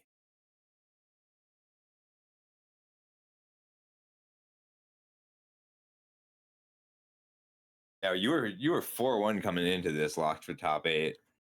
You had a good run today. Yeah, I had a really sweet run. I only lost to show and tell. It was 4-0 at one point, and then I got against the show and tell guy with the commandeer, which is unlucky. Oof. Yeah, I picked Belcher, because no one's playing commandeer. Yeah. Commandeer is the funniest. Just wildly disadvantageous until it's not. But these Rakshas's bargains have been overperformers. Yeah, it's really cool to see the list with the new tech because it's not a list you see on ladder ever. I jammed a bunch of Belcher on ladder to practice, and I saw no show and tell, and I gave it no sideboard consideration too because I kind of thought the archetype's dead, but people moved past it. Yeah. It's the class. I always call it the affinity cycle. It's just because affinity is the most extreme example. Wait, can they hear us, Tyrant? Okay, great. So sorry, everybody. All right. You absolutely did. I'm just a little sleepy. All right, so we're back with Karai. You want to introduce yourself really quick, Karai? Yeah, I'm Karai. I was playing in the tournament. I just got top 8 and lost on stream. I ended up bringing Green Black Belcher to the tournament just to give a little background as to why I made that choice. Timeless meta is really cool, really interesting, and it's always shifting. So after last tournament, we had like a really good showing by like Shift and Tell, Blue Psychic Frog decks, and Energy. And the meta started to shift where those Psychic Frog decks got really good. So people started like teching against it. They started playing slow combo, like Shifting Woodlands combo, fast combo, like the Belcher deck I was playing today, and traditional show and tell kind of like fell out of the meta completely. And what I feel like happened over the last month is that the meta is now reversing, where there were so few people playing those decks that people stopped playing the frog decks to prey on them. People stopped playing Commandeer. People stopped playing their free counter spells, right? So now it's really free to register a Dark Ritual pile or a Show and Tell deck because there's no like proper deck to police you in this tournament. And as we see by the top 8, because traditional Show and Tell, the version not built around Shifting Woodlands and Eldrazi, is like kind of dead on ladder. I wasn't expecting to see it all in the tournament, and it's 3 out of the top 8. Then there's 3 Dark Rituals piles in the top 8, and I wouldn't like not have predicted that if you asked me a month ago. Yeah. Oh wow. All right. So what just happened here? Sorry, I do want to come back around because I find that really interesting. But the Resiru kept a 1 land hand. Well, 0 land hands. There's no lands in the deck. Because they're running a Belcher pile, and they're running one of the more traditional Belcher piles, unlike Coray's very interesting Karn pile. But we have a turn 1, nothing. Turn 2, nothing. Turn 3, Dark Ritual put in Saurian Imperious Bloodlord, minus Sorin to put in Saint Elenda. Saint Elenda grabs Inspiring Cleric, and then Inspiring Cleric gains for life, which makes a 4/4 lifelinker. One of the most powerful turn 1 players, still pretty good on turn 3.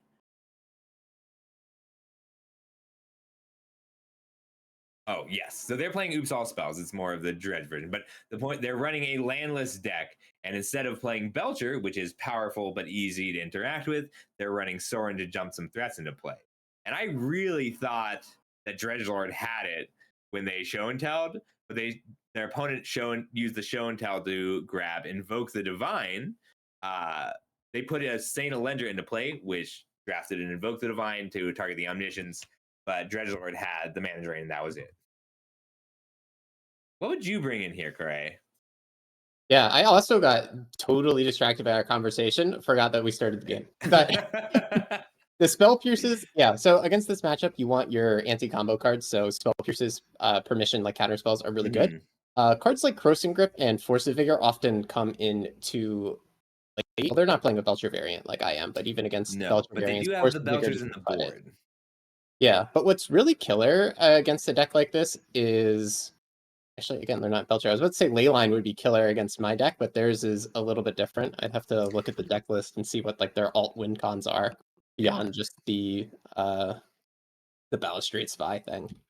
Yeah, well, so this is so Dredgelord is an excellent player. They don't play a ton of Timeless, but they did a lot of prep for this event. And this is open deck list. So they get to know that. So the question here is, are the Belchers coming in out of the board?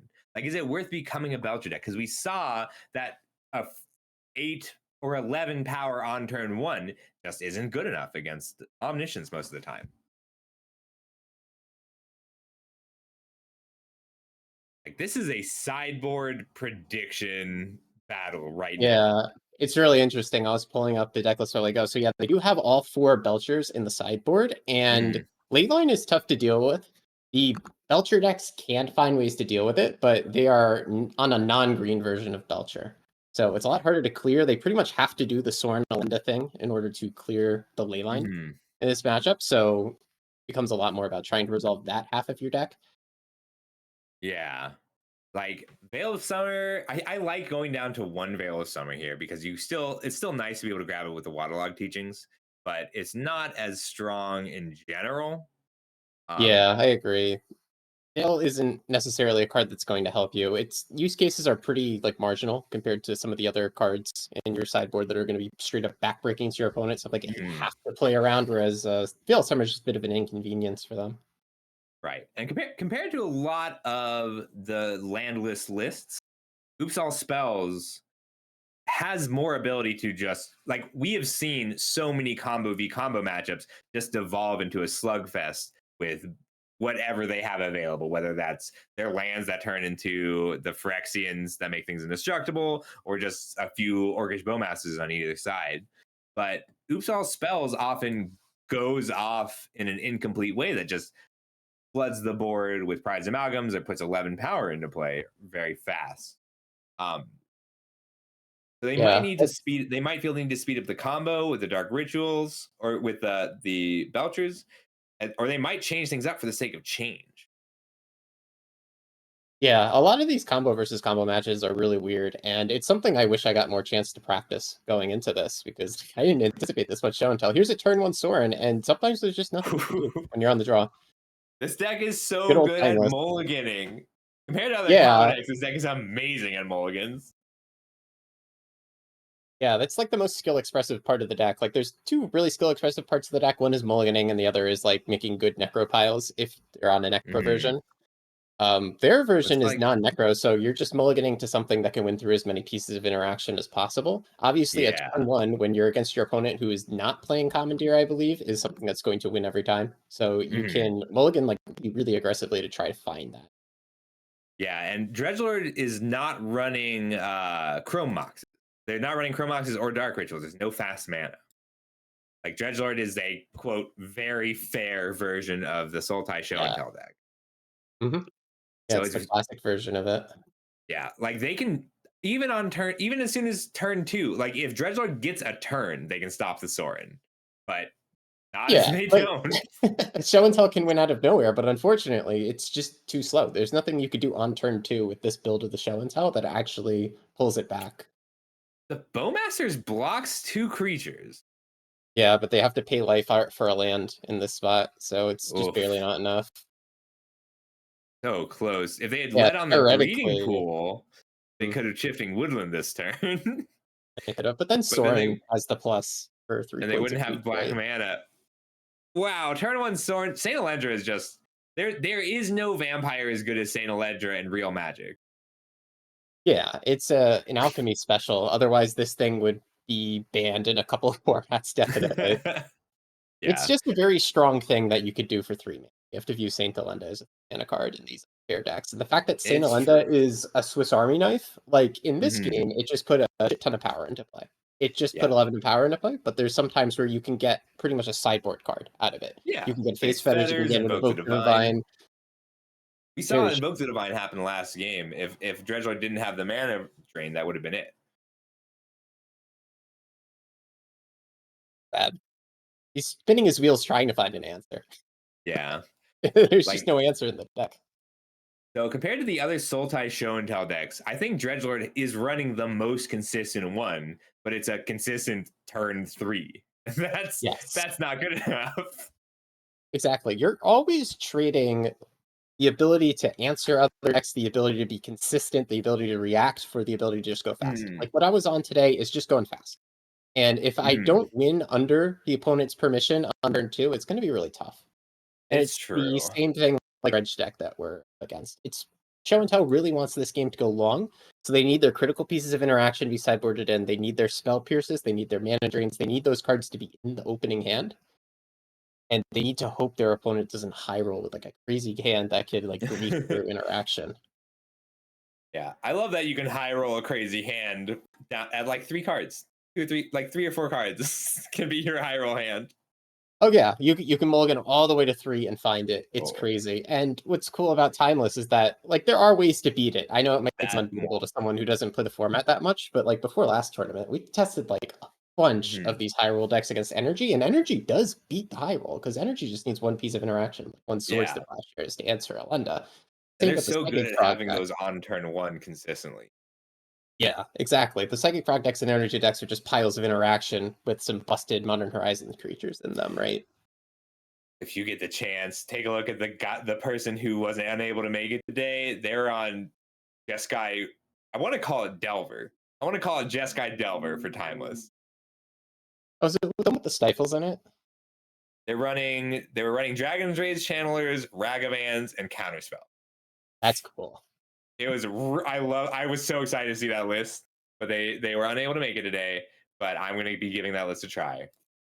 There were a lot of creative lists today here. people came up with so many interesting ways to deal with this style of combo, whether it's speed or very specific forms of interaction. Yeah.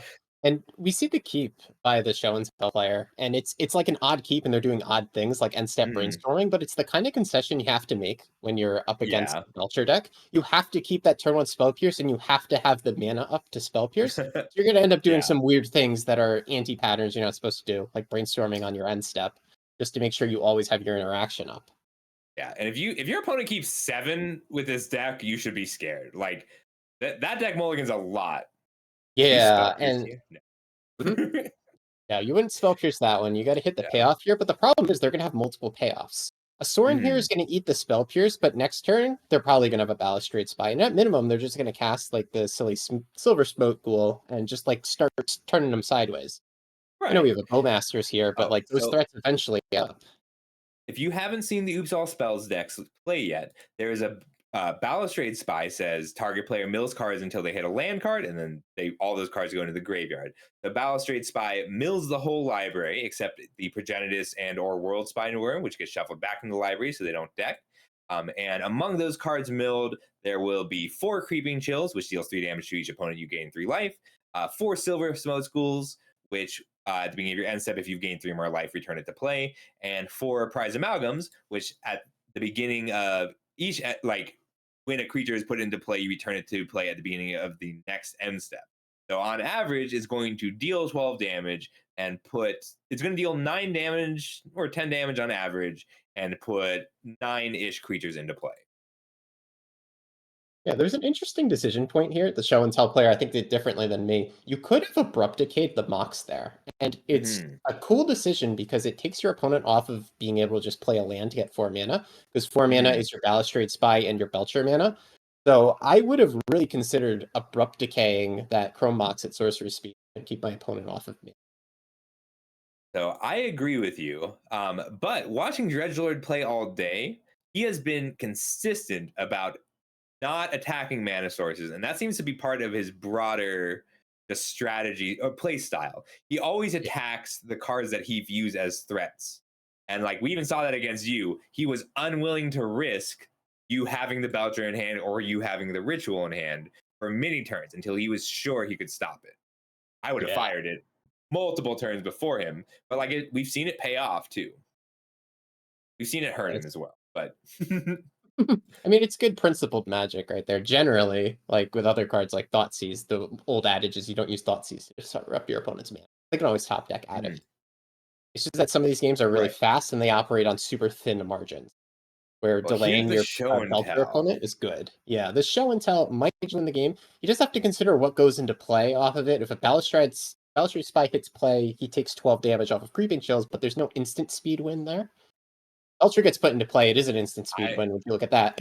I was just going to say, if it's a Belcher, that's going to end it. So I might consider abrupt decaying the Chrome Mox first. Well, he had a tap land in hand, so you can't do right. 5 mana wasn't available. Waited a turn, like because the downside to the Balustrade Spy build of this deck that it takes an extra turn to win afterwards. Yeah, you might be able to bluff it here.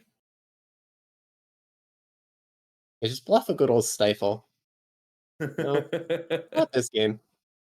Yeah. Well played by the Spy player. Yeah, doing nothing is one of the hardest things for a Magic player to do. But when you know what your opponent's on, it can help. I think so I would have gone for it, but that's because I'm also willing to attack the Moxes. Yeah. All right, let's hop over before let's see, is for the last they're both Sultai Show and Tell. So whoever we've got, we can hop over and watch. I think it's Kapala. Let's go watch. All right, yeah, it looks like Kapala's streaming, so we can watch that. Yeah, good game, Dredgelord. You played that pretty sharp today. All right, so let's see where these two players are. Oh, it looks like they just finished. That means that we're ready for the finals. I lost. Oh No. Oh. Aw, you played great. You top 8'd today. Good job. All right, Thank so the you. finals today are going to be, let's go ahead and pair this.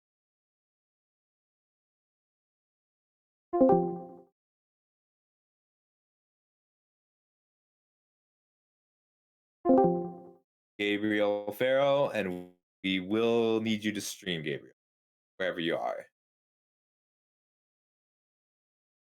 That is BLM. Okay, great. I'll DM them and let them know that the finals are up.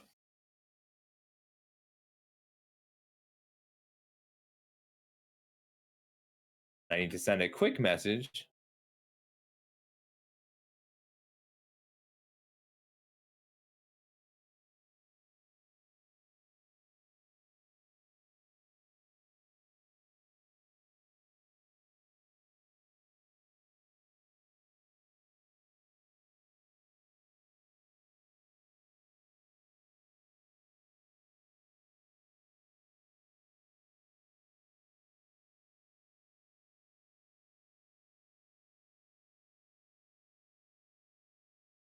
BLM and Akana.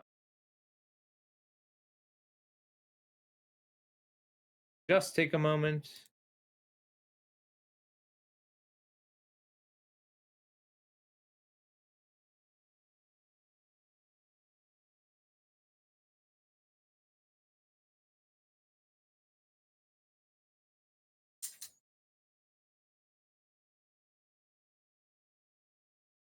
Don't scratch my bed. My dog likes to scratch the bed. All spells is like is another affinity cycle deck. If your opponent is on rest in peace, it can get difficult.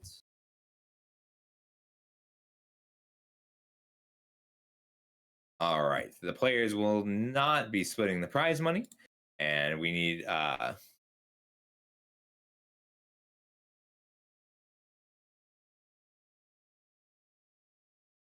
right, and we will be watching their games.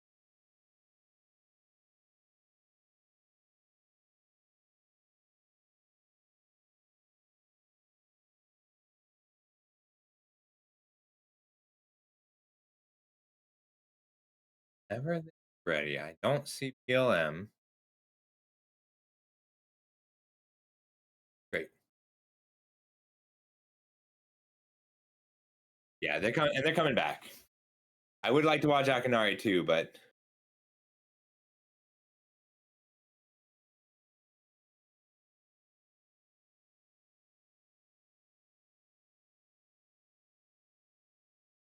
the finals are up.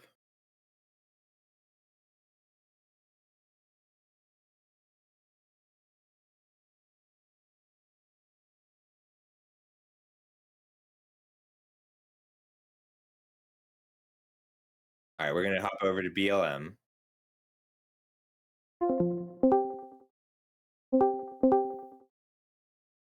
Oh, lovely.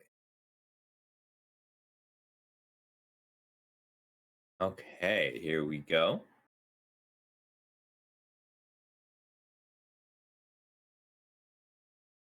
Yeah, I liked Dredgelord's build of the show and tell a lot, and we saw a lot of show and tells get defeated over the course of the day. Like, it was a lot. I think he was running the slowest version of it out of all of them. Definitely close. I got paired against another show and tell player that had a cool build. They were playing main deck Thoughtseize. They were playing much more controlling than some of the other Interesting. builds. Actually, let me look at my play history. Find that deck list. Curious how they finished. Yeah, in a perfect world, we would have had one more round. But like 5 rounds is perfect for 32. At 33 people, we would have had one more. Little more selection. Yeah, so I was 'Cause up that's- against Shiloh, who went 3-2. They missed top 8 on breakers, but they had 4 Thoughtseize and 2 Duress in the main deck, which is a lot of Wow. discard for a combo Right deck in the to play. mirror. Yeah, I still ended up beating them on Belcher, thankfully, because Belcher's a deck that main decks Leyline essentially, so I could just mulligan pretty aggressively to try to find that, or at least mulligan to find a Yeah. hand that beats discard. Yeah, the downside to having it main deck. It's also a tough game. Like, decks change a little because we do open deck lists. That changes Yeah, a little definitely. of the early mulligans. Like, we had a hand, Dredgelord threw back a hand that looked really good, but he knew that it couldn't beat his opponent. Open deck list is like a real advantage for some decks. It definitely It hurts is. a deck like the Spy deck, because that's the most all-in deck, and it's crazy to see Mhm. them make the finals in spite of that. Like everybody's mulliganing to their hate pieces, and they're still pulling it off. Yeah, I was surprised. Like Oops All Spells, there weren't a lot. This is the truest Oops All Spells list too. Like we saw lots of Yeah. landless Belcher style decks. I love how many flavors of landless decks there are. Yeah, this is actual proper oops that can also lose to graveyard hate. Like there's a lot of ways for the Mhm. deck to lose, but it's just so speedy that it gets there Yeah. the majority of the time. Well, it's so hard. Not a lot of decks can handle the graveyard plan and the Belcher plan and the vampire. So here we see the turn 1 evoked grief. It was a But decent keep by the show and tell player where they're able to protect Mhm. themselves from this grief and have counterspell for next turn, but they didn't have the Mhm. turn 1 interaction. But for like their main deck interaction that actually like can hit the opponent on turn 1, I believe it's nothing. They're not main decking Spell Pierce or Yeah. anything like that. So this is probably the best possible hand. This is so devastating into a grief play. Like double grief. Is this a turn 1? They can't turn 1 Yeah, this kill. just might be a But turn 1 go. But still, like putting all that power and toughness into play around the manager, it's critical here. Oh no, it's just a cool. Oh, so if you haven't seen this play before, you evoke the grief. The grief normally with Dotsies your opponent and then die, but the evoke is a triggered ability, so, or it puts a trigger on the stack. It's an alternate cost that puts a trigger on the stack, and it'll die as soon as it resolves. But with that trigger on the stack, you can cast Sacrifice, put it directly into play. So we can assume that Race Zero that actually had this reanimate in play or in hand already, but they couldn't cast it last turn through the Autumn's Veil. And normally, sacrificing a grief, casting a grief, and a Silver Smoke Ghoul is going to get you there. Yeah, usually they could have reanimated it last turn just to have another 3/2 beat stick, just put 6 power play, and that often gets there, but then you just lose to your opponent having the show and tell combo in hand. Of course, we watching this know that they don't have the tell combo in hand, but you want to wait 1 turn to actually get the discard effect on the grief. Right. I think that if you assume your opponent has, like, if your opponent has a second audit, Summer's Veil, you lose. And if your opponent has the mana drain, you're happy to pull it out of their hand and play like, because like you don't beat Summer's Veil, land, show and tell on stay through time. Like if your opponent has the perfect 7, they have the perfect 7. Yeah, Oh, but it's here really is the interesting. grief to take dig through time, leaving 3 monsters in hand. Yeah, 3 fatties and nowhere to go with it, but that's probably the best God. card you can rip. I You don't think just there's a slam better this. draw Yeah. in the deck than You show do and slam tell this right to there. the downsides here, and you get your So attract in play to stabilize. what we have here is a game. Because if Aki is holding the Saint Alendra and Show and Tell puts it into play, Atraxa versus Saint Alendra, I mean, Atraxa is still better, but it's a lot closer than you'd think. Yeah, and Balustrade can just mill a bunch of creeping kills here as well. Like he's dead a couple of ways, but you don't want to just sit here and keep taking the chip damage. Right. He has menace, so if you take 6 chip damage plus 3 more menace next turn, that's equal. So you have to put your life linker into play this turn. Your back is Yeah, really but against the wall. Saint Alendra, if it's Saint Alendra, Yeah. tragic. Saint Alendra grabs Faith's Fetters here, which would have felt amazing. It's one of those spots in Timeless where you really just have to force check your opponent. You have to make them have it. All right, we see Omniscience, Brainstorm. I do think Mana Drain's correct there, but it's close. Yeah. Like the only reason not to take a Mana Drain is I think you assume that Aki is out of things to do. You still want to take it eventually, and what's cool is that if they work up to like hard casting a Balustrade Spy, you can mana drain that 4 mana and then hopefully put a fatty into play like the Hullbreaker Horror or even Omniscience. Yeah, like Balustrade Spy is lethal at this point because of the creeping chills in the library. Yeah. Fortunately, only Grief gets a real attack here. Yeah, and it's Oh, only you can lethal attack with a this Silver turn Smoke as a Ghoul. lifelink. Give your opponent 7 life if you attack with it. Well, you get to sack it before damage. Oh, is that? Oh, right. It's got the 2 mana sack I ability on know. it. Yeah. That Okay. text never comes up because usually you don't ever cast it. Oh yeah, and you A do want to lovely draw a silver card slow here. tools. Like you Hmm. got to draw the card off the Ghoul Financers. There's a couple of outs in your deck. Like if you find Dark Ritual Spy for next turn, you totally win. You know there's a Yeah. face-up mana drain, so there's got to be like one more piece. Got to like Grief, Dark Ritual Spy, something crazy like that. Yeah. One of the tragedies of Timeless is that there's nothing with Dredge. There's no Stinkweed Imps. There's no Golgari Grave Troll. Oh, not yet. Are we getting one? No. Not yet. Oh, Not for a sad. while. I got That so would be very excited. messed up. There's some cool Like- Dredge cards like Life from the Loam that would be dope by themselves. I would love Life from the Loam. Dredge is one of my favorite mechanics. So the problem here is that known like the mana drain and the Hullbreaker Horror are known. So any 2 mana spell cast Hullbreaker Horror. What would you bring in here? All right, so we're gonna be against the.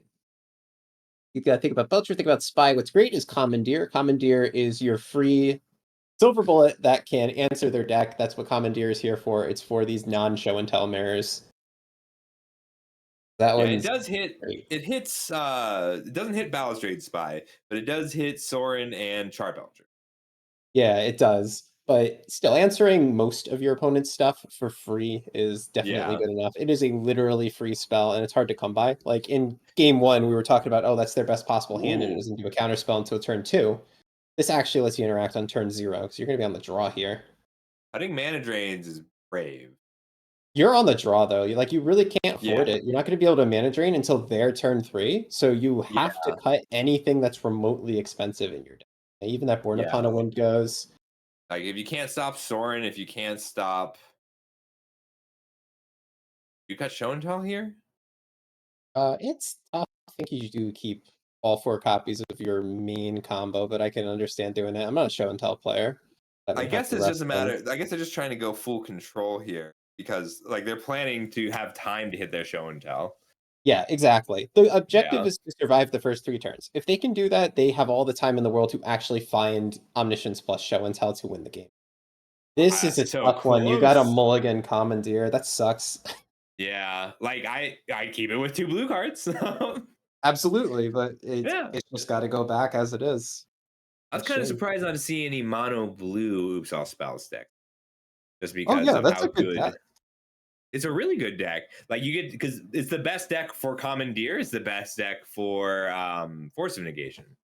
Yeah, like we were talking about Which the are- meta before, like how frog decks went away. That would have been really good level 2 thinking, right? Because like the level 1 thinking is the psychic frog decks went away, therefore we can get away with playing Dark Ritual. But then the level 2 thinking is like, okay, you have to play the stupid Commandeer blue deck that can main deck Commandeer and also be dejected. Yeah, the decks I was surprised not to see today are the mono white control variants that just attack a mana, the mono blue Belcher variants, and then I actually thought we'd see a burn deck or 2. Yeah, Mono White Control is cool. It's not necessarily a tournament demolishing deck, but it is like that interesting deck that people like to play for fun, and it can put up some surprising results. Like I think Mana Tithe is just really good right now. Like, I think Mana Tithe is great, and I think all of it's got a great energy matchup and it's got a great landless matchup, and Yeah. it can.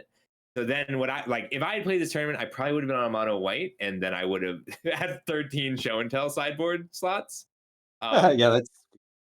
You know what's really cool about open deck list is you can play like the white curses, like Curse of Silence, because it's open That's deck a list. great Yeah, idea. someone We should- demonstrated Boros Energy playing. We should that talk and did before the pretty next well. Timeless 1K. Yeah, that time is an awesome format. So many like cool deck building decisions. So we saw like a really weird main phase brainstorm, and that was just to try to like find the desperation Commandeer there. Oh, I didn't catch that, but you're Yeah. absolutely right. But if you're in desperation mode, your opponent top decks a land, you literally lose. So, oh hey, Force Vigor, never mind. Now they can on their opponent's up, go ahead and blow up the Belcher and destroy some of their mana. So opponent's going to be down to 1 mana. Show and tell players probably turned the corner here because I think they're going to have dig through time available next turn to just rebuild a really good hand. Yeah, I think you need to keep Spell Pierce too, just for in case they're banking a Dark Ritual. Oh, never mind. I don't know why I thought they were going to just They play should land have this turn. went to draw step just in case of that Dark Ritual, like you said. They Yeah. let the opponent draw a card. Should have been done an upkeep, but it ended up not being punishing. The spy players on 1 mana, they don't have Dark Ritual or fast mana, otherwise they would have used it. This Thoughtseize is probably game. Yeah. Oh wow. So here you would want to take the sacrificed fast mana, because then a grief just enables like a pretty much instant win off that spy. And like Grief, Dark Ritual are the only live draws left. And now it's just Dark Ritual. But now it needs to be Dark Ritual and something else. It needs to be Dark Ritual land or Dark Ritual Alenda. You're putting them on drawing multiple cards instead of one. Yeah, I think Aki doesn't know this, but I think we know that this locks it up for BLM. Yeah. Just too many counter just spells in because of hand that at this mana point. drain. And 2 mana Dig coming through here. Dig is very likely to find more action. And a bargain could find a win. And the opponent's hand is face up, so like there's no fear in casting the card Show and Tell. Like BLM played this had some really good draws, but they also played this very sharp. Like they have an inherent understanding of how the other deck wins here. Yep. And also how to stop it. Although it's not like they have any way to win right now. So Aki might just have enough time here. Like they need to go pretty much land, balustrade spy, balustrade spy. This is interesting on whether or not you counter this Silver Smoke Ghoul, because it's not a card that kills you quickly, but you as the Show and Tell player do not have a win in hand, and you're pretty far from assembling one. So that 3 power can hit you a couple of times and put a bit of pressure on you. It gets scary. It is the discipline play not to counter it, though. Yeah, I think it's correct. Like, this dig through time, the fetch needs to go in the graveyard to cast the dig. And they can whiff the dig. I think whiffing the dig is Aki's best hope right now. Yep. I mean, I understand the impulse to mana drain this, but I think you have to Spell Pierce so you can still cast the dig. Yeah. Spell Pierce is nice, clean, and efficient here, and have cards to cast this time. I mean, Resolve the Balustrade Spy is still lethal. But that's a big ask. Resolving 1 Balustrade Spy is a huge ask. And there is your Omni Show and Tell. Now, I don't think you can't Show and Tell the Spy into play. You can't do it. Show and Tell, you die. So for everyone else, if our Omni player here casts Show and Tell and lets Aki put the Balustrade Spy into play targeting themselves, they will mill 3+ copies of Creeping Chill and burn out the Show and Tell player. Creeping Chill is whenever it's put into a graveyard from your library, you deal 3 damage to each opponent and gain 3 life. And with 4 copies in the deck and the whole deck being milled all at once, that's 12 damage. Even if they got very unlucky and top decked a copy of Creeping Chill. And what's really unfortunate for the Show and Tell player, what we brought up before, is that they let that Silver Smoke Ghoul resolve, so they're on a 3-turn clock. They actually do need to solve this problem that we just mentioned very quickly. Wow, I really didn't think they had a shot here, but they have a shot here. Veil of Summer is interesting. I believe that gives you hexproof from black and will prevent Creeping Chill. Does Creeping Chill target? I'd have to read the card really quick. Creeping Chill is each opponent. It does not target. Oh, dang. If it did work that way, then our Show and Tell player would be able to cast a bad draw. I don't even know what they can get with this assemble the team. They're not running any removal, are they? They took out their Abrupt Decays. You cut most of the removal. I think they had to trim all of it to fit all the free permission, right? We saw them even cutting the card Show and Tell. There's a Demonic Tutor if you want it. You can get anything out of your deck, but you're out of time.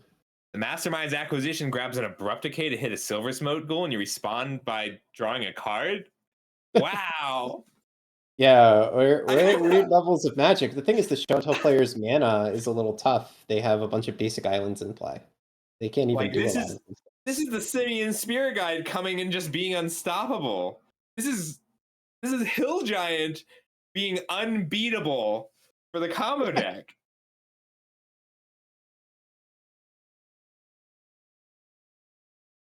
Who knew? Yeah, who knew? And Like I Argus wouldn't have managed. Bowmasters. I Yeah. wouldn't have managed drained the Silver Smoke Ghoul.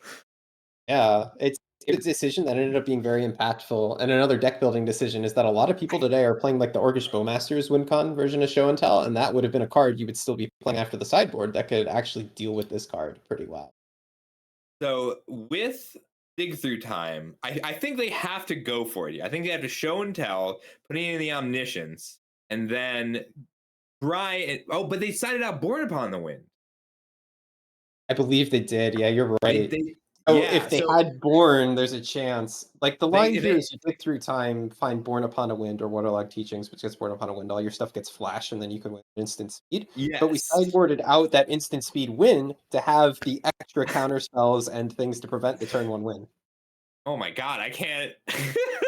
All right, Balustrade Spy on the stack. Here's the Dig Through Time. All spells are free, but if Balustrade Spy's ability resolves, our Show and Tell player loses. They hit the Waterlog Teachings, which would normally go get Born Upon the Wind and win the game with lethal on the stack, but they sided it out. Yeah, that's crazy. I don't think they have a way to get into their sideboard at instant speed here. Oh, not like, yeah. Oh. So Born Upon a Wind says 2 mana, you draw, it replaces itself, you draw a card, and then the spells you play until end of turn can be cast as though they had flash. Everything's at instant. So you always see one copy in the 75 for this exact situation. Because Show and Tell does give your opponent a permanent, and it might be a Goblin Charbelcher. Yeah, So you it's a often much have more to common win. situation than you think, because like even energy, the main thing they do to answer you is they play Static Prison, or some decks play Witch Enchanter to pull up your Show and Tell. Like it's very important to be able to just pull the instant speed win out when your opponent targets your Omniscience with removal. It was such a minor decision, and it seemed so correct at the time. Yeah, like you kind of have to. Like I said when we were sideboarding, we cut critical cards because like you're choosing whether or not you can beat them on turn 0, and then you're sacrificing some things in the late game. Oh yeah, we sacrificed our instants in here. Yeah, and this is also, I do want to point out, so Dredgelord's list here, Dredgelord was running Bowmasters, which we saw be really useful all day because it was hitting Ragavans and you respond to Brainstorm, but you can Bowmaster Hullbreaker Horror to get to win at instant speed. Yeah, and that's the actual win con of the deck. You don't need to run like Approach of the Second Sun or some other card that takes up sideboard slots if you do. Yeah. I love that these Veil of Summers don't even draw a card because his opponent has not cast a spell and will not be casting any spells this game. We're just spinning our wheels here. It's funny. Yeah. So I just had a thought. You cannot commandeer a Creeping Shell. It's not a spell that goes on the stack. I don't think there's any way to interact with it. Trigger. It's just a trigger. Hullbreaker Horror, you can't bounce the trigger to a hand. Like there's cards that almost work. There's a lot of cards that almost work. All right, there's the Creeping Chills. Yeah, and our opponent is realizing Hexproof does not help. Stunned. I can't believe Aki took that. Yeah, it's crazy. What a game. I love playing these silly combo decks that can win with crazy ways, because like in a lot of the Belcher decks, you also play Boggart Trawler, which is just a 3/1 that often turns sideways to win games. I have before cast Boggart Trawler and then equipped it with Glasswing Grace, which is the 5 mana MTFT aura that gives it flying, and won a game with that. It's the We were most talking about that earlier. Like, thing. there's actually just so much utility in the green-black lands. Yeah, it's crazy. Like the Belcher mirrors especially often come down to that, because you end up trading resources, trading cards in hand with greed, and then you're just turning your silly cards sideways. What a game. So we lost our chance, everybody, but if you could do us a favor and clip that last game for us. We passed our window, but you're on a delay. It's perfect for you. Yeah, this is a sweet keep. So we have Veil of Summer to protect against Grief, and we also have Commandeer to go ahead and take away Belcher style win condition, or even Commandeer fast mana if we believe that they have a Balustrade Spy in hand. Did we see Belcher last game? We know that Aki brought Belchers in. Yeah. I was paying attention when the mill animation was going, and I didn't see it. Yeah. Thank you. I'm They really could, of glad course, you were. sideboard it back out. There's a mind game. Sometimes they only come in for game 2. I would I don't know be if we're that. I would be just changing for the sake of change. I used to have this argument a lot with my friends. Is it worth giving up a sideboard slot 100% of the time to put a Settle the Wreckage in your sideboard? Like, you never side it in, but if it's there in an open deck list, your opponent has to play around it all the time. I never play around it. I turn my creature sideways and shove every time as the energy player. So your answer is no, and I can get behind that. All right, so I think our Balustrade Spy player is telegraphing Reanimate in their hand. They're going to try to reanimate the Spy here. There's very few reasons to keep this hand otherwise, I think. I just have such I a could keep soft 7. spot for end step discard. And we had our show and tell player been in Atraxa, which is funny. So if Reanimate goes onto the stack and it gets commandeered, you choose new targets for the copy and reanimate your own Atraxa. That is clever. Veil of Summer affect your graveyard. Could you counter your opponent's reanimate with a Veil of Summer? Okay. No, it does It's not. just all right. There's the This would be reanimate. commandeer here. And this is a pretty no-brainer commandeer. He just needs to think, would I rather have the Omniscience in hand or dig through time? It's And dig through interesting. time's much better in the I would think. Yeah, like if you aren't expecting to draw show and tell this turn, I think that's correct. But it's Yeah, so you're putting Atraxa into play, right? So there's actually a good chance of it. Yeah, so if you're getting the card advantage from Atraxa, it might have been better to keep Omni. Aki might just have the second reanimate here as well. Oh, definitely. That would be tough. Yeah, the danger is hitting counterspell. No counterspell. That's Omni What's really show. funny is after losing 7 life for reanimating Atraxa, we're at 12 HP exactly. Which is 4 creeping chills worth of life. Oh, layers on layers. It's the ritual. Come on, second Dark Ritual, please. Yeah, and give me a Balustrade Spy for the win. Yo! That's hilarious. That's an exact kill right there, and I don't think there's anything the show and tell player can do about it. I think they just have to accept their fate. They put in Atraxa into play on turn 2, and it's just not good enough. Yeah, that's crazy. They could have not reanimated the Atraxa. They could have reanimated Spy instead, put it at themselves to avoid going to 12. That's a edge that I don't think I would have thought of, though. I don't think I'm playing around double Dark Ritual second Spy. By the way, great play by the Spy player, because their opening hand was clearly really, really strong with multiple Dark Rituals in it, and they decided to go for Reanimate anyway to give themselves like multiple redundant ways to win the game mission. Because you have to assume your opponent is going to mulligan to find like a Commandeer or a Spell Piercer or a Mana Drain, and you have to beat it. I wish I could play that so sharp. Yeah. Really sharp well play. done. I wish we saw their POV for this, because I'm like so interested what the mulligan decision was. So we can hop over there and take a look. Their cards are in all Japanese. That's the main reason we watch this side. All right, so be a little careful. We don't want to talk in the Twitch chat just yet, because we gotta give it 5 minutes, so there's no spoilers. But let's go ahead. But that is it for today's tournament. So we're done.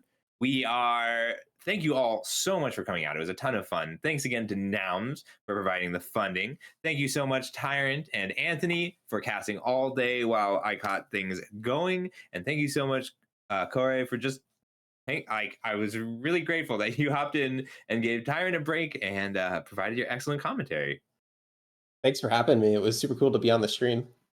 Yeah, we'll be doing it again. If you ever want to put out more content on our website, give us a call. We always love your stuff. And you can still check out Corey's YouTube it's pretty good. There's not a lot of good timeless creators, but I'm very grateful for the ones that we have. Do check out the Gatherings Timeless Tier List, which I think is just the best one. I'm trying to I think is the best one. I'm trying to decide if that's objective or not. I think it's the I'm only gonna one that say- actually comes out every week, so you can't objectively see it until a challenger approaches you. Yeah, I like that. Oh, and I'm Scuffle. I stream regularly at Twitch. I write for the Gathering. I mostly do all the limited content, but I also do all the deck descriptions, so I have to know how to play every format pretty well.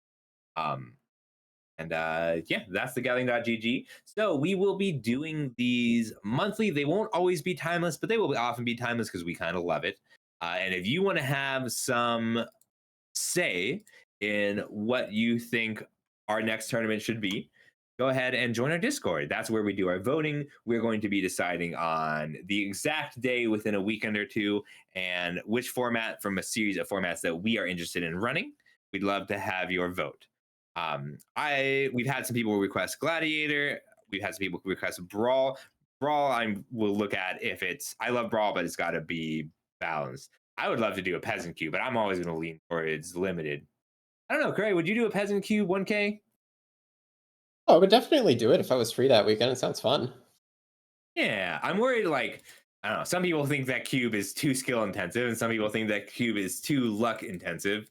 And there's not a lot of people who feel that it's somewhere between.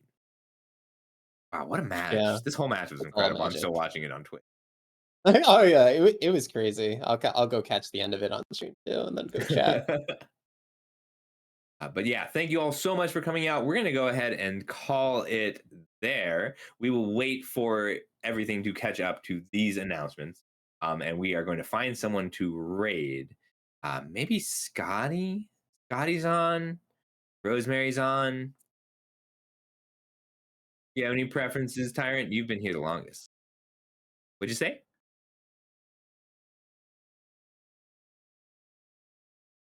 Okay. Oh yeah. Thanks again to Nouns. We wouldn't have it with, like, we wouldn't be able to do these 1Ks without them. We charge an entrance fee because we have to, but it's not like we make money on these. This is because of and for Nouns in part, and for us and for you. So check out nouns.world if you get the chance. They're a lot better than I expected them to be. I actually really like them. Top 8 competitors. We will be sending out your payments over the next, usually it's like a month and change, but we get it as fast as we can. It just takes a bit to get this cash distributed. And yeah, really check out our Discord. We really want to keep running these, and we'd love to have you.